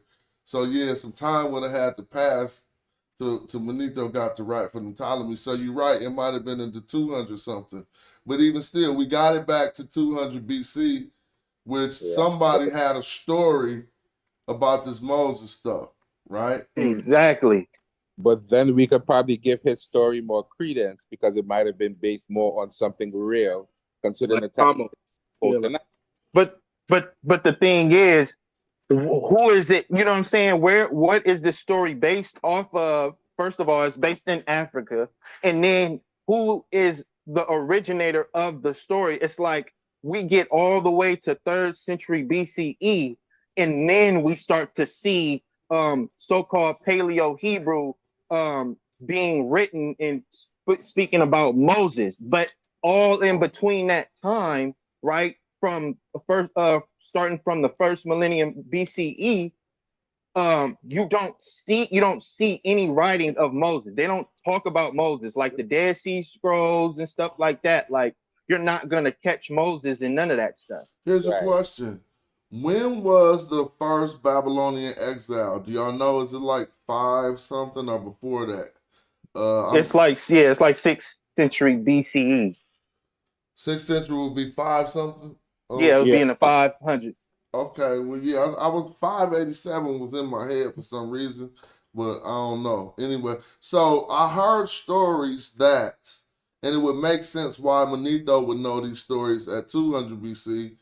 I've heard that one argument that the stories were basically made up while the Babylonians were in exile to present some type of a history for their people to fight. To fight out of. No, wait, did I say the Babylonians were in exile? I mean, when the Jews were exiled to Babylon or something like that. Yeah, right? No, I get what you're saying. I nigga know what you're saying. I know somebody in the audience might have been like, what is he talking about? But yeah, and so while they were in exile from Judea and they were in Babylon, that they came up with these stories. Now, if anybody know anything about that, that would be the oldest point of origin that I would be able to trace it back to. Yeah, that's when you actually, in as far as the biblical narrative, that's when you actually start to see the word Jew, right? But you also, in actual history, right? If we look at the dictionary of the Sabaic script, they have that word in their lexicon, which will be Jew. We see Jew. So this is all 1st millennium BCE stuff that's going on with Jews. But at this point in time, they are not even writing. No priest is writing about Moses, or they're not even adhering to those I just laws. thought of another one that just throw a monkey wrench in it. Because we do know, now we do know that Taharka really did do that up in right. He did save Hezekiah. But that Taharka is at 690-ish. Damn near going back to 700 now. So here's a question. Do we think Hezekiah now was under the story of Moses and shit? I still think that those stories come from a like everybody was saying, a conglomerate of stories, because we know that Alexander, when they came in, they got a lot of the history, a lot of those scrolls, and they were forced to write certain things. And I think that history from past history, I think Kamos is that Moses, either Kamos or Amos or Thutmose or Tutmose, one of those Moses. Exactly. Is Moses. That's some cool speculation, but that ain't what Manetho said. Well, I mean, Manetho he's pseudo. He ain't pseudo. He would be the one who could read the glyphs at the time period when the he's when the Greeks had him. He's the one creating this myth. Nah, he was giving an answer for people who asked about it. And he was he was telling them, nah, he told them their story wasn't true. Y'all wasn't no slaves here. He said Moses was a Egyptian. From the research that I've seen, they say that the work that we got from Manetho isn't actually him. It's from other people quoting him. No, you're right. So the work because his work did not survive. So the only way that we know that it even existed is because so many people tried to refute it. So if you was trying to refute my show, you know how you'll make a clip of my show to show my refutation, then you'll show people the clip? Right. That's kind of like what they was doing with Manetho, so if the clips was in text. So we could read in their work what he said, but we don't got his work, though. You're right. And I say, well, you date the scrolls and then you date the Septuagint, and then that's as far as you. I mean, you can. That's as far as you go back to the writing, but then the stories would go back, as far as the history is, the passing down of that folklore. Well, it can't go back that much further though. No, I can't. It can't go. It don't go past 1000 BC. No. I don't think so. Let's just say this way: when we're talking about modern people who are making the argument, they normally can't go past between 2,000 to 3,000 years. They can't really go past that with the argument, and that might line up with what we're talking about if we do the math. So who made up the Bible stories? They made them. I feel like they was getting. I don't feel like they was getting made up. I just like they were just traditional stories and orals passed down. No, they got made. Wasn't no Abraham. No, and what do you mean? I think it was. You think it was an Abraham? Oh no, hell no. Yeah, that's what I'm saying. They made him up. That's all I'm saying.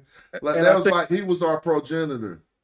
No, I think it was stories from other nations and other tribes, and all this information just started passing around. People knew those stories, and then somehow it got homogenized into a one certain people and one certain story. Which was what they would have been studying in Alexandria. Right. They would have been studying all this stuff in Alexandria, and that's where they would have been getting the most of that information. Especially if they're telling us that, these 5 books of the Pentateuch was written in Africa at the time. Because it wasn't circulating. They had to go to these libraries and stuff. It wasn't like you had a copy of the Bible you was walking around with. Right. These were scrolls and stuff. So think about it. My question to y'all now, we know Mark, who helped to set up Christianity, he set it up in Egypt when he went, at least he was the one who went south as the other disciples or whatever went in different directions. Now we jump into 200 AD, right? 300 AD. Yeah, but that's I'm addressing something different. So Go ahead. I'm not trying to address the same thing. So we know if Mark went into Egypt and set up Egypt there, my question was going to be, how much do we think he knew about the Old Testament, right? And how much did he learn about it when he finally could get access to it, what I believe would be in Alexandria? But I don't know. But then I would go to what was Mark's? I can't remember what quote unquote Mark's job was. Could he even read? Was he a Jew? Did he know? He wrote a gospel, so he's supposed to could read. Yeah, and that was Greek, right? Written in Greek. So yes. I don't know. I'm trying to figure out. He probably. I don't think none of those people were real authors. I think all those authors were made up. Yeah, exactly. Fine, but I'm just trying to figure out. The initial probe was: did this person named Mark know or have access to any copy of the Old Testament to get these stories, but in any other way but oral tradition before he went to Egypt? Yes, they definitely, when they was making the New Testament stories, they definitely had access to the Old Testament stories, and they basically, you know what I'm saying? They just copied what was in the Old Testament, and they just made a New Testament. Yeah, because all throughout the New Testament, they say according to the Scripture. Yep. So if they saying according to the Scripture in the New Testament, they got to be referring to the Old Testament. That's right. Yes. Yeah. But do you know if you look into one of these blue letter Bibles and you look up the Old Testament, you will see Hebrew and Greek. And you look up the New Testament, they only show you Greek. They show you no Hebrew and no other language. Yeah, New Testament was written in Greek. New Testament was written in Greek. It wasn't written in Hebrew. That tells you all you need to know. Somebody made it up. Wait, I don't get that. How you figure? Because it was written in Greek. So just because something is written in Greek, it means it ain't true? Well, if you got priests, like the way they talking about them in the story, you would expect to see more Paleo-Hebrew in all of that. You know what I'm saying? Versus Greek. You know what I mean? Because these people would have been so indebted to the culture, they would have been able to still talk the language and talk Greek. I feel what y'all saying, but y'all gotta pay more attention to the periodization, I think. Wait, hold up. What is Paleo Hebrew? Wouldn't that be Aramaic? No, it would be Exactly. Paleo-Hebrew. Yes. It would be Yes. Exactly. you messed that No, up. that's not exactly. Yeah, that wasn't I it, got y'all right? talking crazy. So you're Paleo-Hebrew. telling so you could find Paleo Hebrew? No, but So the go ahead, question Smash. was, he said, what is Paleo-Hebrew? And Paleo-Hebrew is Paleo-Hebrew. It Exactly. can be related to Aramaic in some regard, but If it's not Aramaic. Yeah. I'm not saying that's what it is, but if you were to look at Aramaic and when they talk about these documents, you will see them say Aramaic and then you might see Paleo Hebrew in parentheses. Oh, Right. I didn't know that. Because That would mean that the Hebrews just took everything they got out of Aramaic. We know how that's the language they were speaking at a Hold on. point in time. In some biblical times, everything was in Aramaic. So right, that's just, Aramaic is a later time period. they would say So Aramaic is I would trace the Proto-Sinaitic script to the Sarah B. L. Kadim mines over all there. right, that's a good one. The But mi- let me ask y'all the something. mi- We could address that. You said you would trace the Proto-Sinaitic, but he said Proto something else, I thought. Yeah, that's later. Aramaic is later down. He said Proto-Hebrew. But you mentioned the paleo, so that's what Okay. The paleo is the Did he say the paleo script. or proto? I said Paleo. Okay, thank you. What we talking about? Paleo mean old, proto mean in the sense of language that it don't really exist. So that paleo that he's talking about, it would be probably that Sarah B. L. Kadim miner's inscriptions. Well, we could deal with that, but because that's the first alphabet that we see from the Semitic So here's a miners over there. question. Along the lines of what we've been talking about, I would presume, and this is just, we clearly in open space here. I'm not doing nothing like, I don't want nobody to say, he said, but I would presume that Taharka knew about these stories then. Right. He And then there would have probably had to, huh? Wasn't Nico another one? Another what? Another Nesubiti that went down and that vassal that would had to deal with whoever was attacking that vassal. I don't know, but did he appear in the Bible? Right. Yeah. Wait. It's two Egyptian Nesubitis or two what they call it. I hate I'm trying to stay with them, but two Nesubitis that were in the Bible. Yeah. Taharka was one. Taharka and Nico. I don't know Nico. I believe it was Nico. I know what you're talking about, but I didn't know about him being in the Bible. Yeah. But that's hella later. He ain't in the time period of Taharka now. No. I'm about to pull it up and look it up right now. Yeah, pull it up. But yeah, we were talking. So you saying Proto-Hebrew?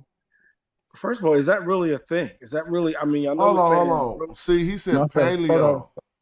Paleo mean they really got some evidence of it.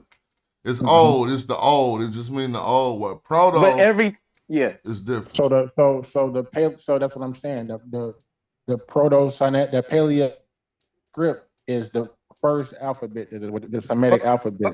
So when you look at that script, this is what I'm saying. You can tell that the miners had to have some familiarity with the marionetter because it's basically some of the symbols are the same. Okay, I'm with that. I agree with that. Exactly. But we're talking about their script. Script is not language. But that's the block script. It's the picture. So back then, at that period of time, the word was the picture, was the thing, actual thing. I got you, Eddie. Yeah, we see that all the time in Sinai. Found the Proto Sinaitic script. The copper mine. Well, yeah. But my point is, we mentioned Paleo or Proto-Hebrew. That's a speech or a language spoken. But that word is throwing you off because I'm associating that with these Semitic miners. I know, but we were talking about the language. What were they speaking? They were speaking a Semitic language, of course. So listen, so the word that we would have in Egyptian would be the Amu. That's synonymous with. But you connected it to Hebrew. We went straight from Hebrew to Proto-Sinaitic script. Y'all It's the jumping same. all over the place. It's the same. It's the word. That's what I'm saying. The word Hebrew is throwing you off. They're the same. No. So Don't mean the same thing. what does it mean the same thing? They're the same people. Paleo means ancient, very ancient. What did you find on that Smash, that Nico? And I found Nico the second, but I didn't see nothing say he was in the Bible. But if you said he was, ain't Nico a Greek? Nah. So the confusion was you said he was a pharaoh, but he was just a governor from Syas or whatever. But I didn't see nothing that said he mentioned the Bible, but he was later after Taharkana. So Nico is a Nubian? Let me show you. I didn't say it was a Nubian. Let me show you. So he was from Sais? We could get everything Sais, however we pronounce that. So here you go, right here. But they do have the seal of Hezekiah. I don't know if it's now look, y'all tell me what y'all getting from this. Nico 1, right? It says there was a ruler in the ancient Egyptian city, Syas. So he was like less than a pharaoh. He was the first securely attested local king, of Syed. So this is when the areas have basically broke up again, if he called himself a king. 26th dynasty of Egypt, who reigned for 8 years according to Manethos. And Egypt was reunified by a son. Yeah, I knew it was broken up. Okay, now let's see what's up with Nico. Oh, hold on. So this Nico 1 is before Taharka. And Nico 2 is after Taharka. But because it's like 672. You know what? I take that back. You can keep building on that, but it was Shashank. Oh, okay. Okay. Now I don't need to build on it if it's not the one that's in the Bible. Because that's what we're trying to stay on track. Yeah, my bad on that. It was Shashank. Oh, yeah, Shashank. I do know he entered the Bible. You're right. So, again, since he's not older than Taharka, let's say the oldest realistic character that we could say, because who else could we say is older than that in the Bible that we could prove is a real person? Well, those are the only two people that they ever proved that are real in the Bible. Hezekiah, I think. No, Hezekiah was contemporary with Taharka. Are you only talking about people from Africa? No, you can go any place. If you can prove they're a real person. Okay, so you have his name is let me get it real quick. The oldest person that you can prove was a real person in the Bible. That's African? I mean, you ain't even got to be African. Just real. There's only two. Hezekiah, real. It's not only two people that was real. Hezekiah was real. Everybody after Hezekiah was lightweight, kind of real. Right. Because we got to realize this. The refutation is not that everything in the Bible ain't real. People will debunk you with that shit. The refutation is that it was spawned off a fake story.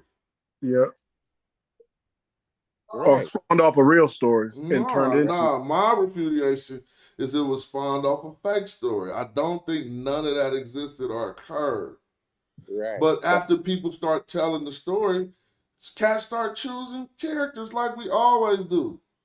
Like Jordan, after you hear about finals, and then you take your character who he was on the court in that triumphant story of hoop. I used to choose Mutombo. Was I related to Mutombo? At any point in time, but there was parts of times in my life where I was like, Tumbo. So the same thing they was doing, like Moses. I'm just trying to tell you, bud. It was similar to that same type of shit. They attached to particular characters that were great characters and drew their greatness from those characters. I guess I was looking at it from a different perspective, as in like the city of Jebu or the Nile River or. All right, well let's go slow. What's the city of Jebu? Well, that would be. Google it. That would be the city that, quote unquote, David supposedly conquered, or he went out a fight, and then he took over and made it Jerusalem. There were some Africans there in Canaan land, in the Canaan area. Man, David and them might be part of the fake part. They could be just some answer. They could be part of the fake part. I think Jebu was a real city. Yeah, but even if it was a real city, we understand. I We have never to. heard of that before, bro. J-Boo. Google it. Pull it up. Ask Bro, ChatGPT. something about to be wrong with this already. Well, let's see. How And do just I like spell it? the reeds, we talk about the reeds, How see do the I spell it? Yamsuf, How do I spell it? JEBU, and then Man, put maybe put beside it plus Jerusalem, because it's the original name of before it was named Jerusalem. Jeru, Jebu. Jebus was the name of Jerusalem before King David conquered the city and made it name the capital of Israel. The name Jebus comes from the Hebrew word Yebus, which means trampled place. The Jebusites were the Canaanite tribe that lived in Jerusalem before David's conquest. Now, if I would have thought about the Jebusites, then I would have been able to read this. But right here, I think some of the confusion I'm understanding is because I should have thought about how this J is a Y in these original languages. So yeah, you saying Jebu for what they would have said. Yebu. Yeah, okay. And so then I would have been able to kind of figure this out. But I'm not masquerading like I'm terribly familiar with this place. I'm simply saying. You read the book. Yeah, exactly. Let me see. We all read that. We know most of us. How much we retain and remember, how much you retain and remember. Yeah, it's a lot of information in that book. But we study that area of history, so a lot of those, like you put me back on to the Battle of Kadesh. It made me want to go back in and read a little bit about that with Ramesses and stuff. So then the Jebusites would have been some of the Canaanites getting killed by the Israelites that was there in the area before David did his time. Right. Their own people. They were fighting a group of their own people. I don't know about that. No. Yeah, you about that. Yeah, you just threw that in there. Why you say that? So you trying to make because black. My understanding, before it was called Israel, it was called Canaan. So they would have basically been the same people. No, they were told to go to that land. So Abraham then really in the Bible. Let me show you something for real. And we talking about the story, y'all. The story, right. Not like no history. History. Yeah, not like people think we talking history. Hold on, nah. Watch this. I'm gonna say because this was not of Chaldeans. I just want to say Urik, or Rook. Yeah, Urik, and I'm gonna say But look, but Smash, has that been settled? Was it the location actually was it in Padan Aram? Is that Padan Aram? No, Padan Aram was a period of No, I don't know what I'm talking about. It's a location as well. It was. So but that Chaldea thing ain't right because that was wrong. It's an anachronism in there. But we got a different Abraham. Look, I put Abraham. And we're just gonna be up. Now look, according to the Bible, y'all see this? It says, according to the Bible, Abraham was born in the city of Chaldeans, also known as Kasdim. Now we know he wasn't born in of the Chaldeans because that's an anachronism, but he could have been placed in the city Now watch this. And that makes more sense because of Padan Aram is close to Haran. They're right next to each other, Haran and all them. So look, when I click this, I want us to trip. This is the great ziggurat of This is actually not real. They made a fake reproduction of it, but they be making it look like this shit was left over from ancient times or something. This is what they say it might have looked like, right? Is that what they're associated with Nimrod in the Bible? It's not necessarily Nimrod. It's associated with Inanna. Now trip off this. I just want us to trip. Until say moon goddess Nana. But I want us to trip off the ziggurat of Earth so we can see where it is. This is in the place where Abraham would have been born. And there's plenty of, but now look at where that's at. See, this is in the Saudi Arabian Peninsula, right?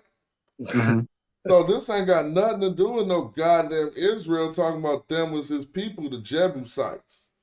So let's keep on being clear. Because this is what he's the progenitor of all them fools. So now him and his daddy Terah, real quick, him and his daddy Terah lived in Ur. Now, what is the word Hebrew supposed to mean? One who crosses over. Yeah, exactly. The rivers they was talking about was these. The rivers right there. Yep, and he left and went out into there. Now, you got to think about it. Here go the coldest part about everything, so people can't refute this. We have to remember, well, you're not doing this in your elderly years. Particularly, God only came to Abraham when he was 99 years old. 99. But hold on, Smash. You're going too fast. Check this out. So this area that you're at, right? So Abraham had a brother in the story. Now we're talking about the story.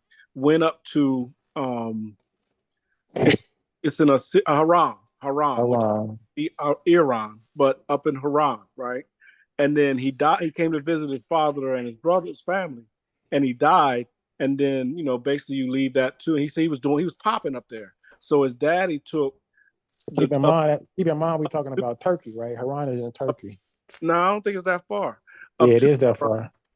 Pull it up, Smash. Pull up Haran. Hold on. Haran would still be in Mesopotamia. This point, because on these shows we be talking past the point too much just to make a point. The point we illustrating here is those were not his people, right? Whose people? Well, when we was talking about later, David and them fighting. Was we talking about David fighting the Jebusites? Were definitely not. I went far back into the lineage to his to their main progenitor. That's right. Hey, Smash, let me throw in a point because this is kind of what was leading towards the other suggestion. Because in the Bible, when he sends him back to get his wife, he doesn't send him to Mesopotamia. He sends him to Turkey. He sends him to Haran, Padan Haran, to get his wife. I don't know about that. But that exact scripture where he says, "Go to your kindred to get his wife," they go there. You talking about Isaac? I don't even know. I don't know nothing about that in the Bible. Who said go get your wife? You talking about Isaac or you talking about Jacob? All of them. Jacob. Wherever they went to, when he sent the dude to go get. We can talk about Laban and them, but that means Laban means white, but we're not gonna go there. But that's the story. Yeah, they're called a wandering Aramean. They're wandering. That's the story. Who's called the wandering Aramean? All of them. I don't know about that because they came from that the South. That's not what Aramaic, and they spoke Aramaic. That's what I'm saying. Right? That's a language. Aram is one of the progenitors of. You know what I'm saying? So they would speak Aramaic. I was trying to figure out when the story started. I don't know. We did make some progress. We got around about 800, 900 BC-ish. But look, Smash, you was in the right spot. So when they left Ur, they went to Haran, and that's where Abraham, was like, he wasn't with all these different gods. No, y'all just making everything up. I'm just saying. I know the Bible. That ain't how that happened. That is how that happened. Yeah, it is. Y'all bro. messed it up. I'm about to tell you off the top of the head which verse was brother. Abraham went to Haran. I'm gonna have to I'm hold not you saying, down. Okay, I'm not arguing that he didn't go to Haran. That's where he left. When he left there, he took his sister, who made his wife, and he went down. That's when he started coming down south. That's when he crossed over. I got two questions for you. So at that point, he wasn't Abraham at that point. Let me ask you something. Two things. Go ahead. Made Terah or Abraham, not Terah, what made Abraham leave Earth? Terah, his father. I just told you that story. His brother. I didn't know that's what you was telling me. Yeah. Hold on, brother. Let's get some clarity, bro. I know that. No, you don't. Why can't I talk? Why can't I talk? Why you don't want to let him speak, Shazma? I said I just. Oh, go ahead. So the narrative that I'm familiar with is the idol worshiping. He didn't want to worship the idols of his He father. didn't ask you that though. Brother, why are you so aggressive? No, I'm not being aggressive. We talking, brother. I'm saying having I a just good got dialogue, and you mad about something, brother. And We then, no, chilling. you're not even really explaining it though. If you let me, I'm trying to. But you're not. So he You left. But listen, at that point, at that point, when you're talking about Haran, they actually split because the story goes the land was too big to sustain both of them. So he went one way and he stayed there. That's not true. That's not true. You're mixing it up. Y'all got hella different Bibles. What? That's definitely true. That is not That's definitely true. When Abraham encountered and it didn't want to destroy Lot, and it was his cousin. No, and then, where do you think the story? Where do you think the story came from? Down the road. All right, y'all too far into the Bible. Y'all is way too far. We simply because look, let's think about it. Let's stay in context. Even when Abraham was with his father, it's hella early in the Bible. Right. Like, you know what I'm saying? We in the beginning of Genesis. Exactly. Abraham would probably exist in the Bible about 2000 BC. How you know that? All right. Well, that ain't even what we really trying to pinpoint is. That could be 18, 2000. That's the timeline. I just asked a simple question. Why did he leave that land of Earth? Okay. Idol worshiping. All right, that's your answer. Idol worshiping. What's yours, Patai? All right. Now, not to, I've been off this mountain for a long time. I'm well, you may not know, but I'm a ordained reverend, was a license, you're licensed and then ordained in the Baptist church. And I was I woke up in the pulpit. I used to, I was a preacher. Okay, so come on. So I've read this book so tell us. So as I was stating, Tara, he has his children, Sarah, Abraham, and I can't think of the brother's name. But he lived in, I guess his name was Haran, because he lived in Haran, which is in Assyria, which is north of. I'm about to Google anything that we don't know. Right ahead. What was Abraham's brother's name? North of Uruk or north of That's Turkey. That's gonna be Turkey when we look at it. Like I said, Haran and Nahor. That's what they put up. Yeah. Haran is in Turkey. So when his brother visited, he died in Ur. And then because he said his brother was you going too quick.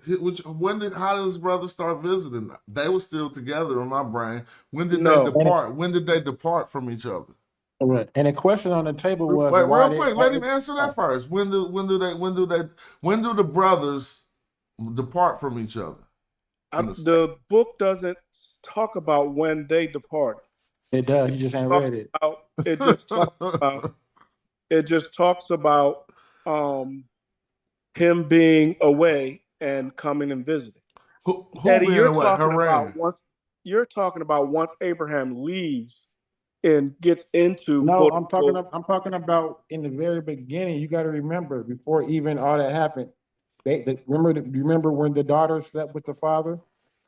So you're talking about Lot. That's way exactly. That's the same brother. Who is Lot and his brother, bro.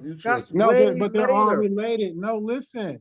They are. Who do you think had to come fight? Talking about. You see, that's why you know the story, brother. Because Lot is Abraham's nephew. Exactly. Not his brother. They're not living at the same time, right? No, but you're the one just brought up Lot, and Shazman was trying to tell you that that's ain't the point that I'm making. They had the point was, when did they split up? I'm saying they had to split up because that's not his brother.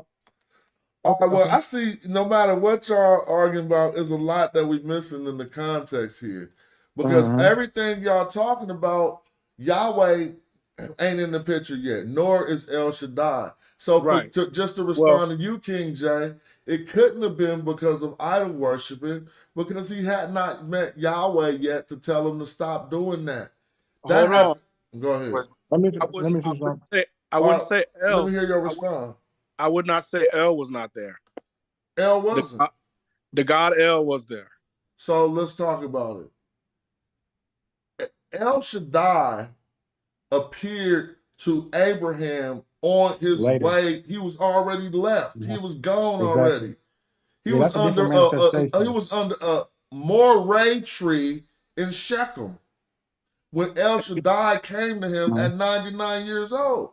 Okay, do you know how That's a many fact. gods, Hold on, gods were? Iman. Can I say something real quick?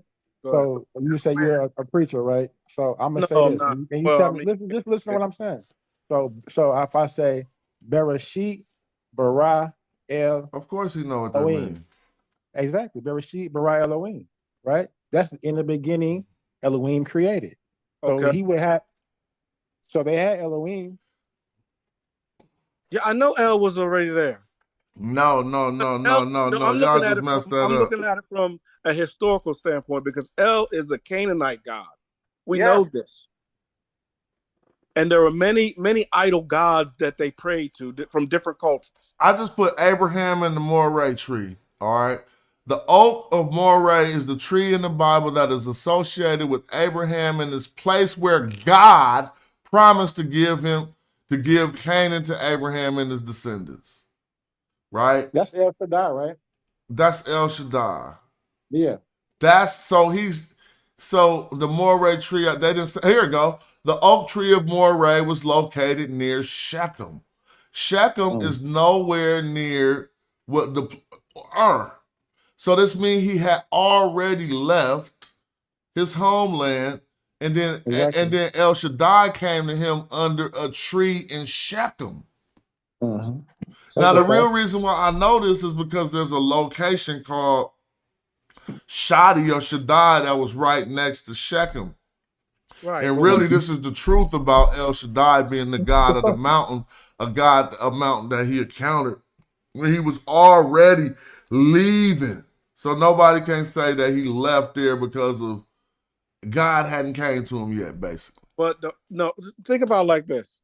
So you getting older, you want to find your own. God bless the child that has his own. You basically under your parents' rule, you want to get out and find your own. Your dad's doing things his way, and you decide you're gonna leave. Right? Now you claiming in the story it's saying God told me to leave. God speak. Did he smash the idols when he left? Here. All right, Can't do it with but you. if he said that, Patah, if he said God told him to leave, I don't even know about God telling him to leave. Does it say that in the Bible? It does. Where at? He's being let out. Go to the beginning in Genesis. It says that God told him to smash all of He the said all the go idols. to the beginning. Go to the beginning of the story. People say a verse in a chapter, not go to the beginning, bro. I don't remember all them. I don't remember. I can tell you Genesis. Yeah, Genesis what? I'm gonna go right here to Genesis 12:6. Abraham passes through the land of the place called Shechem to a. You go before that. You got to start before that. Yeah, see. You got to start before. You got to start when he's about to leave home. After Eddie, like he's saying, he smashed his father's idols. Those all them statues that they was putting, money to, praying to be successful, this and that. There was a bunch of them. But didn't the Bible say that him and his father used to make them? I believe his father did make. So here go Genesis 12. Look, here we go. This is where you appear to be right. Genesis 11. In the days of Terah was 205 years, and Terah died in Haran. There you go. Read that. So he died in the city of his son, huh? Terah lived to 205 and he died in Haran. Okay, what's next? Now the Lord said to Abraham. Now, what Lord? I'm gonna beat the brakes off you if you try to mess with this. Trust me, you lightweight gonna embarrass your former priestly self if you continue you down ain't these gonna roads. embarrass nothing. You gonna get humiliated. You crazy. You wanna try it? What all right, Lord? y'all, come on, you trying it. What now Lord? You don't even know what Lord I do. I do. No, you don't. Go ahead. Who is the Lord with a capital L? Exactly. I'm asking you. I know who it is. Who is it gonna say right here? You go ahead and you're gonna be wrong. Yo, daddy. Stop playing with her. Let me show you something, just to prove to y'all that I'm the only one with receipts on this shit. Watch this. R.A.P. G.I.D. Come on, now don't go back and be like, no. I need to show you God. something. It's gonna make you look way crazy. Look Go this. ahead. BIBLECODE. Bruh, I wrote the Bible code. You think I'm mad? Watch this. See, y'all know the Da Vinci Code and stuff. But your boy be writing, and I be doing this for y'all. What does this say?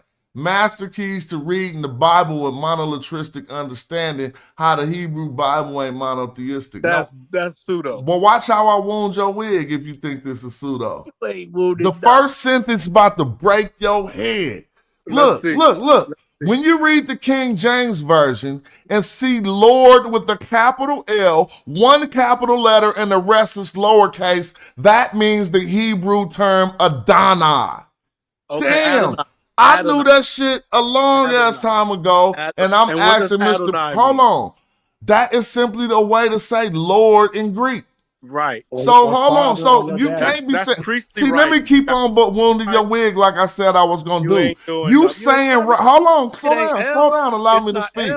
Allow me to speak, or I'm gonna just have to make it so I can speak. So look. You asked me here which Lord this was, as if you thought that this was a reference to Yahweh or El or any individual Lord that you could be using to say that this Lord came to God. But in actuality, it goes back to a generic term for Lord that don't even indicate which person they talking about. Which is exactly what I said. That's no place close to what you said. You're completely switching up. You said L was there and that you'd be able to prove it. And then you asked me which God was this Lord, and I told you, oh, let me wound your wig and show you that I wrote articles on this shit 15 years ago. Nope. And you just, all you can say is nope. I said L exists in the king. He's a king. From history, I'm coming out the Bible at that point. And saying L has always been there, is older than that. But do you forget what we're doing right now? We're reading the part of the Bible that you were using to prove your stance. Yes, and my stance was that God spoke to him. And when we come here, it don't say shit about El or Yahweh. It has a generic term for a Lord, Adonai. Right. So you tell me, who is Adonai? You tell me. That's why I said so right who is Adonai, Shazmu? Look, if the Lord Adonai is L? I said it's not L. Well, give me your evidence, because this was your evidence. So give me your evidence of L being there. Give you my evidence would go outside of the Bible. Oh, and we can date. You going outside of the Bible? Yes, bro. You just got your wig wounded. If you were to take, if you were to take that generic version of Lord and you were to take it outside of the Bible, you're saying that's a generic word for Lord, that would just refer to someone who was the Lord of that land. So he could be referring to not a deity, but an actual Lord, an actual person, if they're using Adonai. Well, now, if you read the rest of my Bible code, you're going to notice that, look, but when you see Lord in all capitals, that translates to the Hebrew God Yahweh. That's obviously something Pastor Patah never taught his congregation, because he ain't seeming to know that right now. Because look, when we was right here, I asked you, what does Lord with one capital mean? Remember? On the same show. I said, what does Lord with one capital mean then? Before I had to show you that I've researched it and printed articles on it. Chat, if y'all go back and listen to the show again, you will hear my exact statements. Your exact statement was L. No, my statement was that Abraham heard the voice of God. And then you went back and you don't know about this. You wasn't sure if that's how it was. I said, yeah. I said, it's like his conscience. And he went, and then I said, L already existed. I wasn't saying L was. Bro, see, the Bible about to betray you so bad, bro. You never did this research before. I'm not going to let you keep sliding down this pitfall. I'm just going to show you something. Trust me, this is to help you. I'm going to let you build. The Bible about to contradict you on Genesis 17. I'm not saying I'm about to contradict you.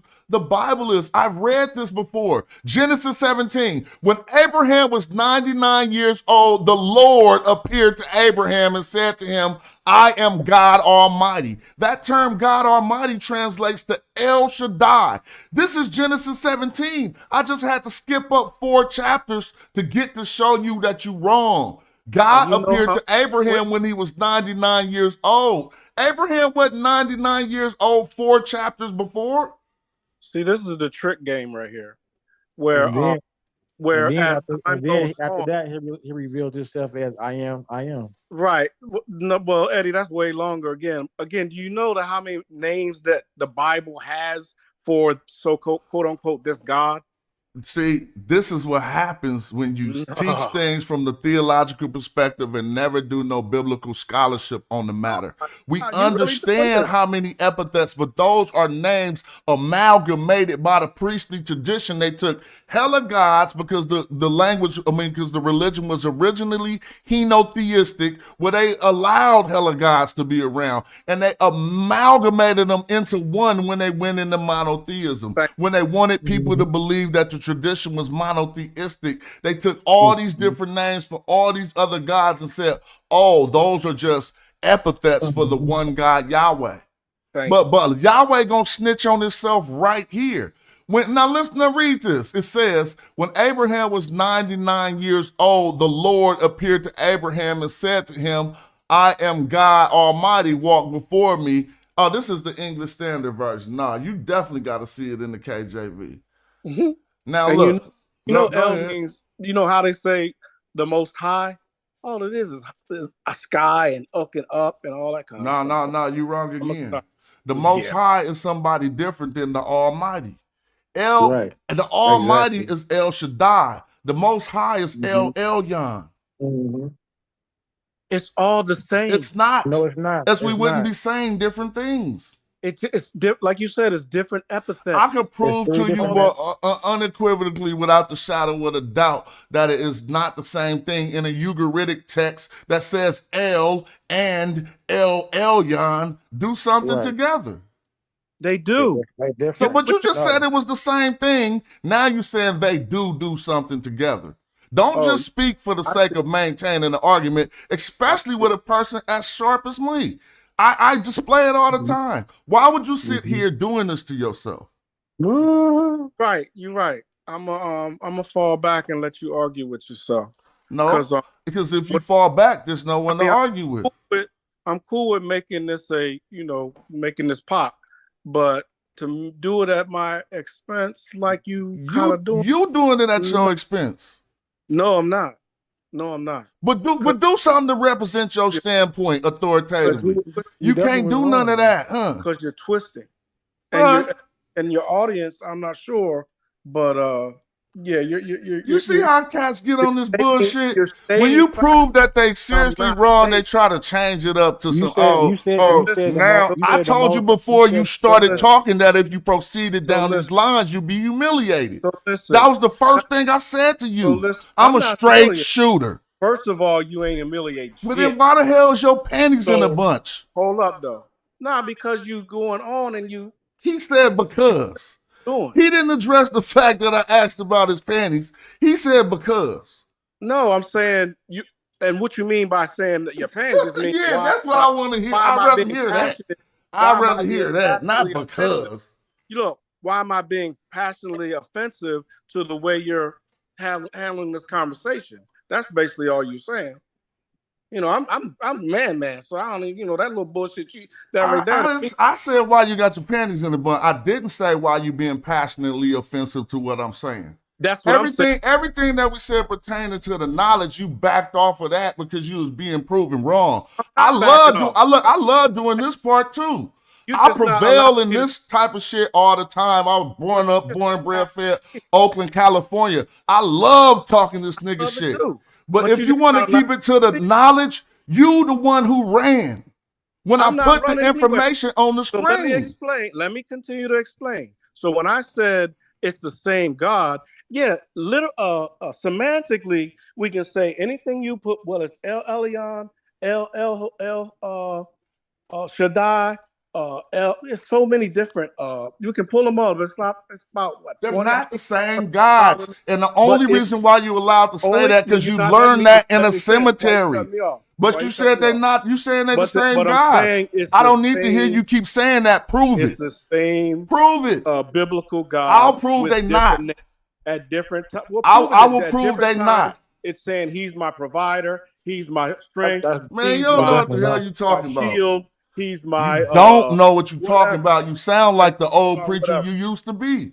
Well, that's you what don't I'm sound saying. like a student of this shit. That's what I'm saying. You teaching theology right now, making us think that all these different guys they was talking about in the Bible was one thing. Well, teach something else. That's fake. I'm teaching. I showed you. I wrote articles on it to prove it. You see, I can just go back to my old article and ask you to debunk anything that says. I'm gonna start reading. When you read the Lord KJV and you see Lord with a capital, right? And it means the Hebrew term Adonai. Is that true or not? When you see the word Lord in all caps, it translates to the Hebrew word Yahweh. That's true too. When you see God in lower cases, it means the sons of El, Elohim, Egyptian gods are divine people. Now let's note that when you see gods in lowercase, it could even mean Egyptian gods, because they would like you to think that this all means Yahweh. When you see God with one capital and two lower cases, right? It also means Elohim, as in gods. This sheds light to Genesis 21, 22 and 1 and Genesis 22 and 4. Why did God tempt Abraham? All right, that was the Elohim that tempted Elohim, as it lets us know. When you see God with all three capitals, that's when you got El. Now, why would they code this like this if it all meant the same thing? It don't make no sense. When you see Lord God, it's with one capital L and one capital G, it translates back to Yahweh and the Elohim, or Yahweh of the Elohim, Yahweh Elohim. But notice that this Lord, why they getting Yahweh now and not Adonai anymore? So this shit starts to get tricky, and it's something that we really got to learn. Now, this is the mistake you just made. When you see most high and the most is small and only the high is capitalized, that's Elyon, a particular God that is not El. Let's be clear on that. But when you see the Lord most high, all the first letters are capitalized, that is Yahweh Elyon.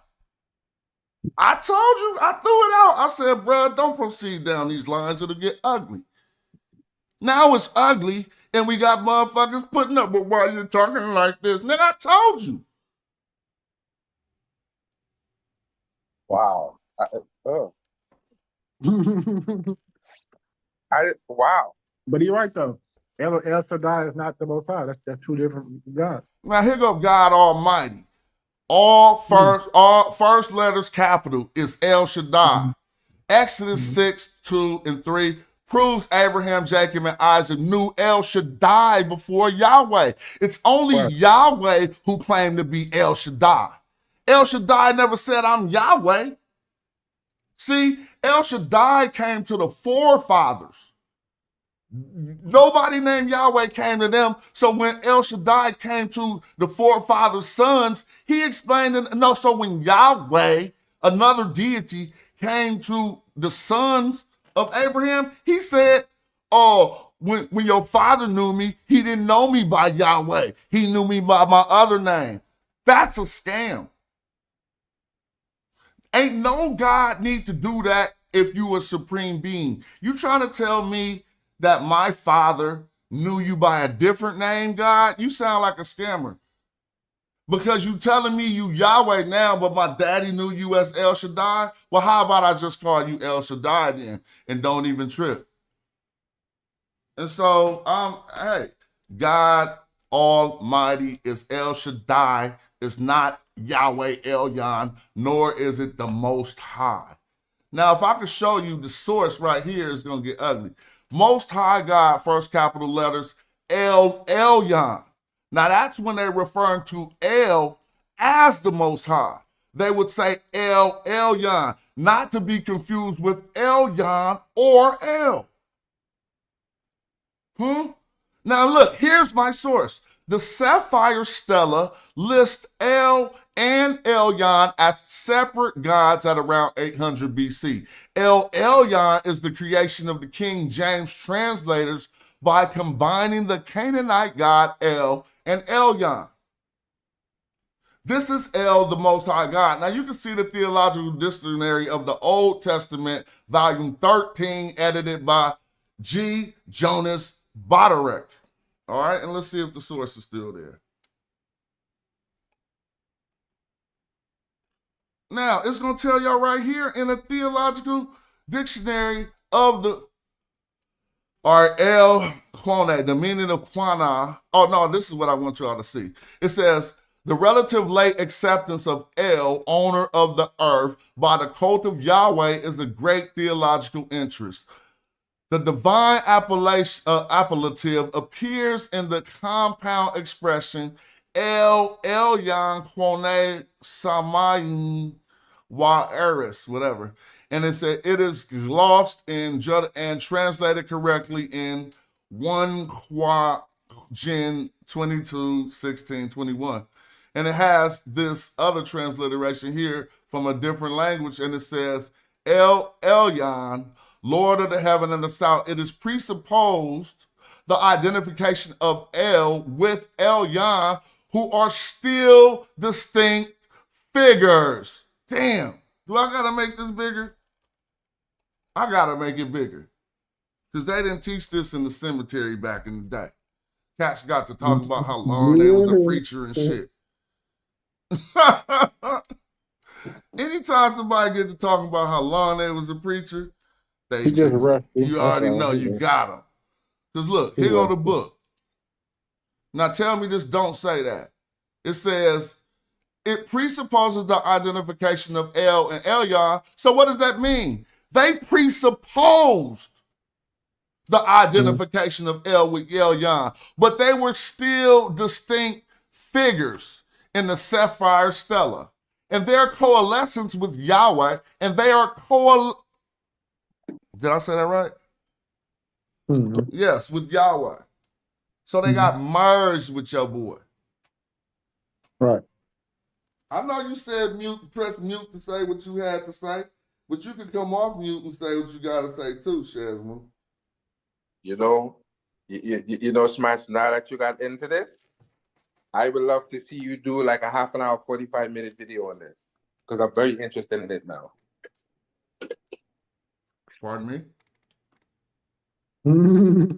So I was saying, now that he got into it, I would like to see him do a half an hour or 45-minute video on this. Hell no, that shit won't work. Don't do that. No. He basically saying it's a dead issue because he's staying on mute right now and don't want to speak on it no more. He let me get all my shit out, and then we can get back on. Ain't nothing he can say.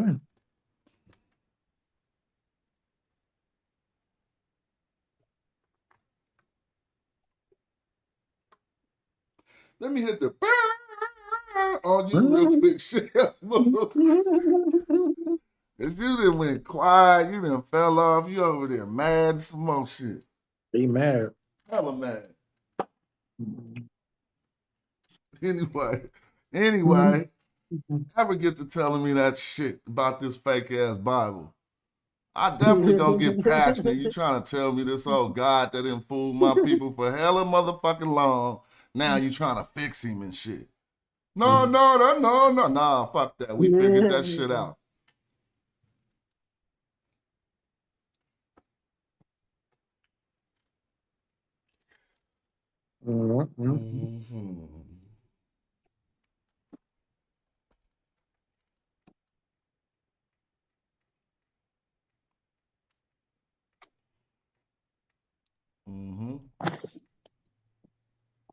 That was interesting. Well, I could keep teaching since motherfuckers don't know.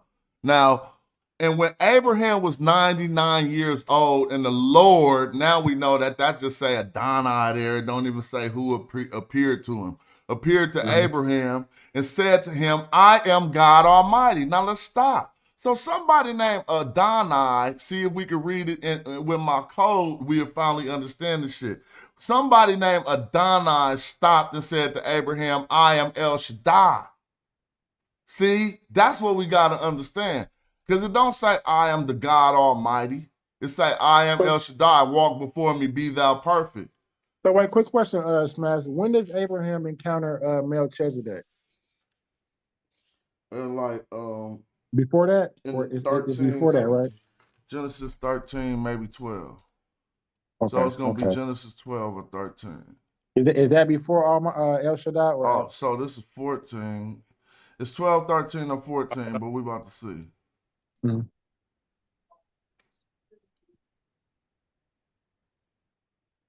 I don't know. Somebody could cite that out. I thought it was 12. Okay. Melchizedek. I could pull that up. Yeah. Because Melchizedek is, you understand?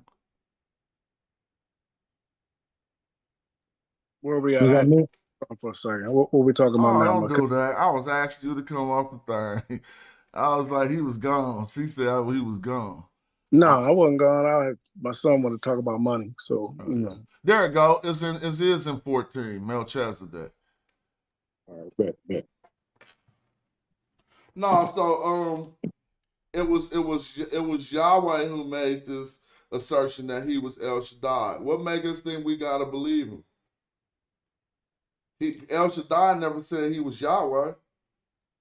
Look, here he go lying right here. See, now I want y'all to understand this and just fill me out. When Abraham went to Egypt and saw, hold on, no, I need y'all to see it. Now, Genesis 12, now the Lord said to Abraham, get thee out of the country from thee. Now that we see is the Lord, it ain't Yahweh, it's a generic Lord. Get thee out of, and they're going to try to tell us who this is later. So I just want us to trip off this. Because Yahweh going to snitch on himself. And he going to say, no, he going to be giving an explanation and it don't make no sense. Why would a God be explaining something? Watch this. So after these things, the word of Adonai came unto Abraham in his vision, saying, fear not, Abraham, I am thy shield and thy exceed great reward. And Abraham said, Lord God, what would so he's talking to, notice, Lord God. So now that is Yahweh Adonai. So that's when it identified that he's talking to Yahweh, because they put this this capital Lord with that capital God. Meaning, if I click this and we go to the transliteration, it'll show what my code says. Now, eventually, Yahweh is about to start,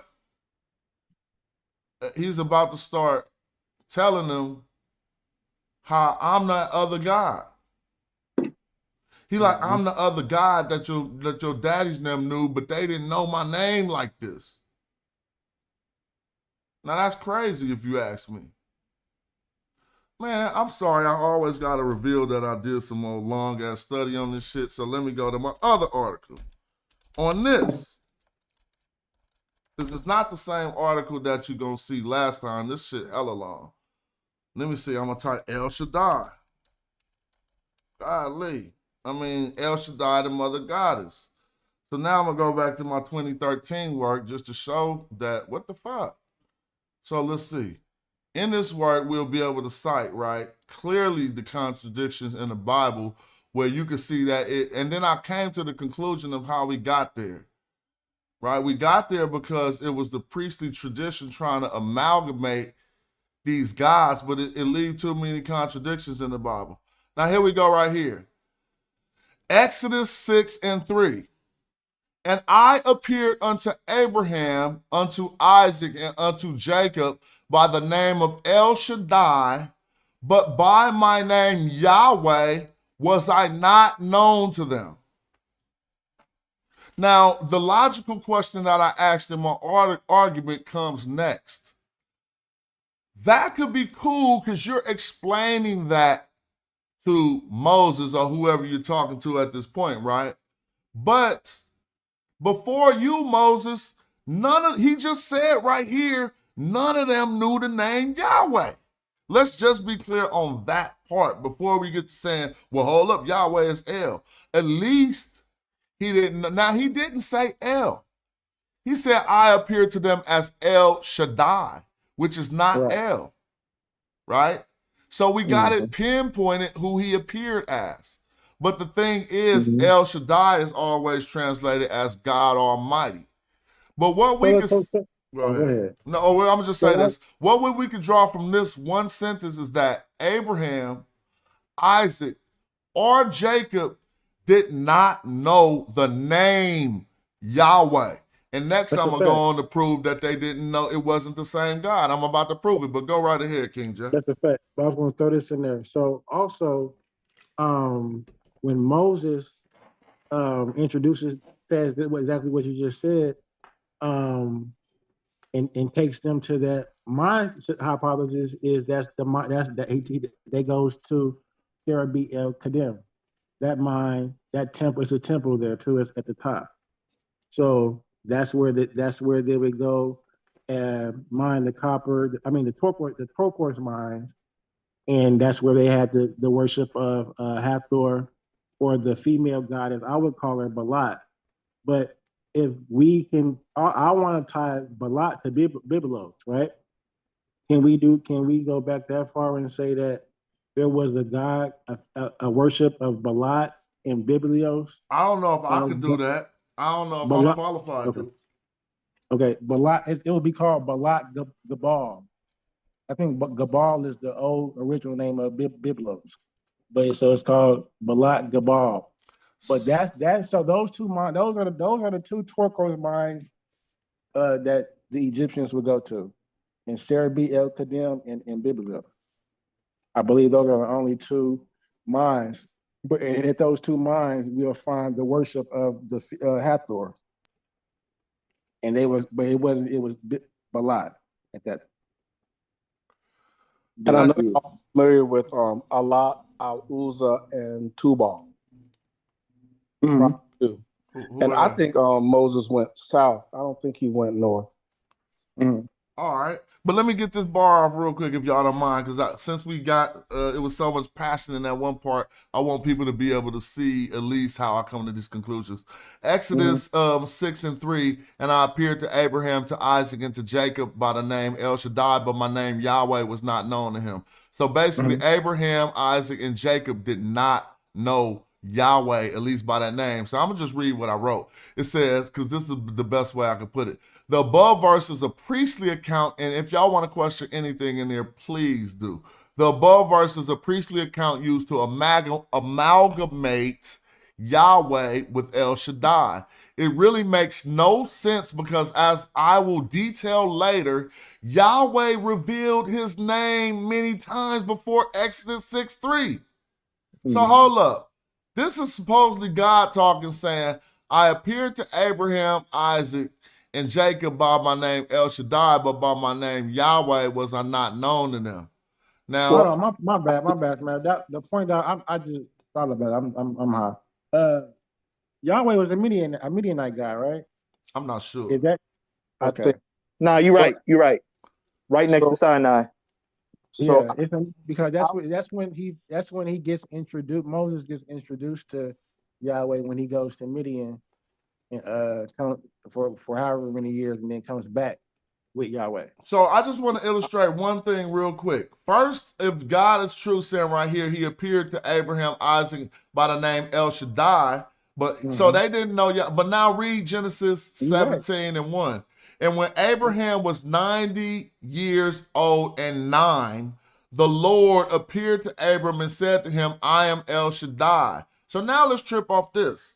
Not only did Abraham not know Yahweh or know the God by that name, but even El Shaddai waited until Abraham was 90 years old and 9, a year from being 100, before he appeared to him. That means Abraham lived a sinning, trifling 99 years of life before he met this real God. And that will become significant later. Go right ahead. Can I ask you this question? Would it be too far-fetched to associate particularly El Shaddai with a solar cult? Because I believe when he sees it, how does he manifest himself to Abraham? So the reason if we read this whole article, we'll find out that when he was under that tree, in that Moreh tree in Shechem, that I recalled a long time ago, that Moreh tree in Shechem is right close to a place called Shaddai. And it might be that the God of the mountain in Shaddai Okay. interfered in this story. Y'all can throw me off when I want. I mean, y'all I, can. want, I But wanted to interject this real quick. Go ahead. One thing we have to pay attention to is the scholars have stated that the book of Genesis, Genesis, Exodus, Leviticus, Deuteronomy, these books were written by priestly class, Yahwehs, and it's two other ones. There you Deuteronomy. go. Well, now you and there's on one point. other I can't remember. So Elohim. Yeah, the Elohist. But if you gotta understand that this stuff it can get really confusing. So what you just referred to the documentary hypothesis, and then you gotta be feeling me, because everything that I'm saying is information that I've really gotten out of the documentary hypothesis. Actually, if I scroll up the page, you can see I put the whole hypothesis on here so we can learn it right here. A summary of the documentary hypothesis, and where he says the Yahweh's literature, the Elohist literature, the priestly sources. And so now when we talk about priestly sources, I say P or D or E or J. That's Elohist E, Yahweh's J, priestly sources P, and Deuteronomy is D. So now, Patah, if we understand, well, we're not really all different gods, but we'll see how this happened. Because it's not really God saying, and I appeared to Abraham, to Isaac, or to by the name El Shaddai, but this is Yahwist. You see, Yahwist wanted to change the previous tradition that happened before they came. So they like, hold up, what the hell is our ancestors doing worshiping somebody named El Shaddai? God's name is Yahweh. So they simply wrote a priestly account in here, and you'll see how they didn't even do good homework, because this account right here contradicts what happens in the Bible. They say, and I got it all detailed in my article. So we'll start with Exodus 6:3. And I appeared to Abraham and to Isaac and to Jacob by my name El Shaddai, but by my name Yahweh was I not known to them. Now I'm just going to read only this article, because the majority of my argument on that part is in this article.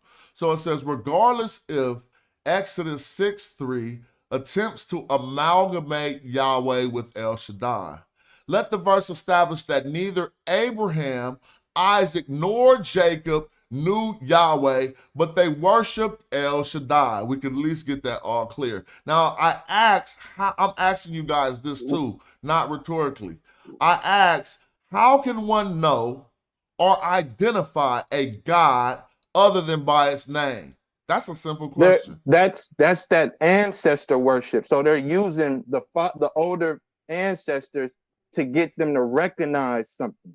So that's, in a way, that's really ancestor worship, because they got to use their ancestors in order to amalgamate the God that they were worshiping before this new name comes into play. Yeah, I'm not mad at that, but just simply, how do you identify a God? But see, because a God ain't nothing you could point at. You can't pick it up. You can't show me it to identify it. So how can you identify a God other than by name? What do you mean exactly though? Like, can you explain it a little bit? All right, so look, in Exodus 6:3, Yahweh is basically saying, look, I was El Shaddai that came to Jacob and them. It was me. And my simple question is like, the reason why we know the difference between these two gods is because we're saying out of our mouth El Shaddai and Yahweh. We're saying those two names. Now, if we did not have that name to say, how could we identify it? You would identify it by the ancestor, by the older people. Well, no. That's the problem, because the older people called it El Shaddai. See what I mean? And so they had a problem, and even you can see that now, Sarah Sin. They knew that this was a problem, so they had to write in the book, well, our older people called it this, but we call it this. Because you're right, if they was trying to use what their ancestors said, they would have been limited to saying El Shaddai, and they never would have been able to say Yahweh. But then Yahweh comes in magically and says, hold up. What Jacob and them called El Shaddai, that was really me. Right. This is really what's happening in front of our face. So look, it says an amalgamation of the two. It says it Yahweh right starts here. to And I acknowledge appeared to Abraham, which would be the ancestors who would let us know how to look at God. And I appeared to Abraham and to Isaac and to Jacob by the name El Shaddai. But my name Yahweh was not known to them. Now you got to also remember, this is when they start to create basically idols, right? So this is when they create the bull, a golden bull. So that's another way that they will start to identify the God once they start to do that. But you got to remember, the golden bull No, was that was an abomination. That was an abomination to Yahweh. You can't identify Yahweh by something that's an abomination to him. No, but that's the thing, though. Yahweh told them to make something that is just like me. And what they started to do was, hold on, brother, before you cut me off, yeah, let him finish. It'll be better if you let him finish, Jay. You can say whatever you want to say, bro. So when he told them, when that was going on, when he told them to make something that was the same as of him, they started to take their jewelry off of them, the gold off of them, and that turned, and they basically crafted into, like I said, a bull. And he told them to do that. I think you messed that up a little bit, dude. He totally. So I know we all be studying the Bible, and we get our memory. Sometimes my memory don't always do the best for me. But you got to remember, Sarah saying Moses had turned and went up the hill to go meet with Yahweh, and when they got bored at the bottom of the hill, they started doing Aaron that and making the calf. Yeah, and then he came back down the hill, was hella mad. So, and then guess what? Guess what? They only were doing the same, worshiping the same God that they were already worshiping before. That was the God that they were already worshiping. They still had to be introduced to Moses. Hadn't came and brought them 10 commandments yet. But just I'm gonna find the verse. All right, but just to keep it on track, at least we clear that Yahweh did say that he tried to claim that he was El Shaddai. Everybody see that this is one God claiming that he's another one. I appeared to Abraham, to Isaac, and to Jacob by the name El Shaddai, but my name Yahweh was not known to them. So even if Saracen argues that you could identify God other by name, I just want to finish reading this. It is taught that Yahweh was an omnipresent, all-knowing God, indiscernible by boundaries, with no corporeal effigy, represented by no graven image. Then knowing Yahweh before knowing his name could only be done by identifying that the laws of Yahweh are the same laws one followed prior to knowing the name of Yahweh. But at a prior point in time, when one did not know Yahweh's name, no comparison could have been drawn between El's laws and the laws of an unrevealed God.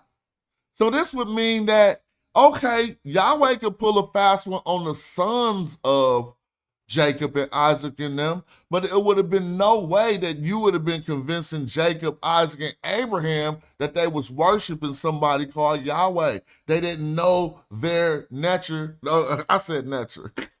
They didn't know their God by that name. It's just clear. And so now a supreme being, instead of just making things be the way they should be, he come into the book and explain to them that, I was rocking, I changed my rap name.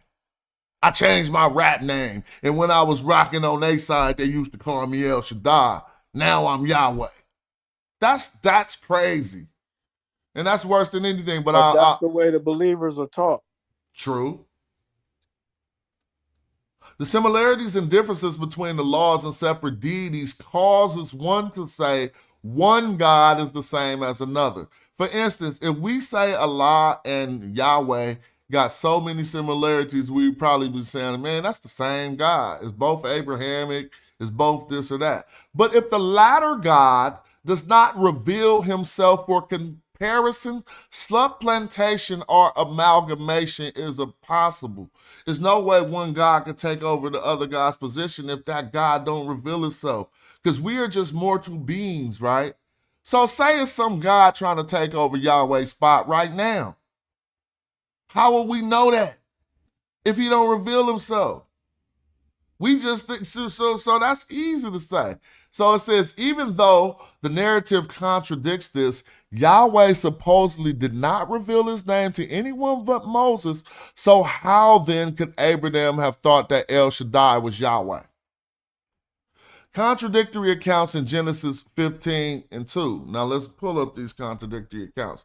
Shout out to Reggie. You can click the link and get us back talking about the ancient Egyptian. You just got to share your story with us of what happened with Kerry Cooney. He said, don't let this turn to another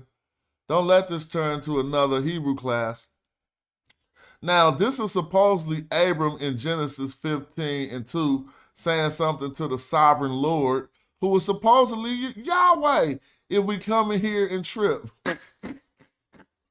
That's why this gets really bad. Because did God lie? Because look, God supposedly said, I ain't told him that was my name. Exodus 6:3. And I appeared to Abraham and Isaac and to Jacob by the name El Shaddai. But by my name Yahweh was I not known. That's Exodus 6:3. But you can go to Genesis 15 and 2, where we got the sovereign Lord. Now, if we think that this is the New International Version, so we got to get into the KJV so we can do the Bible code. See, it got a capital L and a capital G. So this says Yahweh Elohim. Now, to prove that my code is 100% facts, all you got to do is go into the interlinear text, right?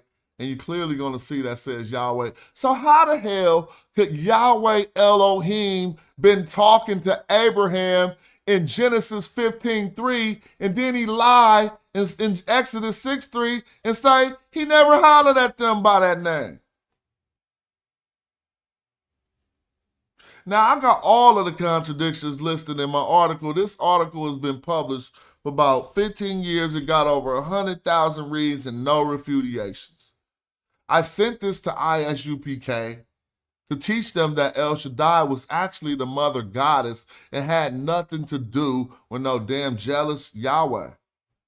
Right? Here come Reggie, so we're going to wrap up the Hebrew stuff and get back to Kimmy. Now it says, all of these contradictory accounts are here. I'm just going to finish this and then we'll get off of this. Where Yahweh's name is called by other than Moses, do nothing but illustrate the conflicts one will encounter using the Bible as material to substantiate itself. Most extra biblical sources show these are not other names for Yahweh. In order to understand what I propose, one should refer to the documentary hypothesis, which Shazmu just put up and said that this could have been some of the reason for the case. So I closed that out. And I just really I wasn't trying to drag it out. I was kind of trying to expound since we opened up a can of worms. Then we threw a bunch of passion sauce in it. I was like, let's not just leave it at that. Let's let them get the nasty. But you know, Patal, you always good in my book. But I clearly told you, don't try that preacher shit over here. It's Nobody was ugly. trying that. It was just a conversation. It's all good. It's all good. You went ballistic. I mean, I had to fry you. I said I was going to fry you, so I had to For fry what? We were just having a conversation. you. I mean, because I said I was. I had to keep my word. I wasn't going to let that. I couldn't let that happen. Well, I thought, honestly, I thought you had more fire than that. And so once I realized, I'm talking about like information. Once I realized you didn't have shit, I realized I turned up too hard. I turned up too hard. So that's my apologies. I thought you had something. You feel me? I had everything. Nah, you ain't had nothing, bro. What's up with Reggie? Let's let Reggie take us off that Hebrew stuff and get us back to Kimmy. What's up with brother Reggie? Yeah, thank you so much. My good brother Saracen, it's always a pleasure. I could listen to the brother for a little while, and then I got to snap back into a reality. But I'm gonna tell you, if y'all start bringing in those other people, and I'm not gonna mention that person's name, then I'm out of here, right? Don't leak stuff from that other stuff into this world. Hold on. I'm trying to follow you, and I think I'm lost a little bit. definitely don't want you to be out of here, so you could just tell me who ain't welcome. No, I'll call you and I tell you. Everybody else knows who it is. Oh, It's, for real? What did I miss, bro? Something happened? no, I talked to you offline. All right, well, I missed something. You know what's going on, Shazmu? I don't. I'm not familiar. All right, well, you got the floor, Good. Reggie. Well, put it this way, I'm gonna make you the host since I don't know can I make you the host? Yeah, I don't know what's going on, so I don't know I'm a talk more than I might You share gotta something. tell us about the conference. You got to. Yeah, I wish okay, so what happens with my phone is that somehow, when your USB comes loose, so my USB is loose, I could charge my phone, but I can't take any content. And I'm trying to send it by wireless, and a lot of stuff is stuck. Well, you do that on your show, and then just verbally tell us what went down. Okay, all right, and I'm on mute. Reggie's the host, and so you can control who's coming in. I'm listening. Yeah. Okay.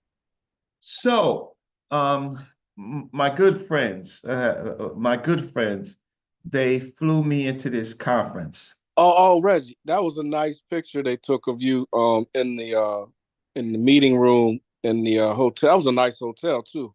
That was a fly picture. You reading the book with your leg up. That was cool. I didn't see it. Who took it? Oh man, Jetta Monk must have took that photo. He didn't want to share it to us. It's in the Discord. When you get a chance, take a look at it. Oh, Jetta Monk is my dude. Yes. So my good friends, they flew me in. They got me into the hotel, even though twice I had problems. They even locked me out of my room. Could you believe that? The hotel locked me out of the room. I was in the conference. I came back up in the conference with Jetta Monk, and they locked me out of my room. So that messed up my day. But it didn't mess up my day, but it really messed up because okay, so then so fine. Okay, so let me tell you. Your key just stopped working or something? Huh? Your key got demagnetized and stopped? No. It was paid for, right? But you know how you have to put a card on file. Oh yeah. Well, they didn't tell. They didn't do that. Right, and so I couldn't put my card on because I am. And so anyway, so my good friends flew me in, paid for my room. Oh man, I'm so grateful, and paid for the conference. Okay, so now one of the first sessions not the first session, but yeah, one of the first sessions I'm in a room. Dr. Solange Ashby's in the room. Dr. Karakooni's in the room. Jedam Ugg is in the room. There's only two black males in the whole conference. There are a lot of beautiful black women in the conference, right? That's good. I'm talking, huh? That's good to hear that we, not just because it seemed like there are a lot of females going into Egyptology, and it didn't seem like it was most of us. But it's good. No, males don't survive. I can tell you, males don't survive.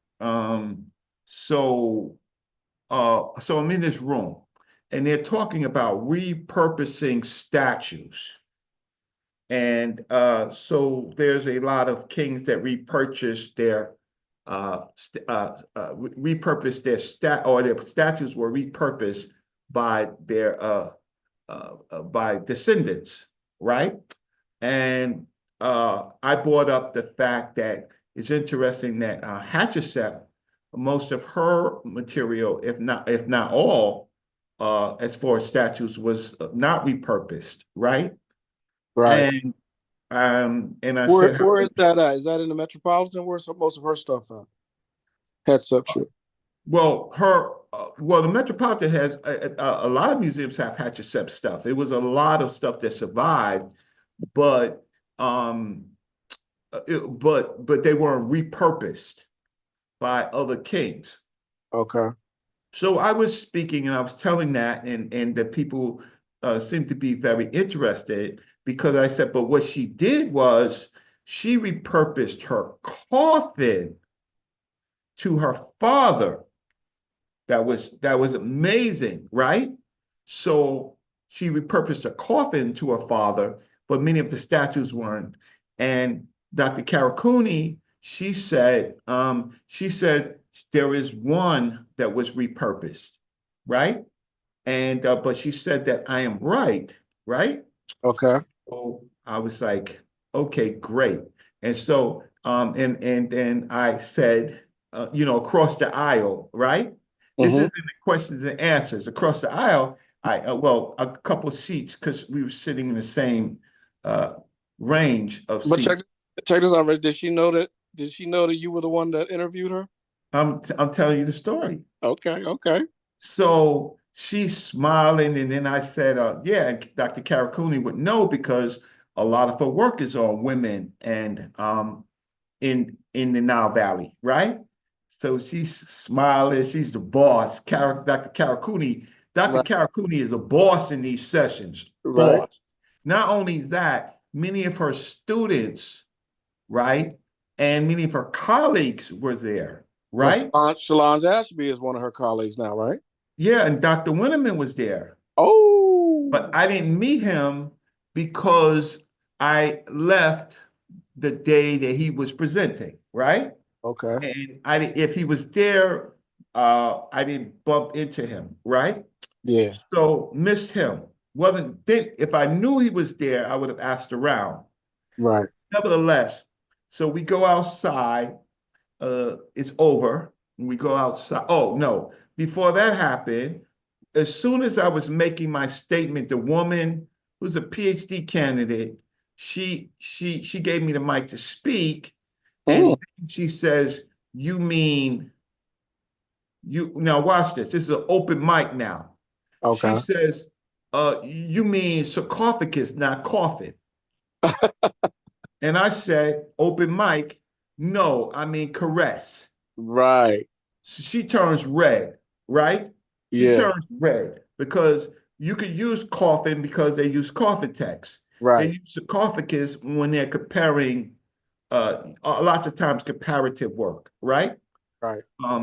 Or people coming from other fields and they're calling them sarcophagus. And that's an Egyptian word. Right. Well, So Greek word. So I bossed her out. I was like, no, caress, right? Right. And so her face turns red because I think she was just being how these people are, right? Yeah. Right? Thinking that I'm a Nubian, A little guy. A Nubian. You know how they talk about Nubian. A so Nubian. Then we go outside and me and Dr. Karakuli start talking. And I'm polite, and she says, "Yeah, I feel that I know you."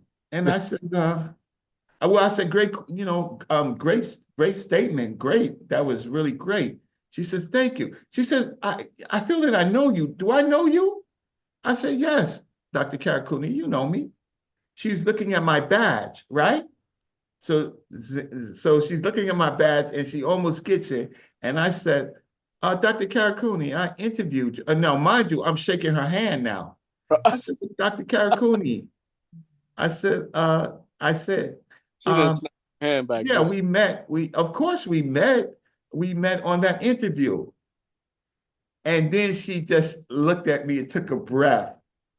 And then, I'm not going to say, I'm going to say that, I'm not going to say anything more, but y'all know, right? Come on. There's nothing else really to say because I can't read a mind. So but she took a breath. Realized that it was still me. Holding your hand? Huh? Say what? Was she still holding your hand? Yes, she was still holding my hand at that time, right? But we ain't gonna hold hands. We're not walking around. Right. Right. So, but then she realized it was me, and that was cool, right? Okay. Yeah. So y'all pieced it up. Say what? So y'all pieced it. You two pieced it up. Well, we really shouldn't be arguing about information. Right.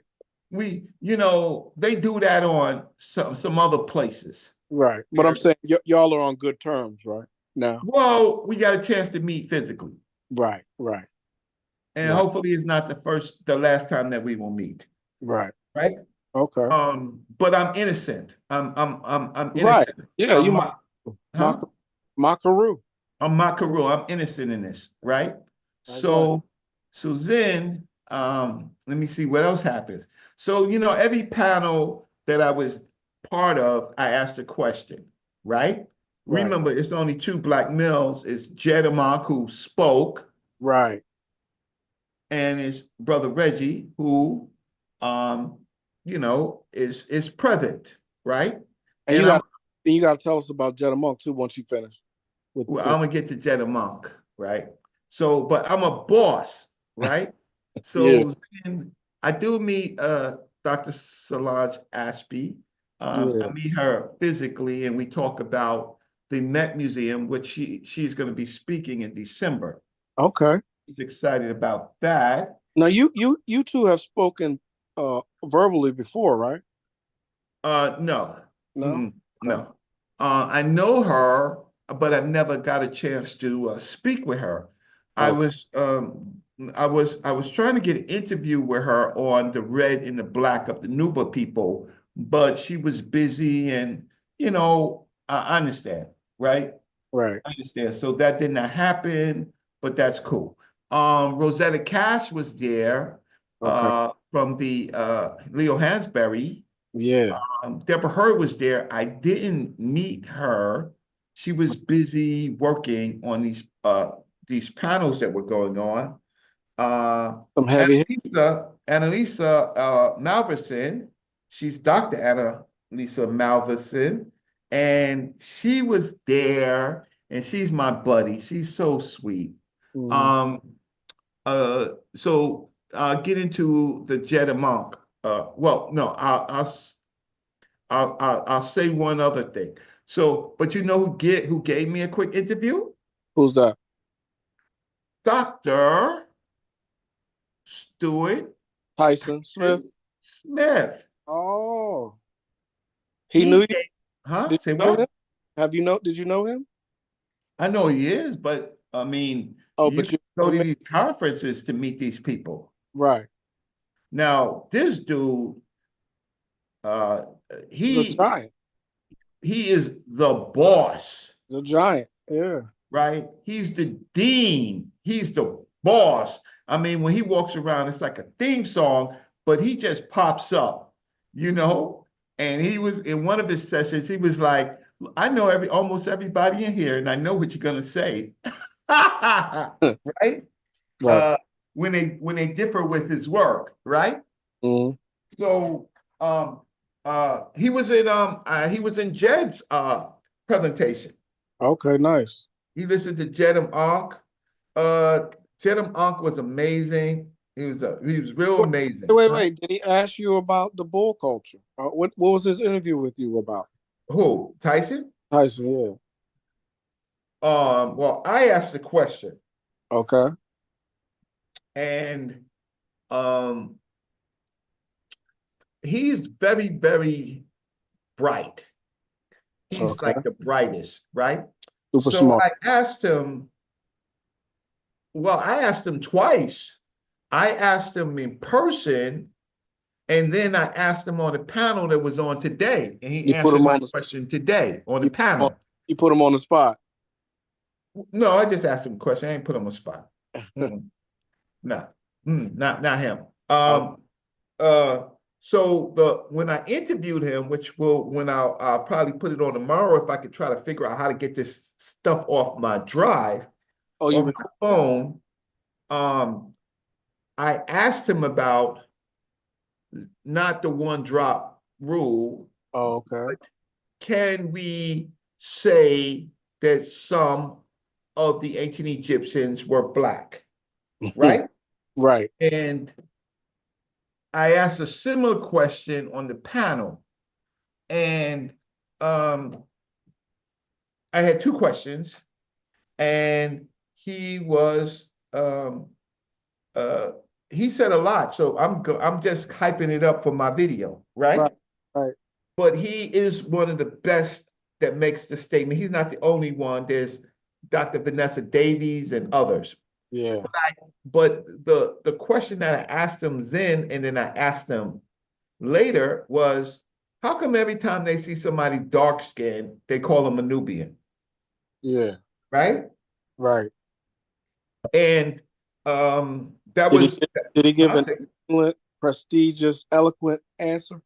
Oh yeah, he gave very direct and scientific. He says it depends on the context. And I said, yeah, like if there's no writing, you have Egyptianized people that you might call Nubians, but they were born in the land. They never went to the Sudan, right? So how come every time that we see somebody's dark, Egyptologists always call them Nubian? And he said that was a problem, right? Mm-hmm. That is a problem, right? Because it depends on context. And then that's what I realized, that almost all the other speakers, every time they see somebody dark skinned, he's a Nubian. But I asked him about Egyptianized, so-called Egyptianized Nubians, just generally trying to say that people don't do a Klein analysis. Right. And then he broke down ethnicity, problems with ethnicity, and problems with biological things like skin color. Yeah. So it's a great start. The only thing he did say in my personal interview was the second question on Kemet. And he says that Kemet does not necessarily, or even further, maybe apply to skin color. And that's. Hold on, who you got to say that, Reggie? Stewart. So he said Kemet might apply to skin color? No. Oh, okay. Oh, okay. Did he say it was the land? No. Okay. No. So what was that I just heard about you saying something about? I just walked in the room. What was that I heard you say about Kemet's skin color? I asked him a kind of complicated question. I said, how come every time Egyptologists see somebody that's dark or black, they automatically say they're Nubian? I said, how can they do that? That's a good question. What did he say? Oh, and I asked him not just then, but I asked him in a panel that was recorded. Oh, for real? That was a good question. Did he receive it? Did he receive it like it was a good question? Oh yeah, he's easy. He's easy. He said that it's a problem. It's a problem. It depends on context. Because I'm like, if there's no writing that says that they're Nubian, how do you know he's not a person who was born there, right? Who's dark skinned or brown, who never went to Nubia, right? Like there's some pots. I said there's some pots all over the place. These people, this place Egypt absorbs people from all other places, right? And I'm like, so how do you know they're Nubian? How did they make that? And he said, that's a problem. So that's one for the books right there, because I was able to extend the argument. And I asked him on the panel, I think I could show you. Nah, I'm gonna do it on my show. Well, maybe no, I do a little bit of it. What happened is I was recording it from today on the panel. Oh no, you gotta show some of that, bro. Come on now, show some of that.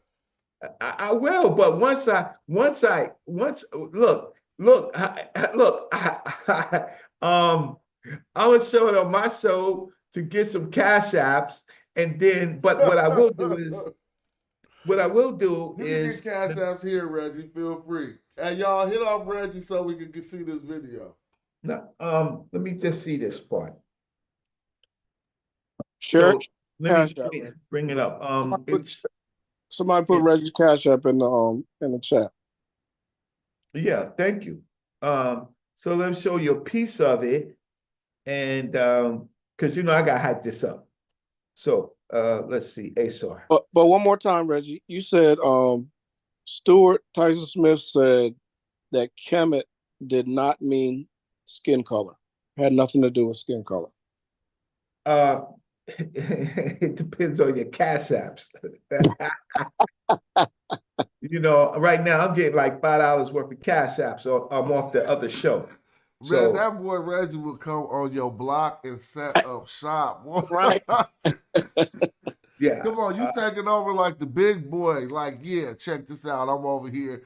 Yeah. Now, and I support that. So, because I want to see the information. So, if y'all could, come on, y'all, take care of Brother Reggie. This is what I mean. Brother Reggie, did they fly you out there, or did you have to make your way to Boston on your own dime? They flew me out there. They paid for my hotel. They paid for the conference. Who did that? My peoples. Oh, you got love. Yeah, that's white. That's white rug. That's white rug. Okay, but let me show you how bad Smash is and the Magi's. Now, this I did not tape, but I got a connection, and they are going to give me it, right? But Smash, let me just tell you something, man. I'm gonna tell you the work that Smash does here. Let me just see. Where's it not sharing? Here, and share it. Can you all hear me? He tried to take me in the dojo on live. Who? Smash. Earlier, he tried to take me to the dojo. No, we was in the dojo for real. We was on the YouTube streets, but he was defending Christianity on this show. And I got kind of hypey, bro. You feel me? But no hard feelings. Go right ahead. So when I could get the sound, because I was recording it, and I realized that the sound wasn't on, and so I missed a lot of it, right? But look at this. Tyson Smith, right? He's talking about the scene, and he's saying that there's no difference between the so-called Egyptians and the Nubians. Yeah. Now, who uses this scene right here all the time? We do. Smash does. You're the boss. You're bossing, right? Like, so he uses this to make that's Kamos, right? No, I don't think it's Kamos. Smash, I can show you. Who is? Yeah, ta-da. So Tyson Smith makes the distinction about you just can't easily say who these people are, right? You just can't by looking. So he makes that point, but that's why I said hey, let me just tell you, there's a couple of you. I don't want to mention your names, but I will say that there is a couple of you, and you know who you are. If y'all walk through that conference, y'all will be bosses, right? Anything that they put up with Netcher has been, most of you can read it like 5 minutes. I'm like, I was expecting to see a lot of hard stuff. I didn't see it. But I know, and I had to undress that woman who said, oh, you mean sarcophagus, not coffin. No, I mean caress. Like, hey brother, Reggie, can I read that what is on the wall right there? Could you read it? Can I read happened at the thing? Okay. She tried to tell you mean sarcophagus, not coffin? Right. First of all, and I said no. I said no. You mean caress. I said no. I mean caress. And she turned red because she shouldn't have interrupted me. I gotta look it up now because you might have messed that up. Is that right? You killed her. Up. Look what up. I don't know, caress. Tell me, educate. It's the QRS. For what? Burial coffin? Correct. Okay, great. Oh, right? Yeah, that's right. The word they used to use for Christ, right? Well, they play with that, right? But that word. They used to try to use it to say it meant something about Christ. I know I did. I thought it meant bread, or it was the tea, the bread loaf, caress, the manna. But now you gonna play this video? Well, yeah. So no, I wanted to let the people know that when Tyson Smith puts this up, you already know what's going on. But the point that he made is that you can't tell that the difference between these people. You can't just say that these people are Nubian, right? Because they're almost all Egyptian, right? But you just can't pick and choose and say one group of people Well, is Smash. Well, I mean, well, Brother Reggie. So that's what I'm saying. That's why I wanted to read that. Can I try to read it? Because if I'm reading that Stella where the horse is at, so yeah, you can I can barely see it. Where at, right? It's gonna be incomplete. It's gonna be you know, incomplete. Because I at can the see the top of top the word. What you see the top words you see? at the top of the horse's head. Yeah. Yeah, To with the the right. Are you in that column? yeah, right there. So that's Ra. And then does that say Shaneb, Shaneb, No, I don't say Sanel, but nah. it looks No. like it See, says it's hard when you're reading incomplete text like that. Okay. So I wouldn't expect anybody to do that. Yeah, But is that throw stick mean Amu where? with the next to the Dua, next to the Dua, the Where? next one behind the horse's head. Okay, Right there. so over here, this Yeah. yeah, so this is the throw stick, but up here we can't really see what it is, what group of people, what foreigners that they're describing it, right? Okay. So and again with this this is a recreation, so I really can't say if this is Zun. Do you pronounce that as Zun? Zen? Huh? Say what?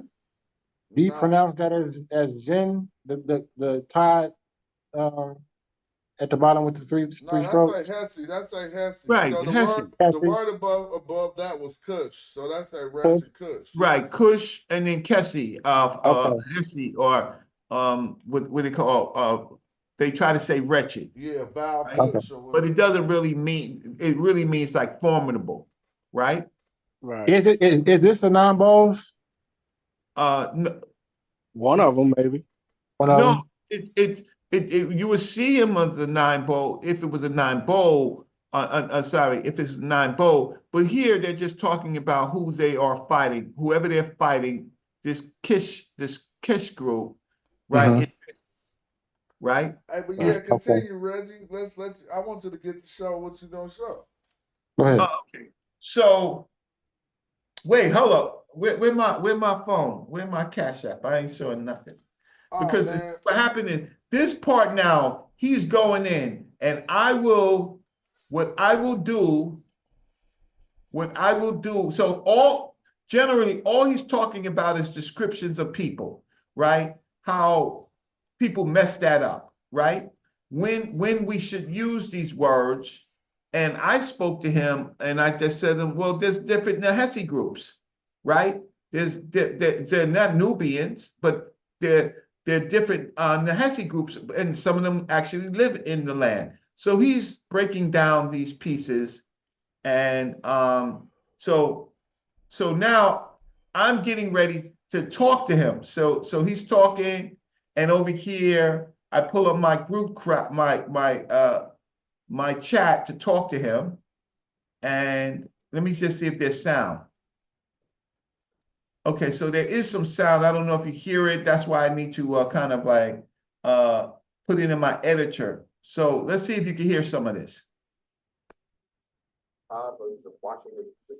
Yeah, we hear it. I can turn it up. So see if you got it turned all the way up. Let's see if I can turn it up on my end, but I can blow it up in the editor.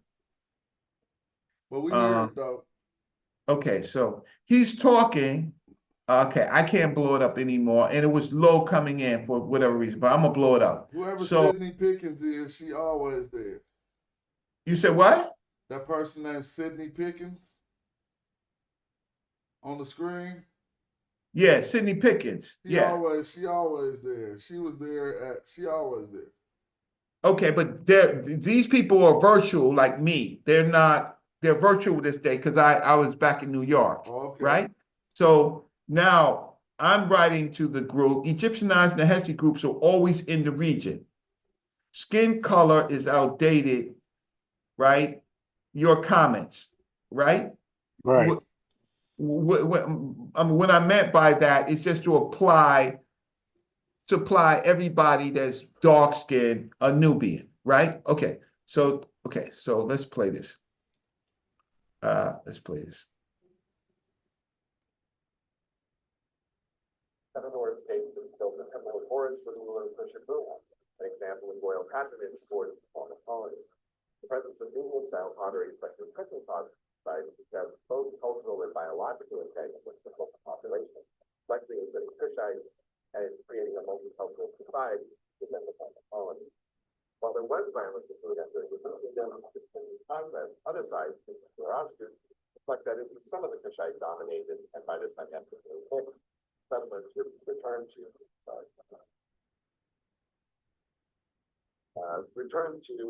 Egyptian rule without violence. Again, perhaps a reflection of long national pride, colonists or descendants.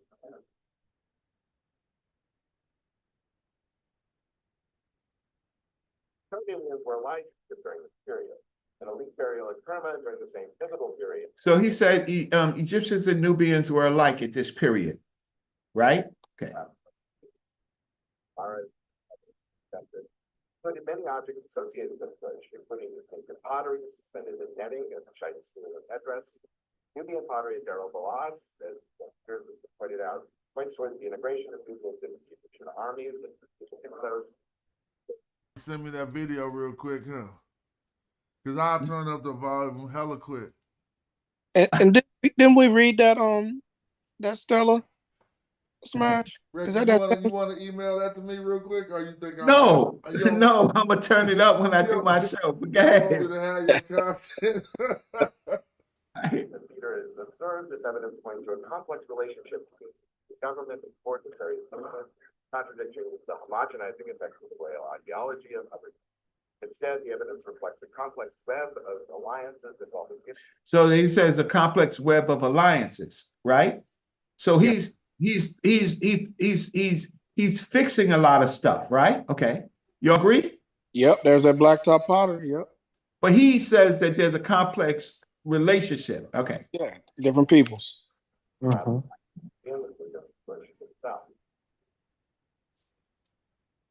Starting isotope analysis by Michelle demonstrates that using a separate module of the tombos for biometric. Okay, let me get to my question.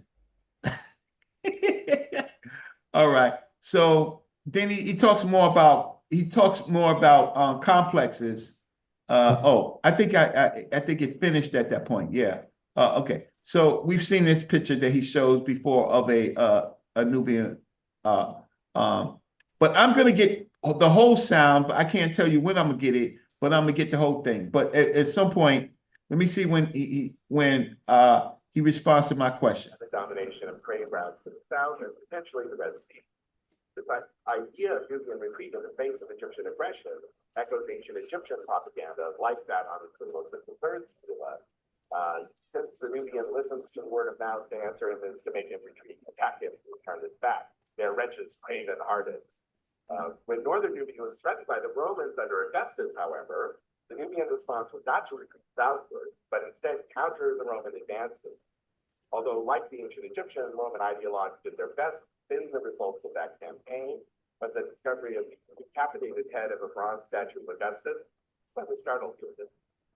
And I think Smash talked about this decapitated head also, that the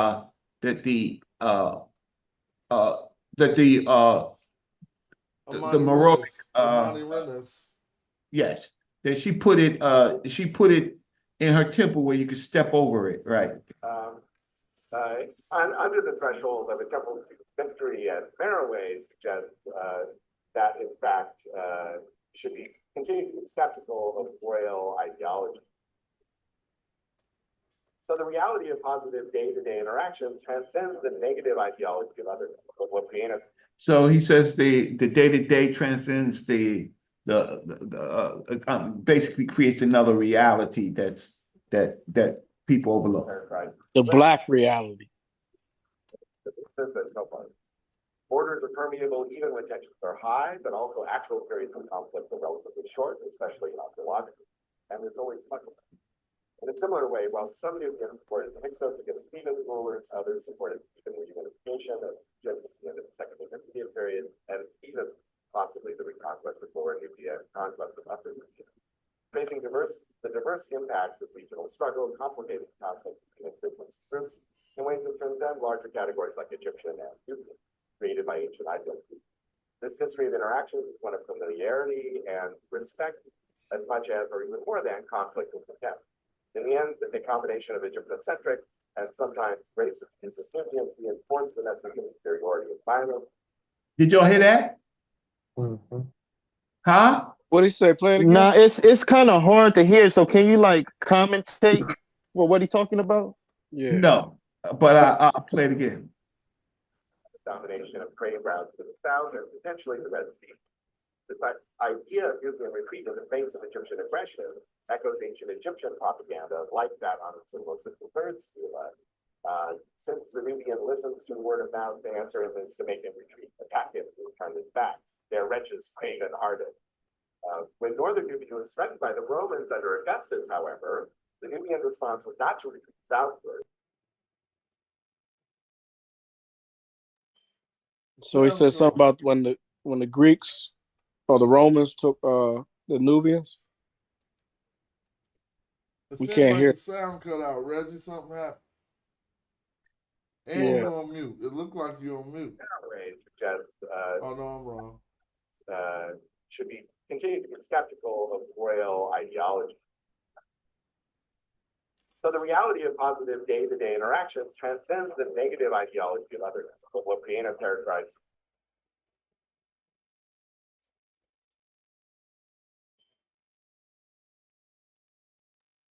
You're on mute again, Reggie. We can't hear. In a similar way, while some Nubians supported the Hyksos against Theban rulers, others supported Theban reunification of Egypt at the end of the Second Intermediate period, and even possibly the reconquest of Lower Nubia and conquest of Upper Nubia. Facing the diverse impacts of regional struggle, complicated conflict between individuals and groups, in ways that transcend larger categories like Egyptian and Nubian, created by ancient identities. This history of interactions is one of familiarity and respect, as much as, or even more than, conflict and contempt. In the end, the combination of Egyptocentric and sometimes racist insufficiency reinforced the necessary superiority of violence from the Egyptian foreign outposts in ways that have distorted what was a complex back and forth between the two civilizations. I just would like to give a quick shout out to Michelle and all of us supporting colleagues, and especially my thoughts of it. Thank you. So they're starting to fix stuff. That's good. So now, wait, okay. So now he's going to take questions.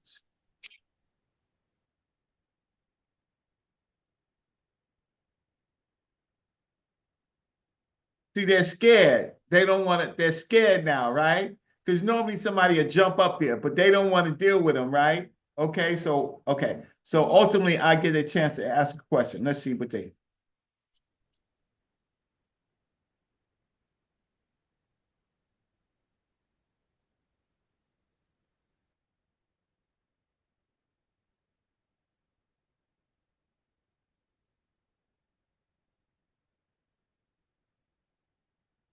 I don't hear that. Reggie, you there? Yeah, the person speaking is not mic'd, so he's listening to their question. Oh, okay.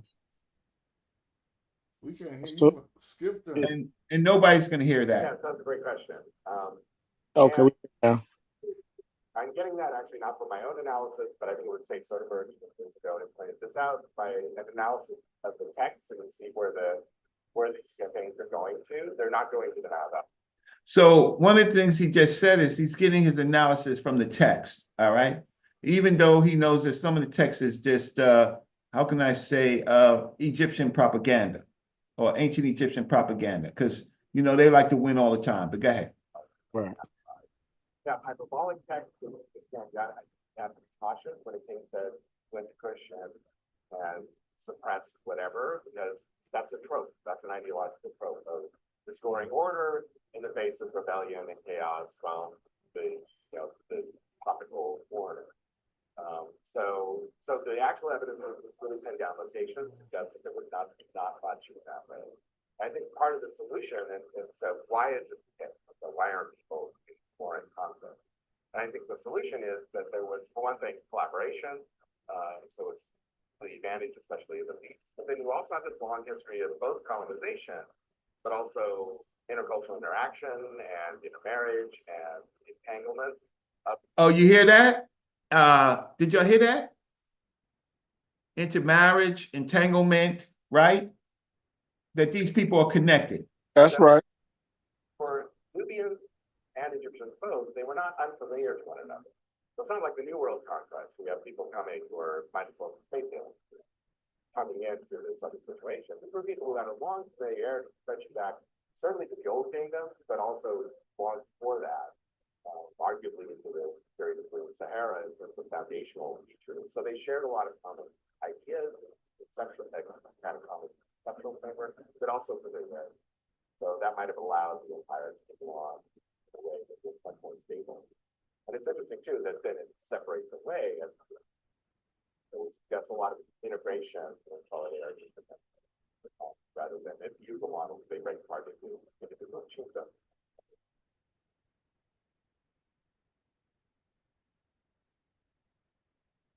Okay, the question is, why do scholars identify Nubians by skin color? Okay, he's reading my question.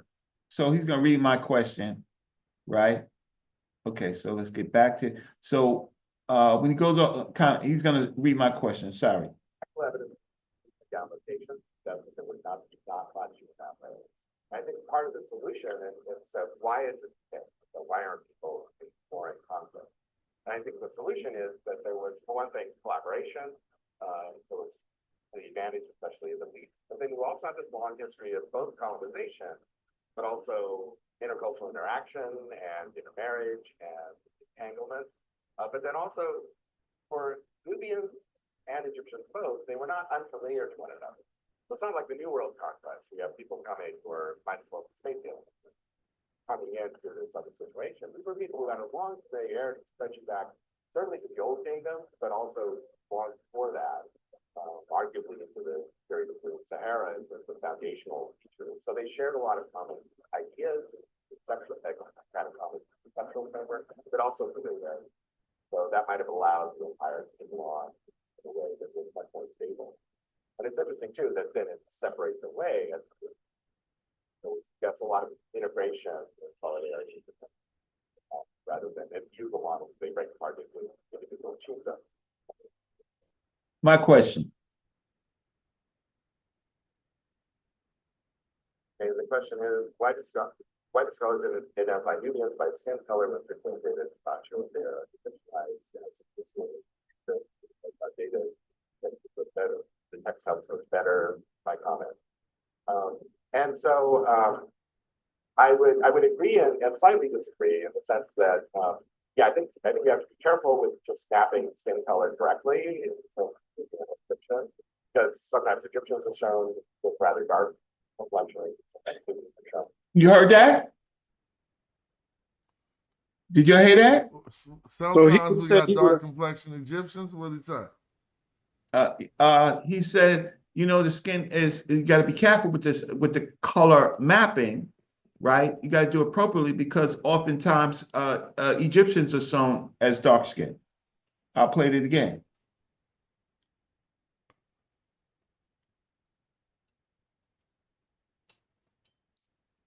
Okay, the question is, why do scholars identify Nubians by skin color when it's not shown there Egyptianized?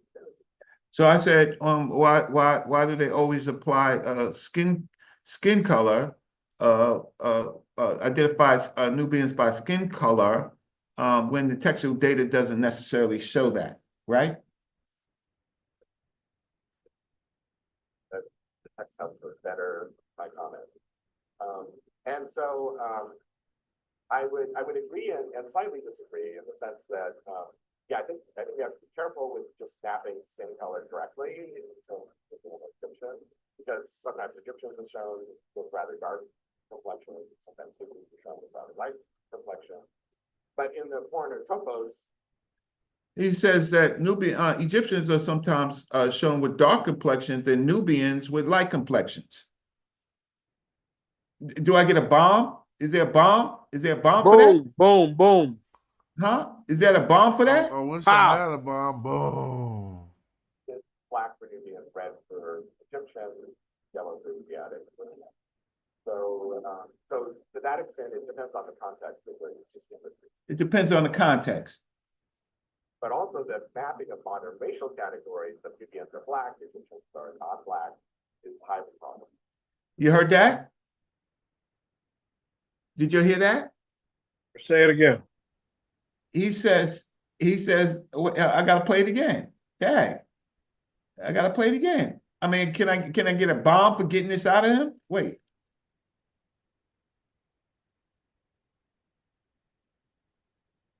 Okay, the question is, why do scholars identify Nubians by skin color when different Nubians not show they are Egyptianized and it's not native, the text substance better by comment. And so I would agree and slightly disagree in the sense that yeah, I think we have to be careful with just mapping skin color correctly in Egyptian, because sometimes Egyptians are shown with rather dark complexion, and Nubians are shown with rather light complexion. But in the foreigner topos, it is black for Nubian, red for Egyptian, yellow for Asiatic. So, so to that extent, it depends on the context of where it's imagery. But also the mapping of modern racial categories of Nubians are black, Egyptians are not black, is highly common. And Boom. And look at people. And go to Southern Egypt, and they're pretty dark. And go to Nubia. Good. He said also the mapping of modern racial categories because the skin is black or not black. Is that what he said? No, he gave examples. So he gave examples. So he's giving examples of when it applies and when it doesn't apply, right? So in some contexts, Nubians are dark, Egyptians are red, and Asiatics are yellow in that context. But then he's going to go on right now. He's going to say, well, let's see what he says. Not surprisingly, because all the cheat flows like that before. And skin color is in any case final. So the literal reality of skin color would have been gradual and complex and varied, as one would expect in North Africa. Skin color would have been complex as one would expect in North Africa.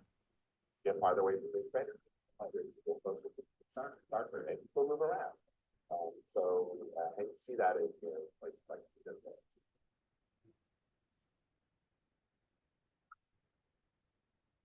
I'm sorry, I have to blow it up. Who else is talking? So this is they were talking about conflicts and collaborations in the Middle Kingdom Nubian fortresses. So so you got which Mass teaches Simna, right? You got these Nubian fortresses. So she talks about that. Let's see. Right around the southern gateway. Okay, so that's clear. I don't have to blow that up too much. About that, I run into a couple of cases at other sites where it's pretty clear they're trying for rain. Okay, and what else do I have here? And going through the floor is. So she's going to go through. Yeah, we have very little, and I will say, so we have none in the early strata that we've excavated. We have a couple of. So these are scholars that actually go there, right? And we talked about the Mott at one point, right? And so I think anybody who comes to this show would be familiar with some of these terms, because we've had conversations about the Mott, Aksum, but I'm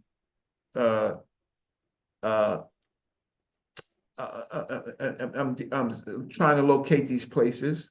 So let's see what else is going on. So he's talking about the Napataean, Ascom,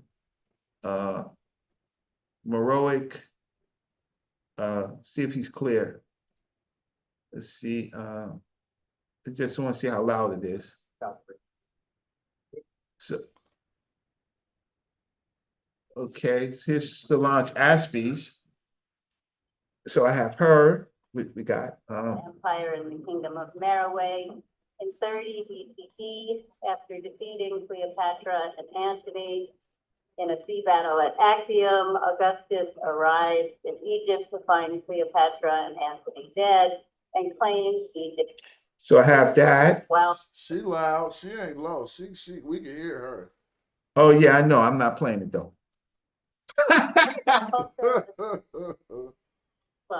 What a slanted view of world history it presents. Aside from you just teasing us. You said what, Smash? You just teasing us. Yeah. Who else is on? Aspie is on. Conflicting evidence for peace and the Christianization of Nubia. Interesting. See. Since I have the floor, I can make a comment derived from Solange's talk. It's always jarring to me that in the British Museum, that head of Augustus is in the Roman gallery, not in the ancient Nubian gallery. She said that it perplexes her that the head of Anthony is in the Roman and not in the Nubian. Where it should be, because that's where it was found. It was found. Wait. So it was found in Egypt, but why is it in Rome? Entrance to the Victory Temple in the city of Meroe, where people would have entered the temple by trotting on the head of Augustus. On Augustus's head. Kingdoms merged at this time. The most northerly was the kingdom of Novadia from the first to third cataract. In between was Lycuria from the third cataract to possibly around the fifth cataract. And then south of that was Alra, sometimes called Alodia, that we heard Joanna speak about during the first session this morning. Didn't see what, and she didn't, maybe she talked about the blimmies, but anyway. So is she the last speaker of this panel? Who's some weapon, perhaps been a sling stone or something like that. There's a little bit late Meroe pre-Christian period. So what's the conclusion? Yeah, she's going to talk about blunt trauma and stuff like that, and yeah. So anyway, I think that's it. I'm gonna increase the sound so that we could talk about most of this. We could talk about on the Smasher show, especially. I'm sorry, I don't have all of the Stuart Tyson's remarks for that day because it just didn't work out for me. But when I blow up the rest of it, what he said at the end, I mean, there's bombs dropping, and yeah. And the funny thing is, they don't rush to take him apart. So if we were saying this stuff, scholars would try to take us apart. But when he says it, they just like, he's not on the same page as us, right? But he's a boss. So they have limited conversations with him. But my conversation that I take with him was really important because they misidentify Africans in the land as Nubians because of their skin color. So I think I did great work. I think my questions were understandable. Who was most of the other people that they see me, they don't really want to come next to me or talk to me. But Stuart Tyson Smith, he actually did. Most people are shy. They don't want to be on camera. They only want to be on stage. Yeah, that's excellent conference field work. Let me ask you this: did Stuart Tyson Smith know personally Dr. Ben or John Heinrich, John Clark? I don't. He's not as old, right? I Right. mean, he's not as old as them, right? So there's obviously a 25-year difference. We need to be able to talk to him. Maybe we need to pull some money together to get a full talk from him. That should be a goal, right? Yeah, Because absolutely. that would change a lot.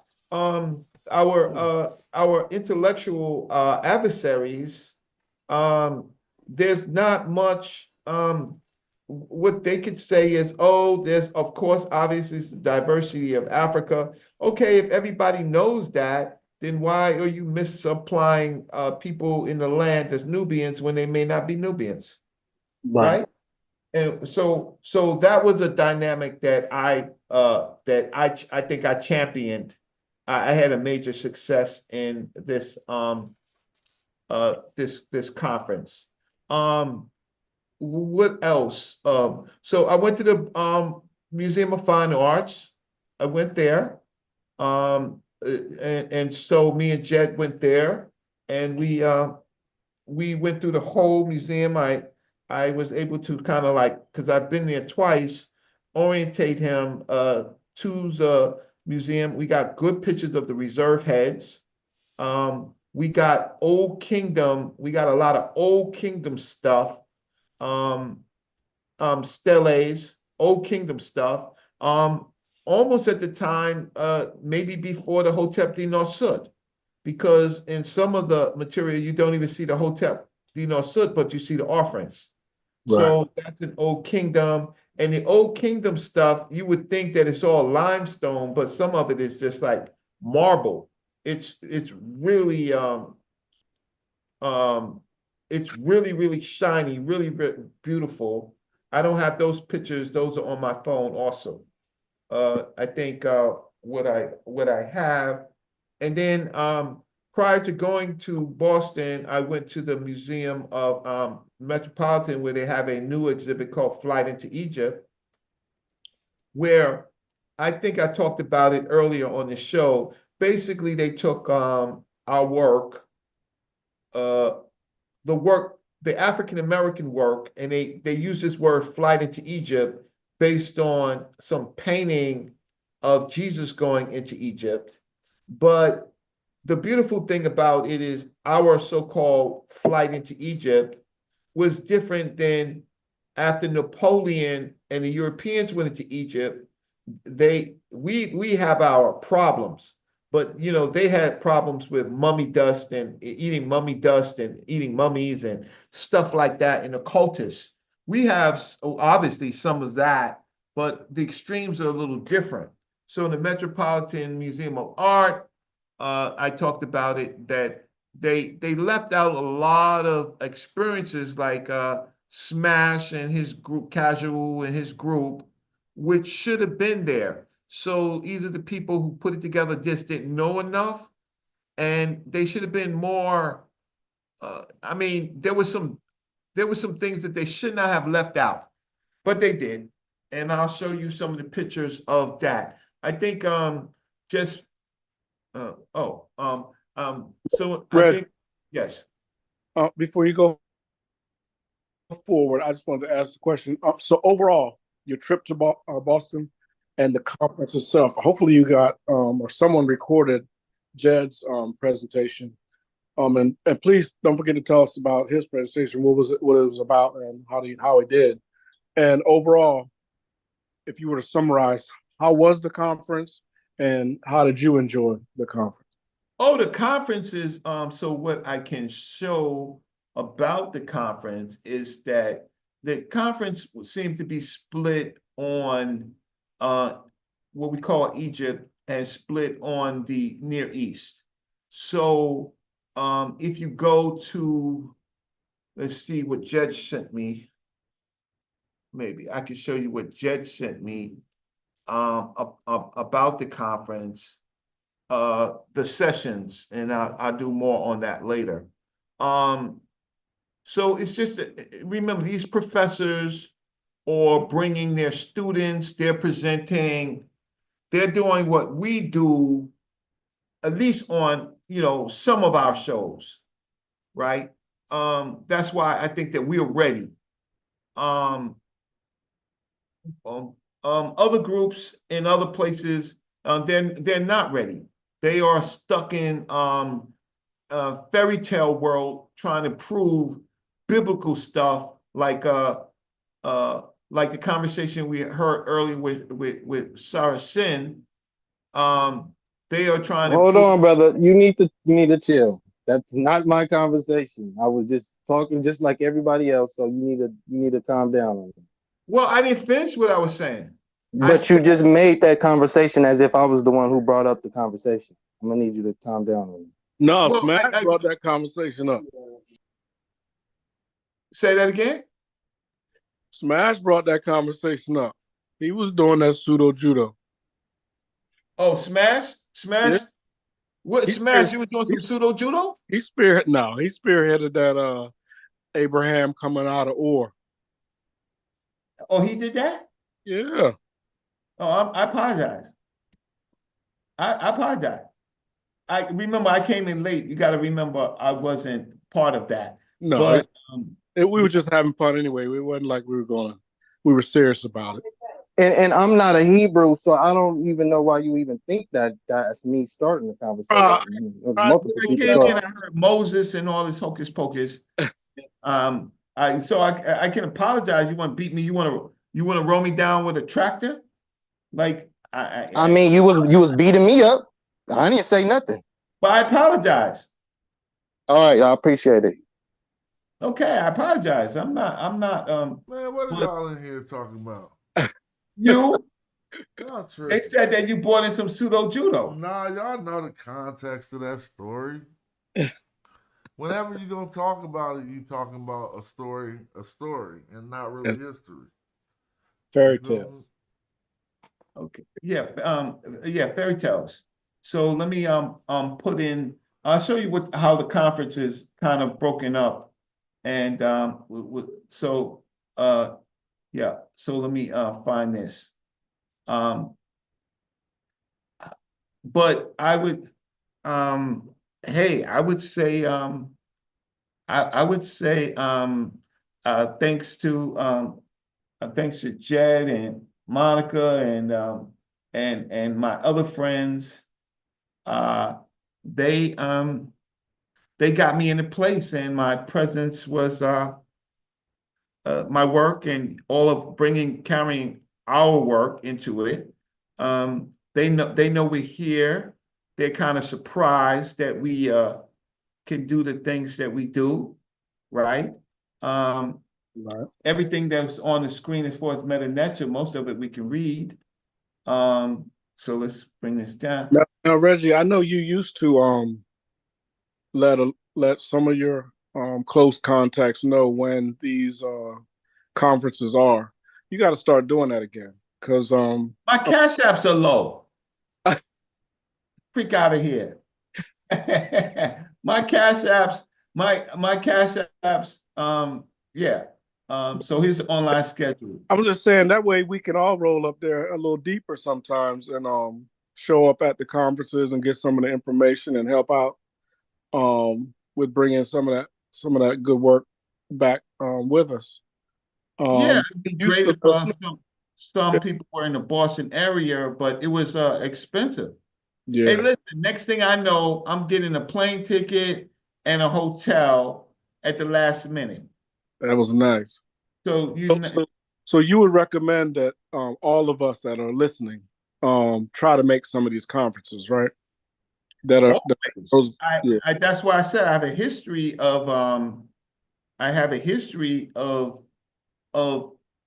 wait, I gotta log in again. Going to conferences. I know you've gone to many a conference. I mean, you've been going to conferences forever with Dr. Ben. I know you've been on them. ASCAC, the whole history, the whole journey, First World all the way into New World.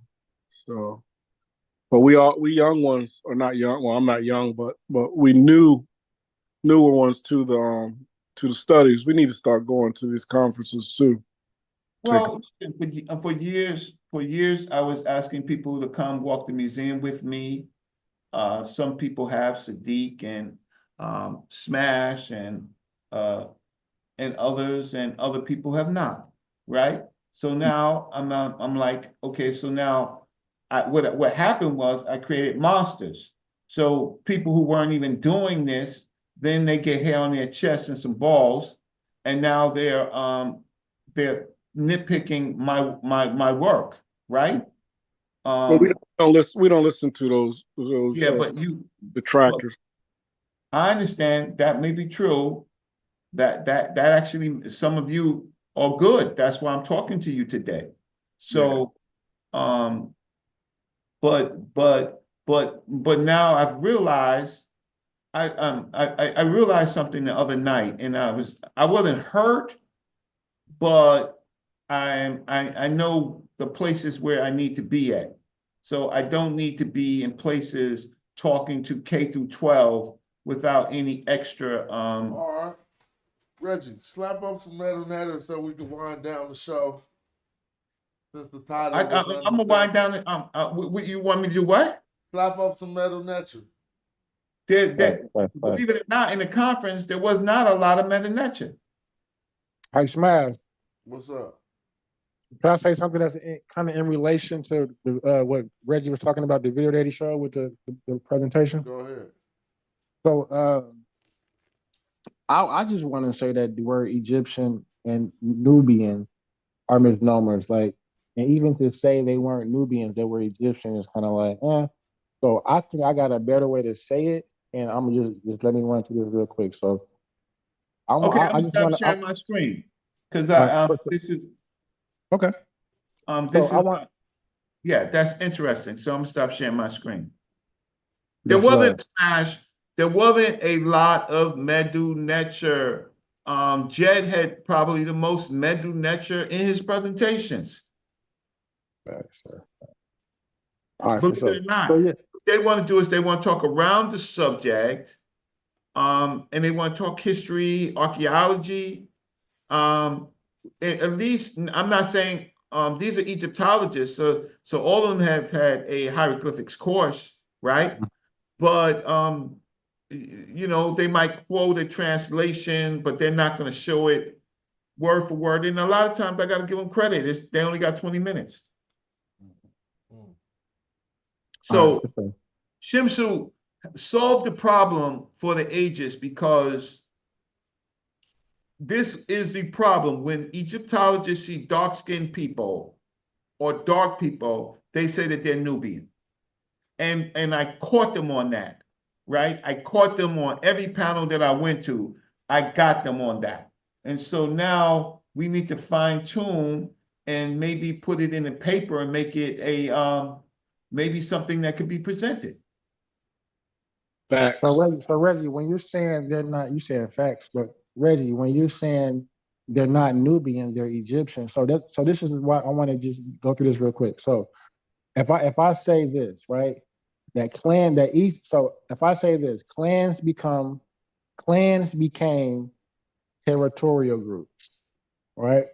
And each one of these territorial groups will later become Sapats. But if we identify these territorial groups as this, I'm gonna name them the falcon, gazelle, lapwing, scepter, bull, snake, falcon.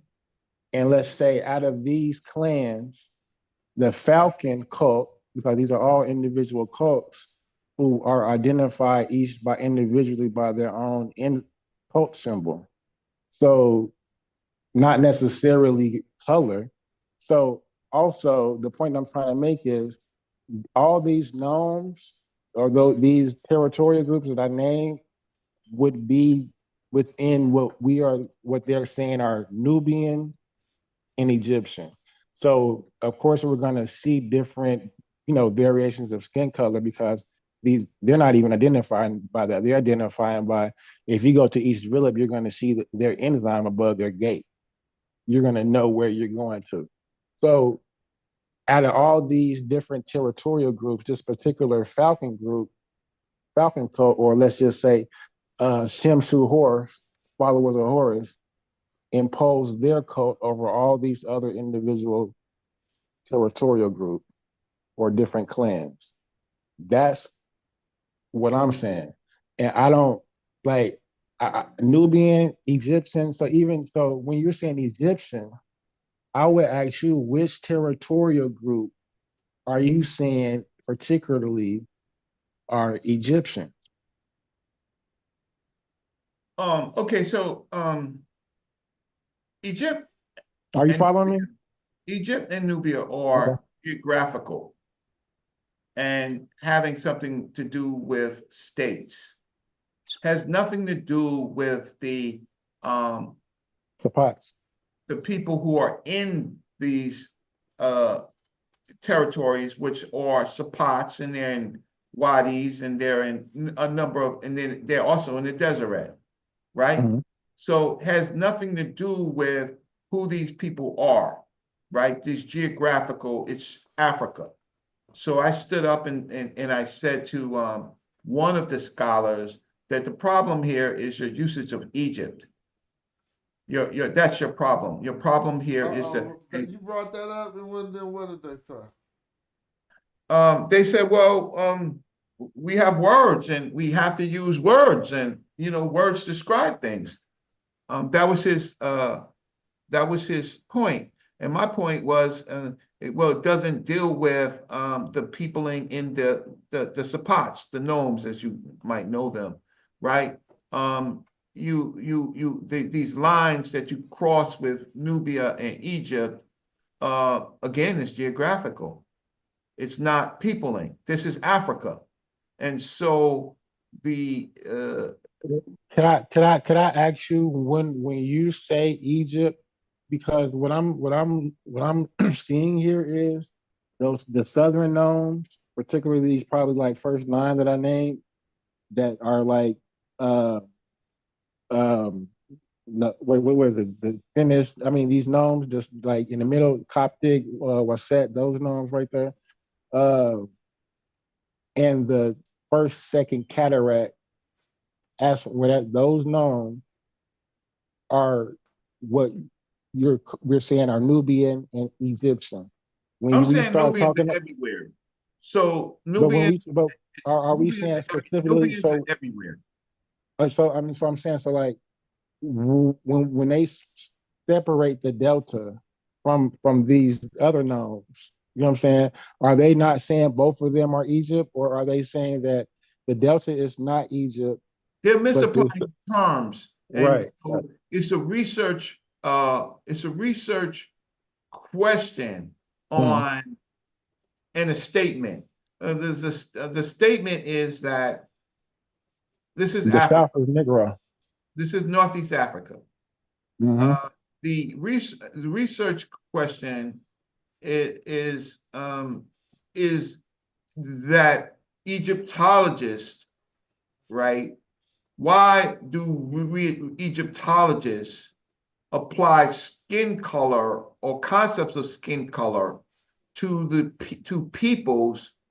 And the is southern that gnome. The southern gnome, particularly the southern gnome. It's in the northern gnome too. There's darker people in the northern gnome because it comes from deep biological admixture. So the sun doesn't just change. The sun may make a person darker, individual darker, but the person had a base before they got darker, right? So the research question is, or researchers still bringing in race when there are text where it is much more complex than the color of the skin, but the context. And so You can't call a person a Nubian because that's a geographical area, and that some of these people may have never went to what you call Nubia, right? But they may still be dark. So it's so the people of Africa are everywhere, right? And the modern Egyptologists still are struggling with how to identify these groups of people, and most often make mistakes by looking at an individual person and applying a geographical term to an individual person who may never have even been to the Sudan, right? May have always been in the Delta, lived their whole lives in the Delta, but yet they're darker, right? So the research question would be, how do we fix the failure of Egyptologists in identifying people based on racial constructs rather than having a methodology that should include textual sources first? Right. It sounds like it's just an argument of inclusion and facts. Hey Reggie, when you going live? I'm gonna get ready to shut down. When you gonna show that? I think I'm gonna take my $20 cash apps. Thank you, Linux, and thank you, Julian. And let's see if there's someone else. Yes, I didn't show much, but I did show some. I'm gonna take that $20. I'm gonna take my $20 cash app, and I'm gonna go see the Gladiator and see Denzel Washington be a African from North Africa trying to destroy the Caesars. That's what I'm gonna do. Oh, that's the new movie that's out? Yeah, Gladiator 2 with Denzel Washington. And they're mad trying to say that the North African Denzel Washington is playing was that Hollywood is playing skin colors. They just don't want Black people in Africa, in North Africa. So there is a lot of controversy on that particular person, that particular figure that becomes an emperor, right? Like they would have problems with Juba II, that married Cleopatra's daughter Selene, right?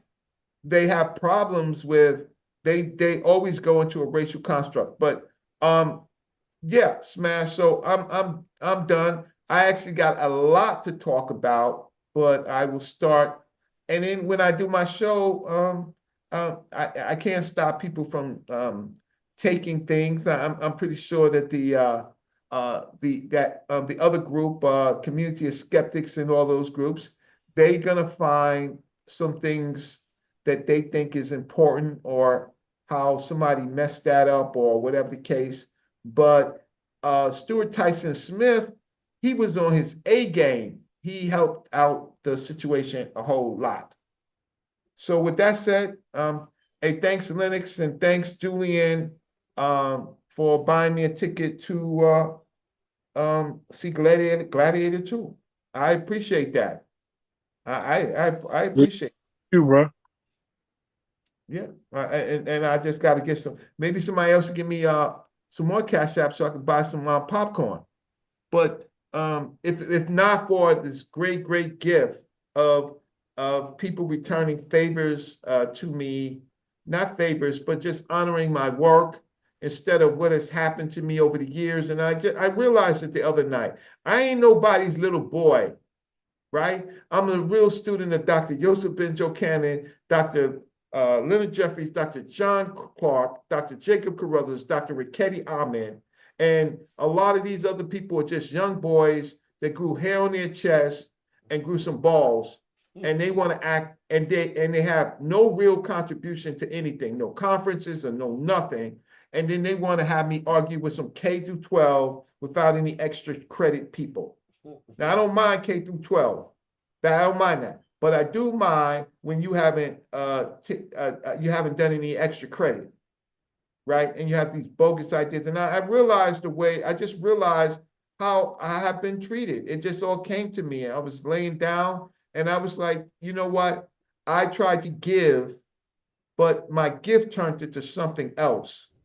It turned into something else. My content is just not good for us. My content is good enough to go right to the so-called Egyptologists, the best of them, and ask them questions. And there's a lot of you here, Sadiq, Smash, Shezmu, just a lot. Even, I mean, Saracen, anybody who's on these channels with us, they have gotten good.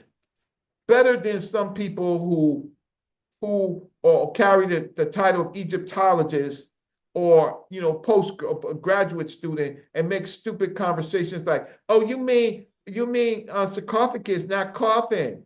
No, I mean caress. Shut up.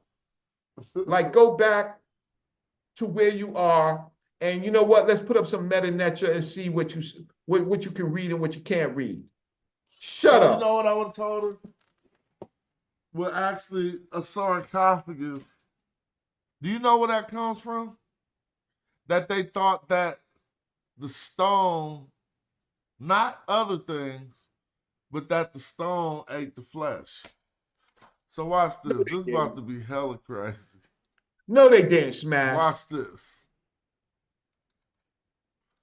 What is it? SARC? Sarcophagus. How do you spell it? APH. CAR.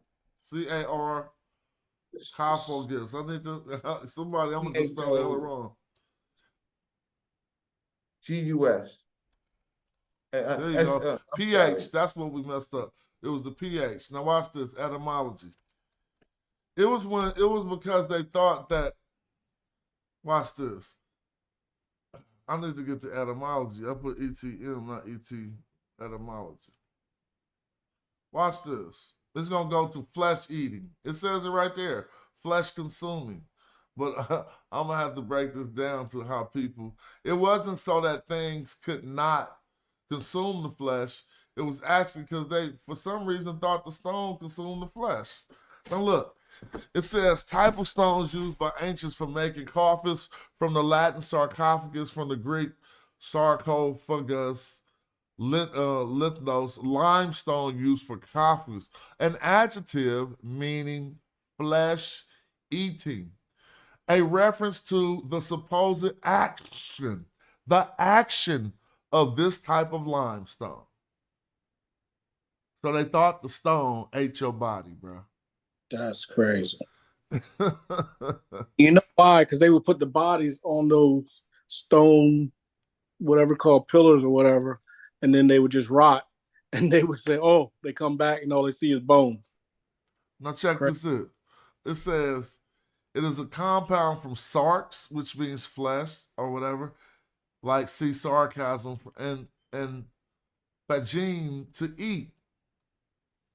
So really they thought the stone sense was the earliest English, the meaning stone, often distributed. But basically sarcophagus was a flesh-eating stone. Come on, dog. And she said, you mean sarcophagus. You could have killed I mean, amazing. I just wish that the lights and camera and action was on just to see her face. You know, it's like, get away from me. Like you interrupt me to say nothing. Like, get away from me. Like, you know, it's I'm used to that in this community. I thought I didn't think that their community was much better, but I thought they were at least a little bit more professional, right? Yeah. But she was totally unprofessional, inappropriate. Nobody was talking to her. I was talking to I forgot who I was talking to Dr. Karakuni and someone else that was leading the conversation. All right, some of y'all in the YouTube land, I would keep the stream going, but you know, this stream is garnished minimal support. Shout out to the Black Raven earlier in the beginning of the show, putting up the contribution. But why don't y'all, if y'all want to extend the show, just take care, you know. I'm going to the movies. Smash, thank you. Yeah. A Smash when Look, Reggie, like I'm to the movies off the show. I don't know what you talking about. It's all good. Go to the movies. I would let it go longer, but I'm gonna probably just start closing it down. No, 2 cash apps. I'm going to the movies. That's good. That's thanks to the supporters of the channel Yeah, for thanks. making that happen. You feel me? And support Smash, because let me tell you that Smash Rockwell, that dude is a boss. I mean, Jed is a boss. I didn't get a chance to talk to Jed, but man, any of you guys, they put some meta Netcher up in there. These people will be shocked to see that you the way that you read, because they just can't do it. They don't want to show publicly because they didn't. Anyway, peace to y'all. I'm out. Word up. Anybody else got some final words they want to get in? Nah, this was a great show. Appreciate it. Thanks for having me on. Next time, don't beat me up so much. Oh no, I don't run up on you. You ran up. I told you. I said you said you wanted to do your preacher thing. You threw your credentials out. You said I've been a preacher for this many years, and I said, bruh, don't do that. It's gonna get ugly. And you said, let's do it. So we started doing it. But you know, it's all love. Still starting still. It's never no hard feelings. It's just men talking and shit. You feel me? Word up. And it's all love. What's up with Sarah Sin? Oh man, it's all good. Just appreciate it, fool. It's all good. Word up. Shout out to you. Thanks for the contributions. And thanks for everybody making the show another good show. I'm going to close this down and be back again. And I'm going to put up